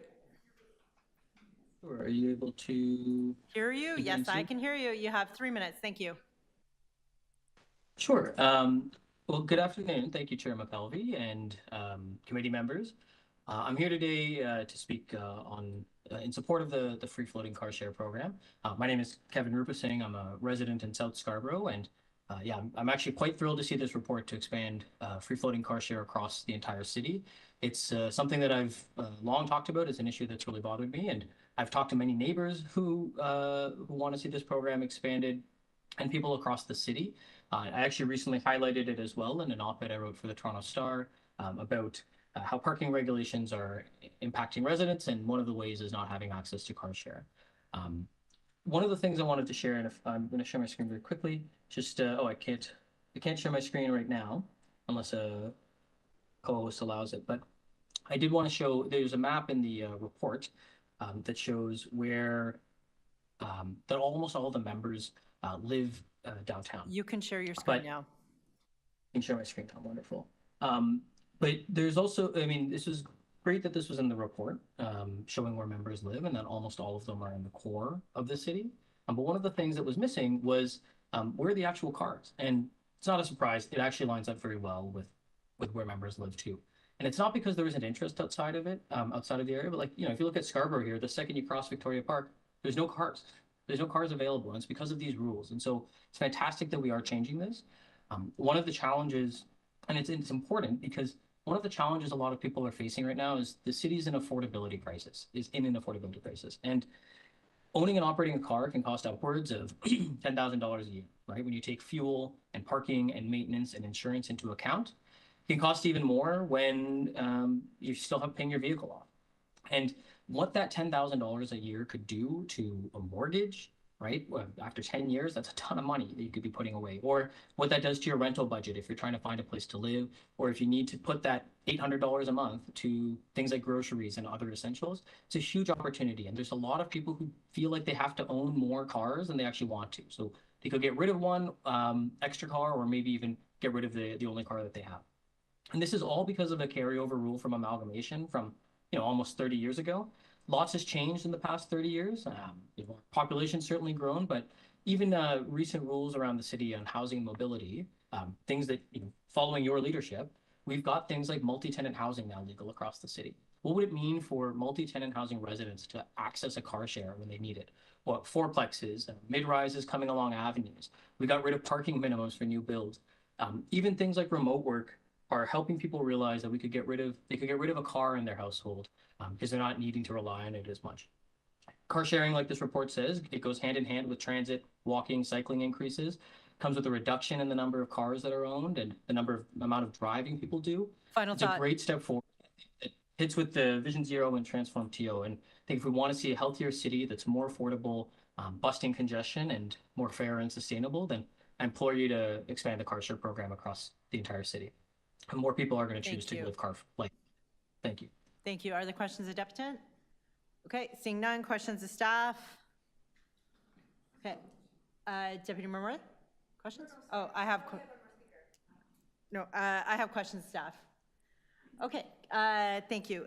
Can you confirm, I just want to make sure this means that this will now be allowed citywide? Yes, it will be allowed citywide. Okay, and the interpretation of the 3-hour rule, because that's being waived, does that automatically mean they can park overnight, even on streets where overnight parking is not allowed? Yes, they will be able to do that. For a maximum of how many days and how many cars per street? The current rule for car share, they can park up to 72 hours, but we see with the existing company that's operating, they don't last more than 10 hours. They're snatched up pretty quickly, so they never reach the 72 hours, and it's getting less and less in terms of time. And if they hit 72 hours, the car company has to go and has to move it? They have to move it, or they'll incentivize customers at reduced rates to move it for them, or they'll use car jockeys to move them. And if they don't, there's an offense associated with that. And what do we say to the neighbors on the street that are not allowed to park on the street right now? Well, those that can't park on the street right now, obviously they have parking in their own driveway itself. It's not gonna burden the community. It'll be a vehicle parked by someone that actually lives on that particular street and had the need for a car share vehicle. So we have parking neighbor police that just sit there and watch, and a car's been there more than 3 hours, they call it in. So what will happen, or the car's overnight, what will happen when they call in? Because they will be frustrated because they will wonder why they don't see a parking tag, or how will they know that that is a car share that is out there and it is allowed? Well, most of the times, the residents do call a number, our permit parking group, that can answer these questions, and it's a matter of just educating them to tell them these cars do have an official permit that they can park and operate within the city. When does the parking strategy come to committee or council? We're targeting Q1 of 2025. Okay. There's no real guardrails here, so what is the mechanism if we do find that this is problematic, or we're having lots of complaints from community members about it, or seeing that they feel it's unfair? Because many homes want to convert, for example, into multi-tenant homes, but they won't have parking spots available to those residents. So is there a way for us, if we start to see that this isn't working, to revisit at some future time?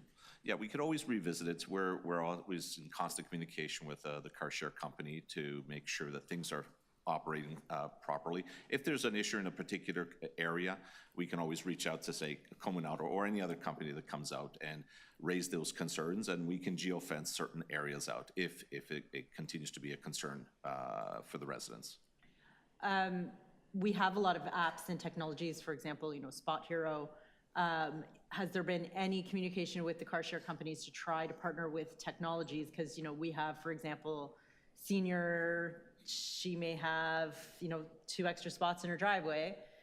She's living there alone. She could rent it out, or it could be used. Like, has there been any request of the car share companies to talk to the app companies, or to try to use private space more effectively? To my knowledge, we haven't heard anything about that. Okay. That's all I have for questions right now. Anybody else have questions? Yeah. Okay. Deputy Mayor Cole. I just was wondering, in some of these streets and most of Toronto, you can't park overnight. So all of a sudden someone sees a car share car parked on the street, and they say, well, they're parking, I can't park. What do you say They're going to call me and say that, I know that. Well, there doesn't seem to be a parking issue for the community that live on those streets. They have a place to park. Yeah, it may be odd to them to see a car parked out there for longer than 3 hours, but they will be well marked, you know, with their logos on the side, and they'll easily recognize that they're car share vehicles. And we will communicate out, should council approve, you know, the amendments that we're proposing as a general bulletin to everyone to know that these vehicles can legally park in their community. But in some cases, you know, what's happening is people are now, you know, I think Deputy Mayor McKelvey mentioned that, they're turning their residents into multiplexes. You know, like a lot of international students are moving into different parts of the city, and some of them want cars, whatever it is. They can't park on the street, and they have limited parking on their own properties. So it's not as if they're all these big wide driveways and garages everywhere. So how do we tell them that this is happening? And do you have a communications plan or anything? Just wondering. We plan to do something in that regard, should council approve this. Yeah, okay, thank you. Okay, speakers. I still have some concerns around this. I think we'll talk to our council colleagues. I'm comfortable with the recommendations there today, but I will flag that a council, like I may ask that it comes back in a year just to tell us what are the numbers, how many are there, where are they, and then maybe have a look at it in conjunction with the parking strategy again at that same time. We do know that we need to use the existing limited parking in the city of Toronto more effectively, and there are technological solutions that can help us do that. And that could be for, you know, both car share, but also ride share. So the concern that maybe they're driving around neighborhoods waiting for pickups, like maybe there are private spots they can use while they're waiting.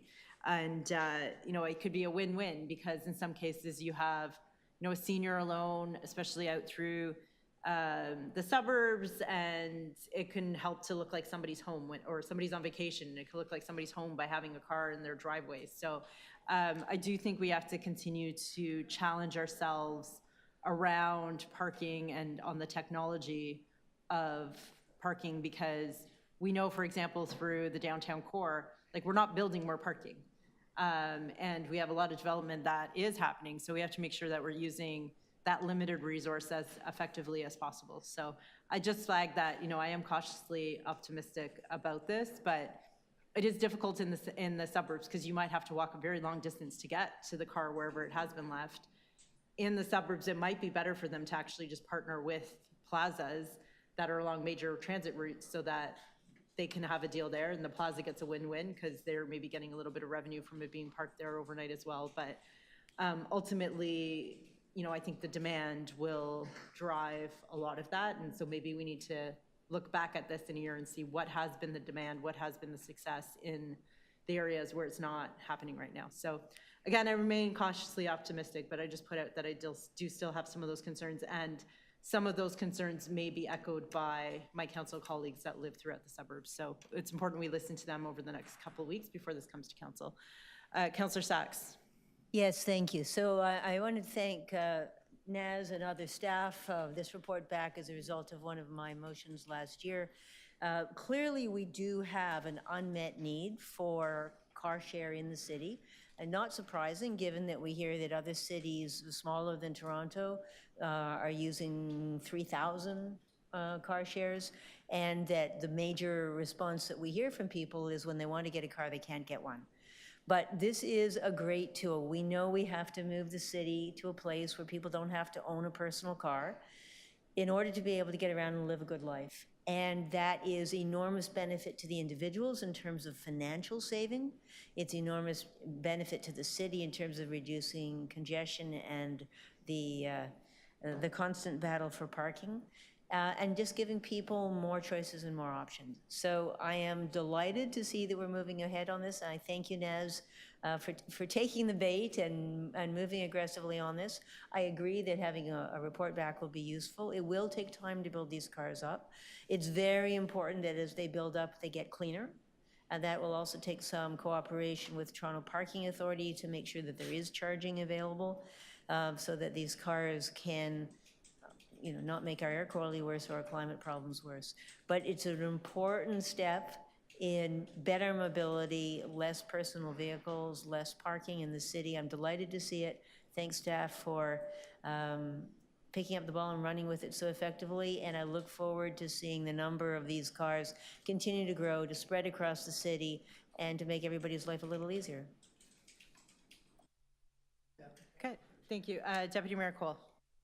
I have a few reservations, like Deputy Mayor McKelvey, because it's going to be a challenge communicating with most of the city of Toronto that doesn't allow parking overnight. And I think that's Etobicoke, Toronto, North York, and I have a hybrid board myself of everything. So I just think we've got to try and get this information out to people that this is happening, because right away they're going to call. I can see it. In fact, when I woke up this morning, there was a car share parked in front of my driveway. And I was trying to, I have the aluminum soffit gutter people doing work on my house, so I was trying to get my car out. So that, anyways, this morning. But I just want to say that I think it's one of multiple things we're doing to allow more availability of cars for people that don't want to own cars.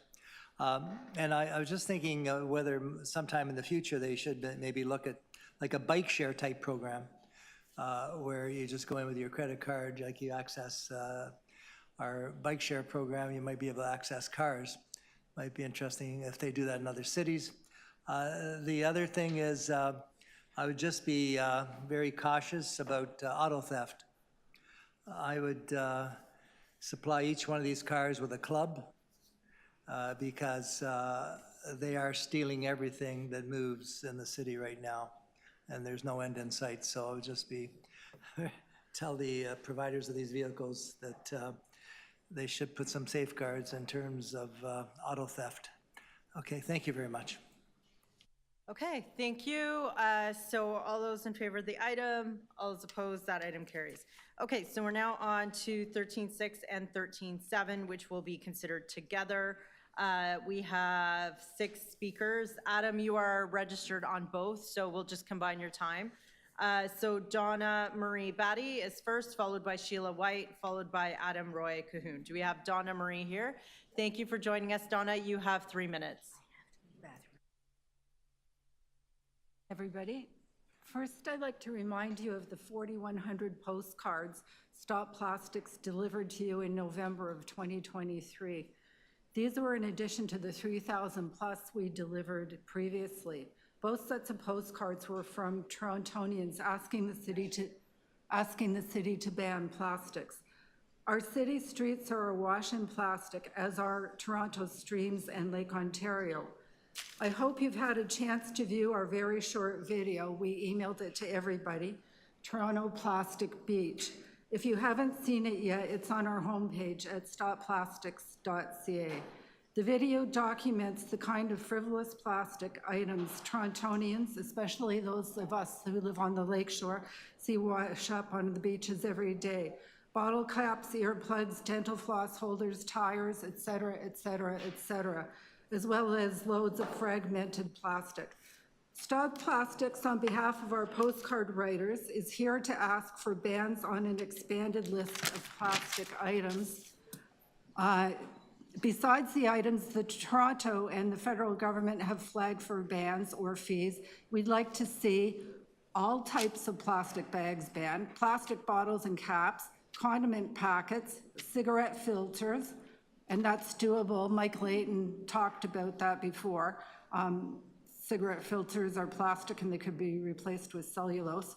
Wet wipes, Q-tips, balloons and sticks, cigarillo tips, vaping devices, marijuana paraphernalia. Clearly, these items comprise just the tip of the plastic iceberg. That's why we feel the next step after a single-use ban would be A, prohibition of all disposable plastics, and then B, prohibition on the manufacture of plastic products unless industries can prove the use of plastic is essential in the making of a particular item, perhaps in some medical applications. Once again, we're asking if disposable water bottles and coffee cups are more important to us than the integrity of the lake's air and soil. Councillors, we need you to help us end this age of plastic. Thank you, and thank you for your deputation and for waiting this long to speak today. Our next speaker is Sheila White. Do we have Sheila online?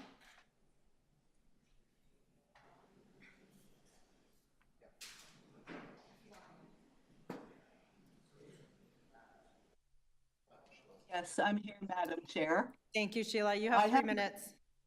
I have materials to share. If I could get the clock stopped so that I can get my materials up. Yes, they're giving you sharing ability right now. Thank you.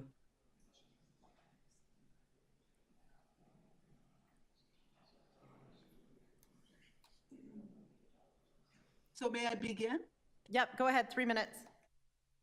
Thank you. On April 2nd, I teamed up with retired City of Toronto staffer and solid waste communications expert Pat Barrett for a press conference at Queen's Park about the Ontario Day of Action on Litter.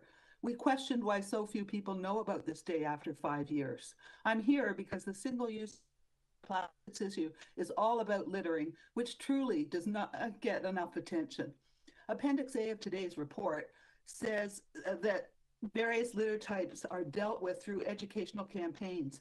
I'm not aware of these campaigns, but I very much support the idea of them. I'd like to see a variety of city publications and mailings used to communicate that littering is unlawful and serious. I've read lined blank spaces on city leaflets that could have incorporated litter prevention messages. And the snow brochure, why can't the city produce something similar for takeaway and plastic items, which is a year-round problem, unlike snow, seasonal? The litterpreventionprogram.com created some and made materials freely available because of a lack of litter prevention education materials. Like This Week in Litterland, a newsletter which I published weekly for 9 years.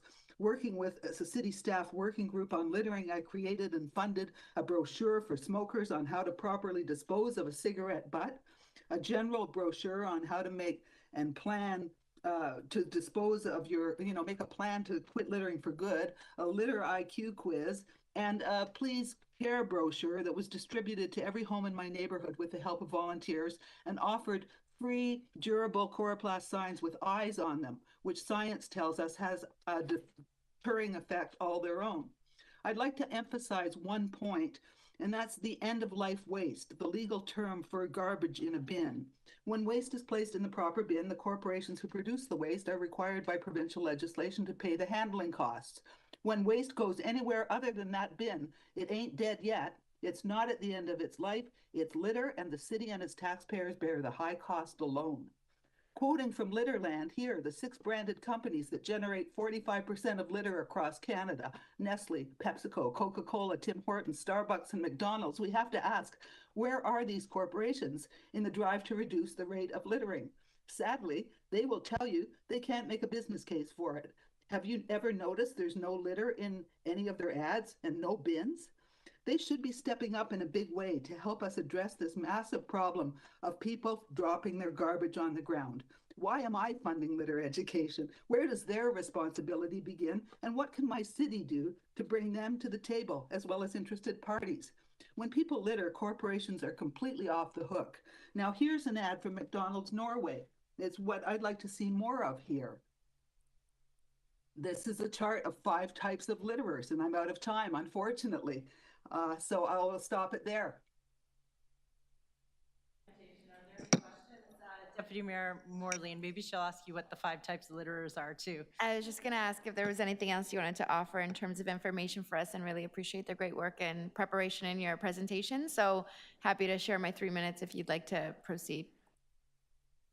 Oh, thank you so much. Yes, there's nothing I like better than keeping litter in the conversation. Well, this is a chart from the UK in 2007, which identified the top 5 types of litterers, and the excuses they use, what percentage of the population of litterers they make up, what people think of those people, and what excuses they give for littering. And you'll notice in 2 of those occasions, they blame the city for not having enough bins.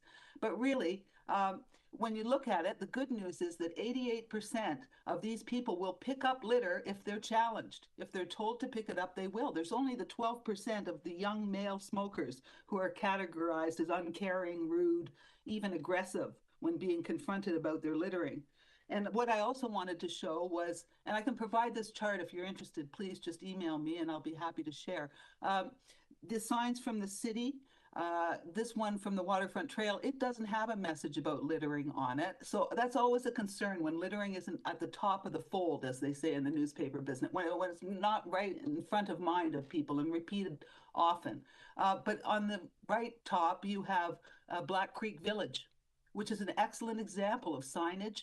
It's clean, the bins are provided, it's a designated area, and that's just an excellent way to proceed with trying to communicate on littering. And on the bottom right, you have the worst example. It's the province of Ontario, that body that tells us they want action on litter.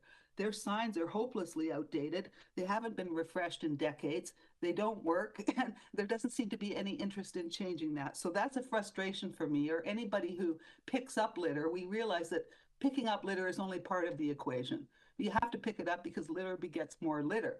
But what would be really great is if we had the education to prevent it from being thrown down in the first place, the money saving and the psychological impact of having clean spaces. And I just took a couple of pictures from my sister-in-law who goes to the waterfront, just as an indication of, the types of behaviors that need to be addressed through education. Look at all those single use. We heard the last speaker mention things, bottle caps and cups, etc.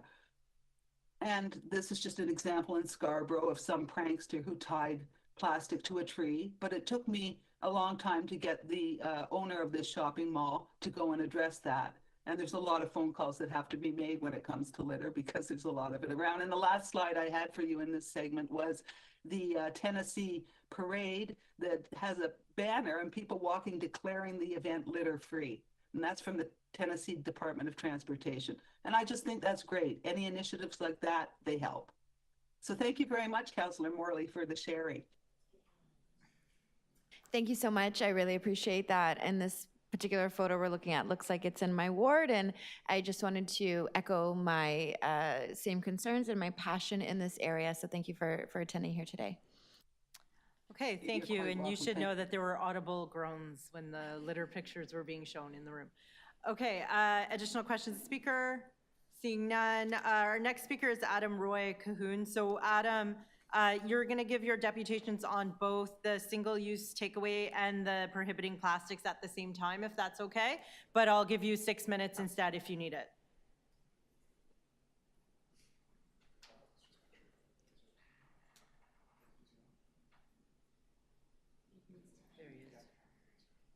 Thank you, Adam.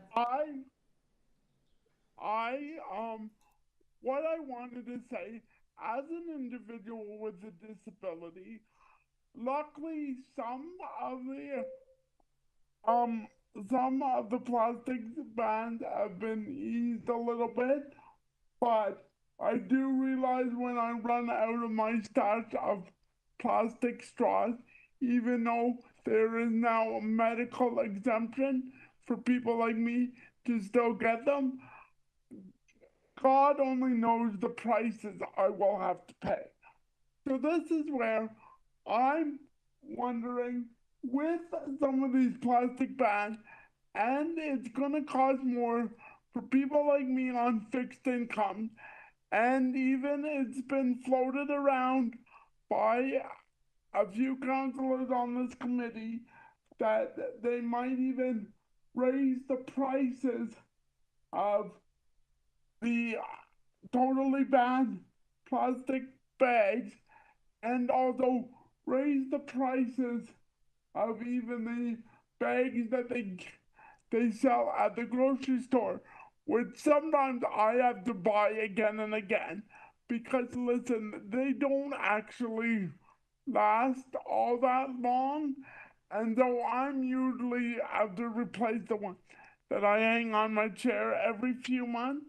So that's going to be a cost for me. And as somebody that honestly, let's just, without getting too graphic, does go through a bit more waste because of how I have to empty my system, so to speak. I do throw out a bit more waste, and lately garbage bag prices already have been going through the roof, and I know garbage bags like the Glad garbage bags, they're not gonna be banned, but it's almost like the plastics industry is jacking up the prices of those, and as somebody on a fixed income, I'm just worried about situation like that, and I know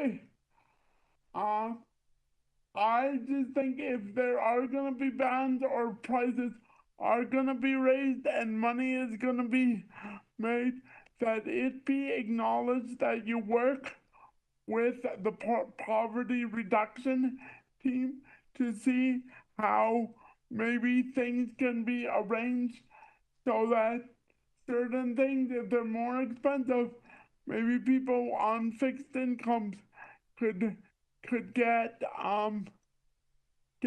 certain items at discount, or if I can't rely on store bags for throwing out some of the waste. And unfortunately, I can't really change how my body works, so I am gonna create a bit more waste that I can get discount on bags or even through library programs. I don't live in Toronto community housing, I live in a co-op. Maybe a program where even maybe the building manager does get some bags for us, because if there is gonna be a ban or things are gonna be made so these items are more expensive, I don't want it to necessarily hit my pocketbook. Those are the main things, so I just want, before you actually decide the rate, I want you to work with the poverty reduction strategy team to figure out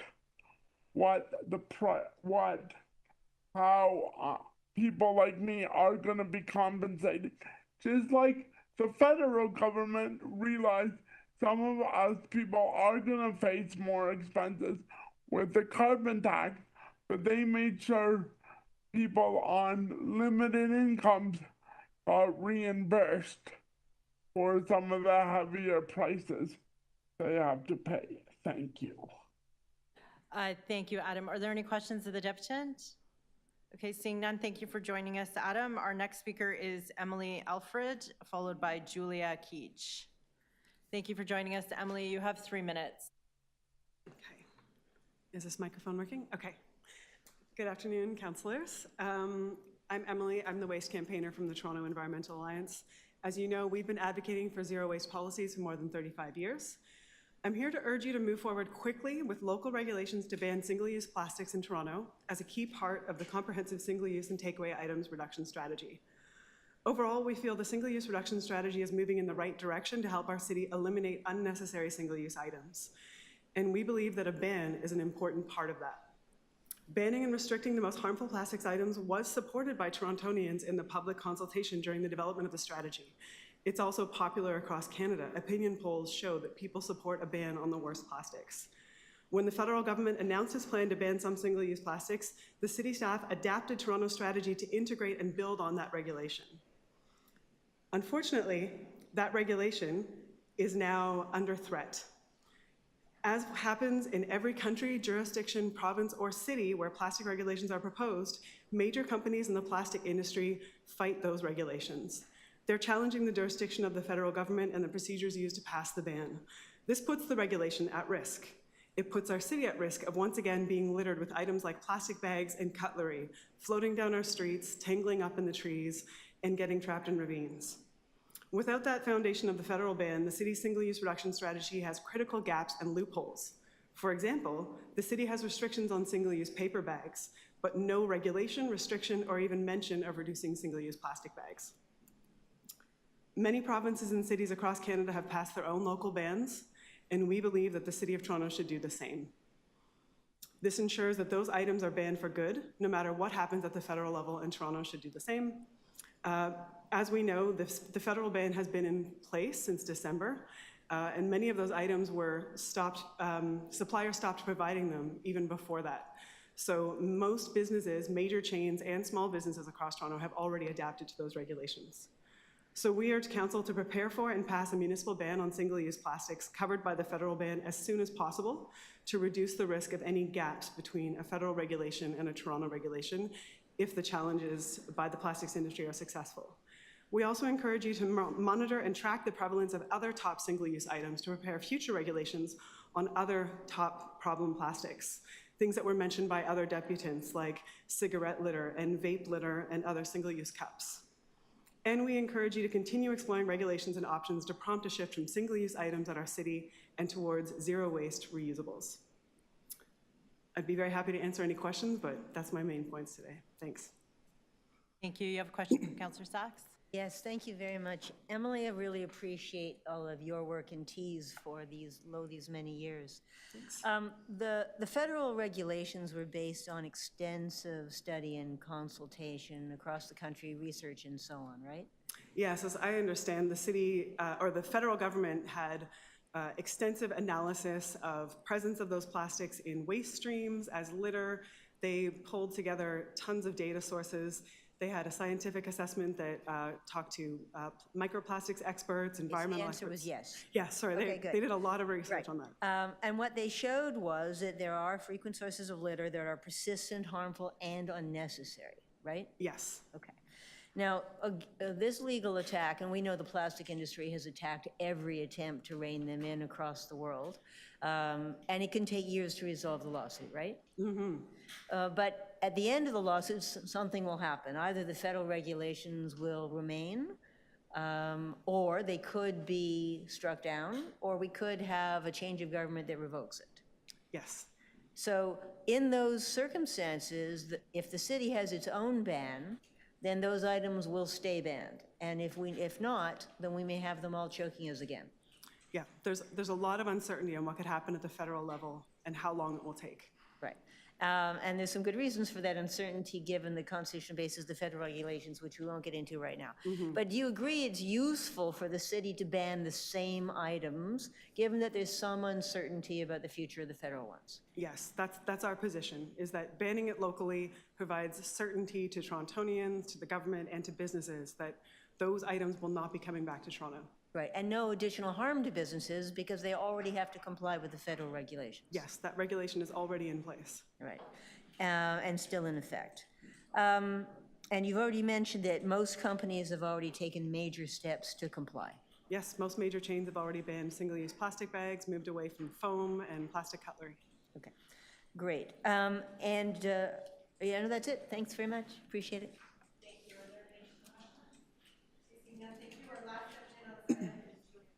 Have Julia online.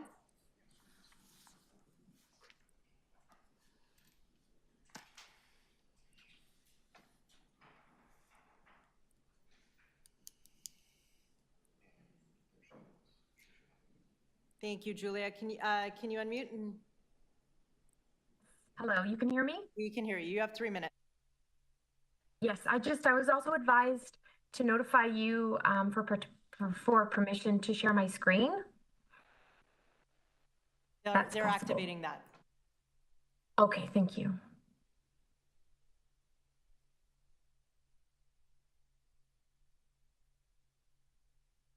Can you see my screen now? Hello? Not just yet. You're able to see my screen now? Hello? We're still waiting for it to come up. Okay, thanks.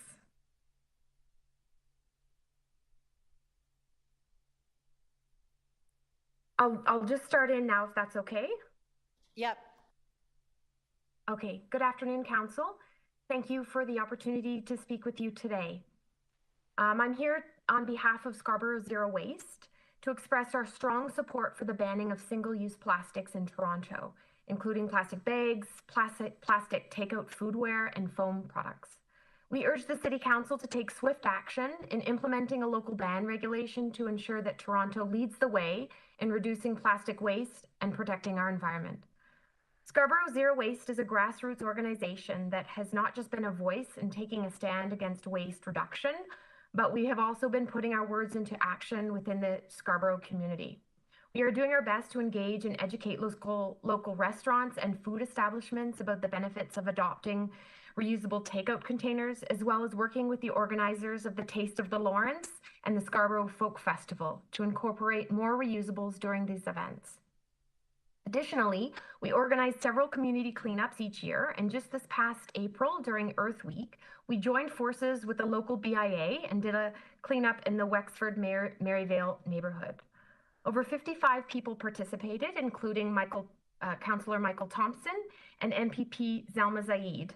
And one of the most notable observations this year was the absence of plastic bags in the waste collected. This is a testament to the federal ban of plastic bags, as in previous years, the single-use item was found throughout. Are you able to see on my screen the photo from that cleanup? No, we're not able to see your screen. Do you want to try and share again? Okay, sure. I just had a picture of the... You can also submit it to us and the clerk can put it onto the official record. Oh, it looks like it's working. There you go. Okay, so there's that's just a photo of our most recent cleanup with the over 50 people participating, including Councillor Thompson. They're shown there in the middle. And then I'll just show a before and after photo of the litter found in the hydro corridor. As you can see, the number of coffee cups, they were ranked as sort of the #1 litter item found. And just think of, you know, what our green spaces and waterways would look like if this single-use item was banned. By enacting a bylaw to prohibit single-use plastic items, Toronto can make a substantial positive impact on the environment. Such a ban would not only help mitigate plastic pollution, but also promote sustainable alternatives and encourage responsible consumer behavior. With other cities across Canada already implementing similar bans, Toronto has the opportunity to join the movement and demonstrate its commitment to environmental stewardship. Therefore, we urge you to support the proposal for banning single-use plastics in Toronto and to expedite the process of implementing necessary regulations. Scarborough Zero Waste remains committed to supporting and collaborating with Council to create a cleaner, more sustainable Toronto. So we thank you for your consideration of this crucial matter. Thank you. Great, thank you for your deputation. Are there any questions of the deputant? Okay, Councillor Sachs, yep. Yeah, thank you very much for your deputation and for your hard work. I just want to clarify that despite the really hard work of city staff, there's a hell of a lot of plastic trash that's left uglifying your neighborhood that would still be there today if you didn't go with your friends to pick it up, right? Yes. And how does that adversely affect your community? I think on all levels. I mean, it's bad for businesses because people are, you know, kind of disgusted by the amount of litter surrounding the business and the green spaces. It's, you know, discouraging for just regular folk who want to take walks in the park and see this garbage. It's a sad sight for everyone. So yeah, it affects everybody. All right. Thank you very much. Thank you. Okay, additional questions? And I will note the clerk has advised me that your materials are posted to the item and available for people to look at as well. So thank you for that. Okay, that completes our deputants on this item. We'll move to questions of questions of staff, starting with Councillor Sachs. There we go. All right, well, thank you very much. To solid waste, I just wanted to confirm, you gave us a litter list, which I appreciate, but it doesn't count parks, beaches, and creeks, correct? Through the chair, correct. All right, and it doesn't distinguish persistent plastics from napkins and paper that rots quickly and isn't a problem? Through the chair, correct. And it doesn't distinguish items that we could conceivably ban from those we can't, such as integrated snack bar packaging or pieces of machinery? Through the chair, that's correct. Right. And if we want to quantify persistent, harmful, unnecessary plastic litter and its harms to the city, that's going to take more work than you've been able to do. Through the chair, that's correct. Now, and you helped me draft the motion that we've got here today. Through the chair, that's correct. We provided you with the draft version of the motion and some revisions that were provided by yourself. All right. Question for legal. It's legally permissible for the city to adopt its own ban in parallel to the one that the federal government has, correct? Through the chair, yes, subject to the details in the confidential attachment. All right, we read it. And if the federal ban were revoked or struck down, then our ban would become primary and would be the only thing standing between us and a renewed tsunami of plastic waste, right? Through the chair, yes. And again, clarifying that although under the new extended producer responsibility system, the producers, the people who make all the money producing this plastic, they're going to pay for the blue box system, but they don't pay us a penny for all the litter, right? Through the chair, that's correct. Right, and it costs us more than $50 million a year, plus the other harms that we've just heard described. Through the chair, that's correct. Okay. Yeah, that's it. Thanks very much. Thank you. Additional questions of Sachs or staff? Seeing none, speakers to this item, Councillor Sachs. I have a motion, which clerks has and which was advanced, circulated. The gist is that the staff report said, well, why don't we just sit and wait and until the federal government litigation is finished, whatever year that might be. The problem is, first of all, if the regulation gets revoked or struck down or weakened in some way, it then takes us a long time to ramp up again to do anything about it. And during the gap, you have a lot of confusion, a lot of lost momentum, and a resurgence of plastic waste. And there's no particular likelihood that there's going to be any end to the litigation. There hasn't been anywhere else that I'm aware of.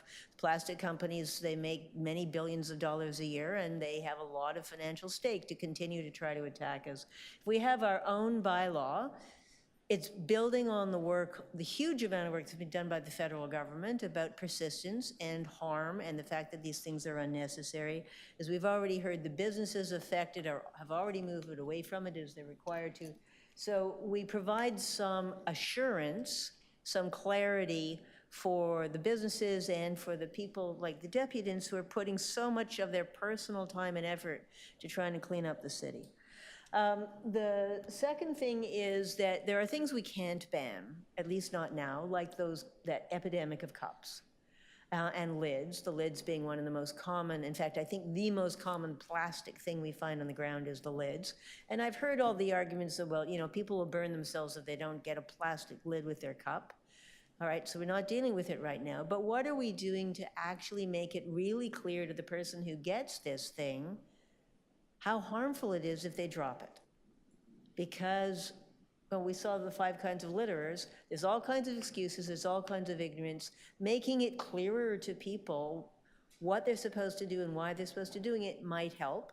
And it's an easy thing to do. We're already talking about requiring people to put up signs.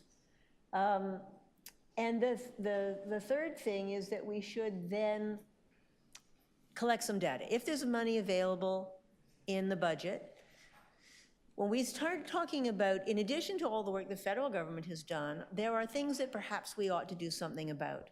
And the work hasn't been done to generate the evidence because we don't collect that evidence in our parks or our beaches or our creeks. And when we do get data, it's not distinguished between, in terms of persistence and harm, and which things we can actually ban because they are unnecessary and have alternatives. So we need that data if we're going to move to more bans.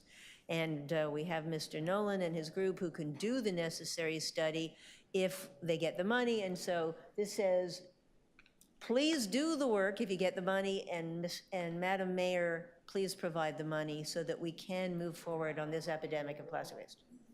I'm sorry? So, okay. So that's basically the structure here. We'll stand on the shoulders of the federal government, provide some backstop as well, to provide some certainty to the businesses in Toronto that are going through the effort to change, that they won't have to change back, that it is going to be clear, and then collect the data so we can move forward. The expectation that we hear from the plastics industry is they want to triple the amount of plastic that's choking us. And we're going to have to fight back really hard, even to stay in the same place, much less get progress. So that's what I'm trying to do in the motion. Thank you. Questions of the mover? Okay, additional speakers? Deputy Mayor Morley? I just want to thank my colleague, Councillor Sachs, for her leadership in this, with this motion, and of course to staff for their ongoing good work in this area. As we heard from our deputants and as we've talked about at length, the importance of us as a city continuing to play a leadership role here, I think is critically important. We know that climate change and our climate crisis is a big source of anxiety for many Torontonians and people around the world, and I think making sure that we take care of the small details, including the litter and the impact that it has in our neighborhoods, have a big impact in the bigger picture in terms of how we take better care of our planet. So I just want to offer my enthusiastic endorsement for ongoing work in this area, and again, many thanks to my colleagues and to staff. Thank you. Additional speakers? Okay, I just quickly, I'll thank Councillor Sachs for work on this and thanks city staff for their hard work on again, we have both items before us today, so the city's single-use and takeaway strategy, and also in the motions that are before us today about prohibiting plastics. I think the fact that the federal ban is in court is just absolutely ridiculous. I think it's completely within the federal government's authority to prohibit items that we know are a problem. I mean, one of the things on the list is the rings that go on pop bottles and on pop cans. Like, we see the pictures all the time. We know what a problem these are. We see plastic pollution accumulating in the lake, in the waterways, and even in our smaller stream systems and tributaries. We can see that they are clogging up our sewers. They are a problem for wildlife, they are a problem for humans, they are a problem for everybody. And I think it's so unfortunate that their legislation is tied up in court right now. And I think it's great that the city is going to look at how we can move forward in the absence of certainty on what the federal government is doing. I think Councillor Sachs for going a step further, start to identify what are those items that we find most in Toronto, in our ravines, in our beaches, in our sewers, in our water bodies. So I look forward to seeing what that inventory is, and we can start to think about how we can push to do better in that. We also have, in parallel to this happening, EPR and the transition of recycling, and that is supposed to help inform materials, and so I'm hopeful that we can bring the manufacturers on board as well in this journey, and that was the intent of EPR, and I think we have to keep putting pressure on the provincial government, on the manufacturers to help to realize that. The other thing I will add is that, you know what frustrates industry the most? Lack of certainty. And this back and forth and changing of minds and changing of what's happening, and federal government proceeding, and now it's in court and it's in ban, and so I think it's important that we all collectively develop a strategy and move forward in that direction that gives certainty to industry, to manufacturers on, what are the prohibited materials? What are the materials that we want to use instead? And overall, how can we really decrease consumption? And I think the best thing I ever heard in terms of that is to love what you buy. So when you're buying things, think about, how can I use this, more than once? How can I use it on a regular basis? How can I use it to the end of its lifetime? And if we all thought a little bit more about that, we'd all be in a much better position. So thank you again, Councillor Sachs. Thank you, staff. With that, we'll move to voting on the motions. All those in favor of Councillor Sachs's motion? All those opposed, that carries. All those in favor of that item, which is, which? Yeah, so the item as amended, which is the first item, i.e. 13.6, update on stage 2 of single-use and takeaway items. All those in favor, all those opposed, that carries. And then the second item, which was prohibiting distribution of plastic manufactured items. So we are just receiving that information. All those in favor, all those opposed, that carries. That brings us to our last item, which is IE 13.8, feasibility of deploying solar-powered smart compacting garbage and recycling bins on a pilot basis. And we have one speaker, Sheila White. And you're right, Sheila's online. I'm looking around the room, but you're Yes, right, I she's am. online. And I have another share, and it looks like I have permission to share, so this won't. Oh, I don't have permission yet. I am now the presenter. Now I do. Okay. Share this content. And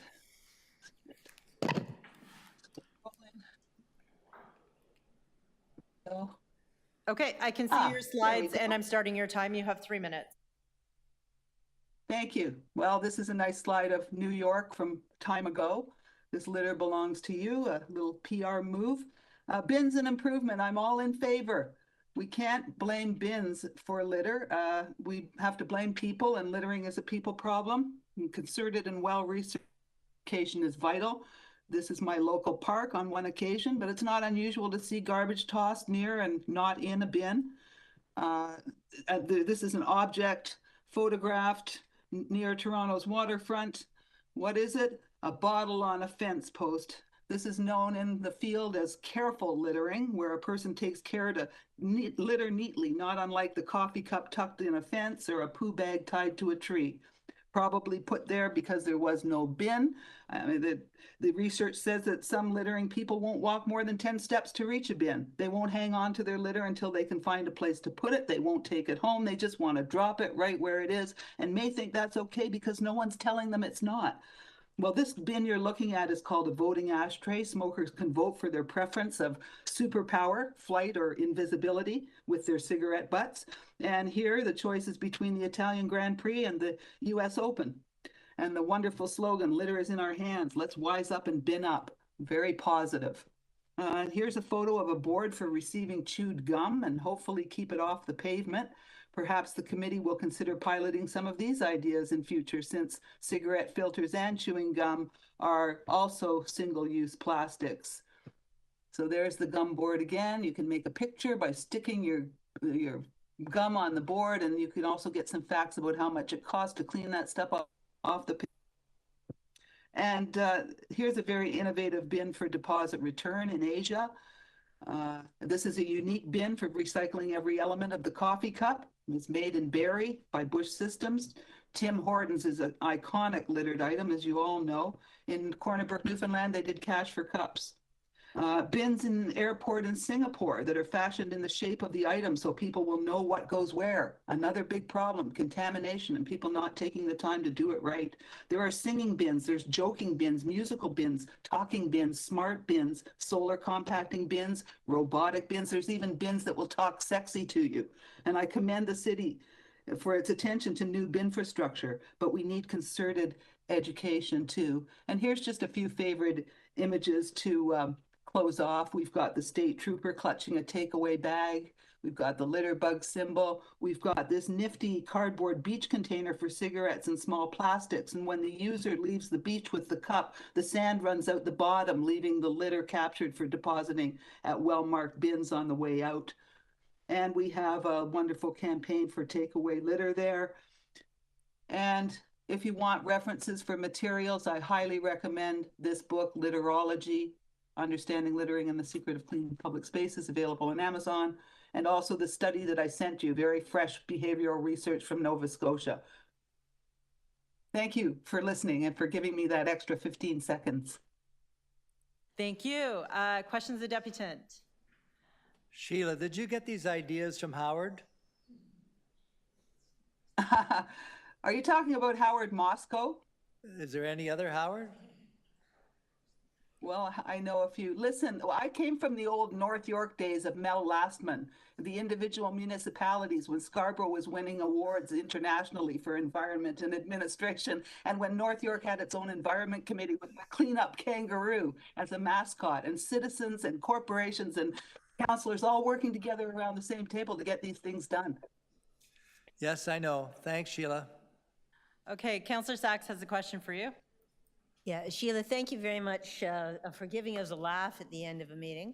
I will say that your presentation is not listed on the items, so if you could send it into clerks and get it added, that'll be great. But thank you for the innovative ideas. We could actually use a laugh. I love the idea of a contest with a vote for something you want and with the cigarette butts. And if we hadn't already asked questions, I'm going to ask Mr. Kelleher afterwards if he's got some appetite to try some of these ideas. We absolutely need a sense of humor, and we also need to try new stuff because getting citizens out picking up trash around Earth Day is great. We shouldn't need to do it. But even with all of the effort and all of the people and all of the trash, we're still being besieged with trash. So we definitely need some new ideas, some fun ideas, some different ways to tackle it, and I appreciate you bringing them to our attention. So thanks for all your hard work and support. I hope you're pleased with the plastic ban. Let's see what else we can do that's good. Okay. Thank you, and thank you all on the committee for your leadership. Thank you. Okay, no further questions for Sheila. Okay, questions to staff? Deputy Mayor Cole, anybody else? Councillor Sachs? Maybe? Okay. Deputy Mayor Cole's first. Yeah, as you know, is my motion that asks for a look at a possible pilot project to look at these innovative bins that I see in Germany and Japan and other places. So basically, what's the basic rationale why we can't undertake a pilot project to look at some of this new technology? Through the chair to council, there's a couple main issues. Number one, it has to do with the ergonomics of the bins and the weight of the compacted material and the impact that would have on staff. The other challenge is we received quotes from one of the major manufacturers who was not willing to lease us these bins. We had to purchase them and install them, and we're looking at around $100,000 for 8 to 10 bins, which is very expensive. And then if we were to look at extrapolating that out across multiple routes, we're looking at millions, if not tens of millions of dollars to do this project. And we have extended producer responsibility on the blue bins on the horizon. We have recommended, and we are moving forward with a couple innovative ideas, one being that we're installing sensors on the bins, which would be very similar to the technology in the solar-powered bins, Councillor, where we will be advised of how full those bins are so we could go collect them quicker and reroute. And we're also putting some more staff on the ground in order to review the bins and make sure that if bins are overflowing, that service requests are put in much faster directly to supervisors to have them emptied before residents have to put in their own service request. Okay, thank you.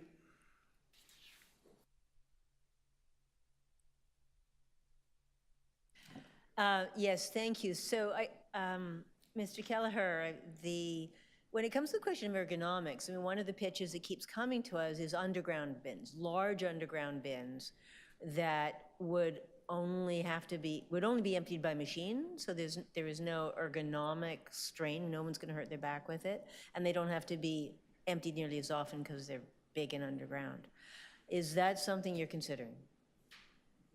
Through the chair to the councillor, it was something that was done a number of years ago as a pilot project to look at the feasibility of those in the parks. But when we're looking at the collection on streets and main roads, it would be very difficult to bring in the equipment with a crane to lift that larger bin. Also, when we're looking at the potential of having to tunnel or bore out holes for the bigger bins, we have some challenges now just with sewer lines, water lines, other transportation cuts that may prohibit that from happening. Fair, So those fair are the point. main challenges with that. But you heard some great suggestions for using humor, like the competition with the cigarette butts.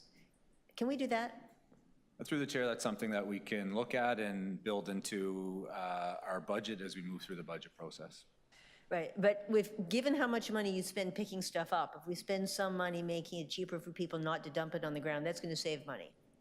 Through the chair, its potential, we'll definitely look at it and look at some of the options that we could roll out in partnership with transportation and other city divisions. And Have you read the book that Sheila recommends, Literology? through the chair, no, I haven't. Would you like a copy? Through the chair, I'll have to read the synopsis first. All right, well, let me know.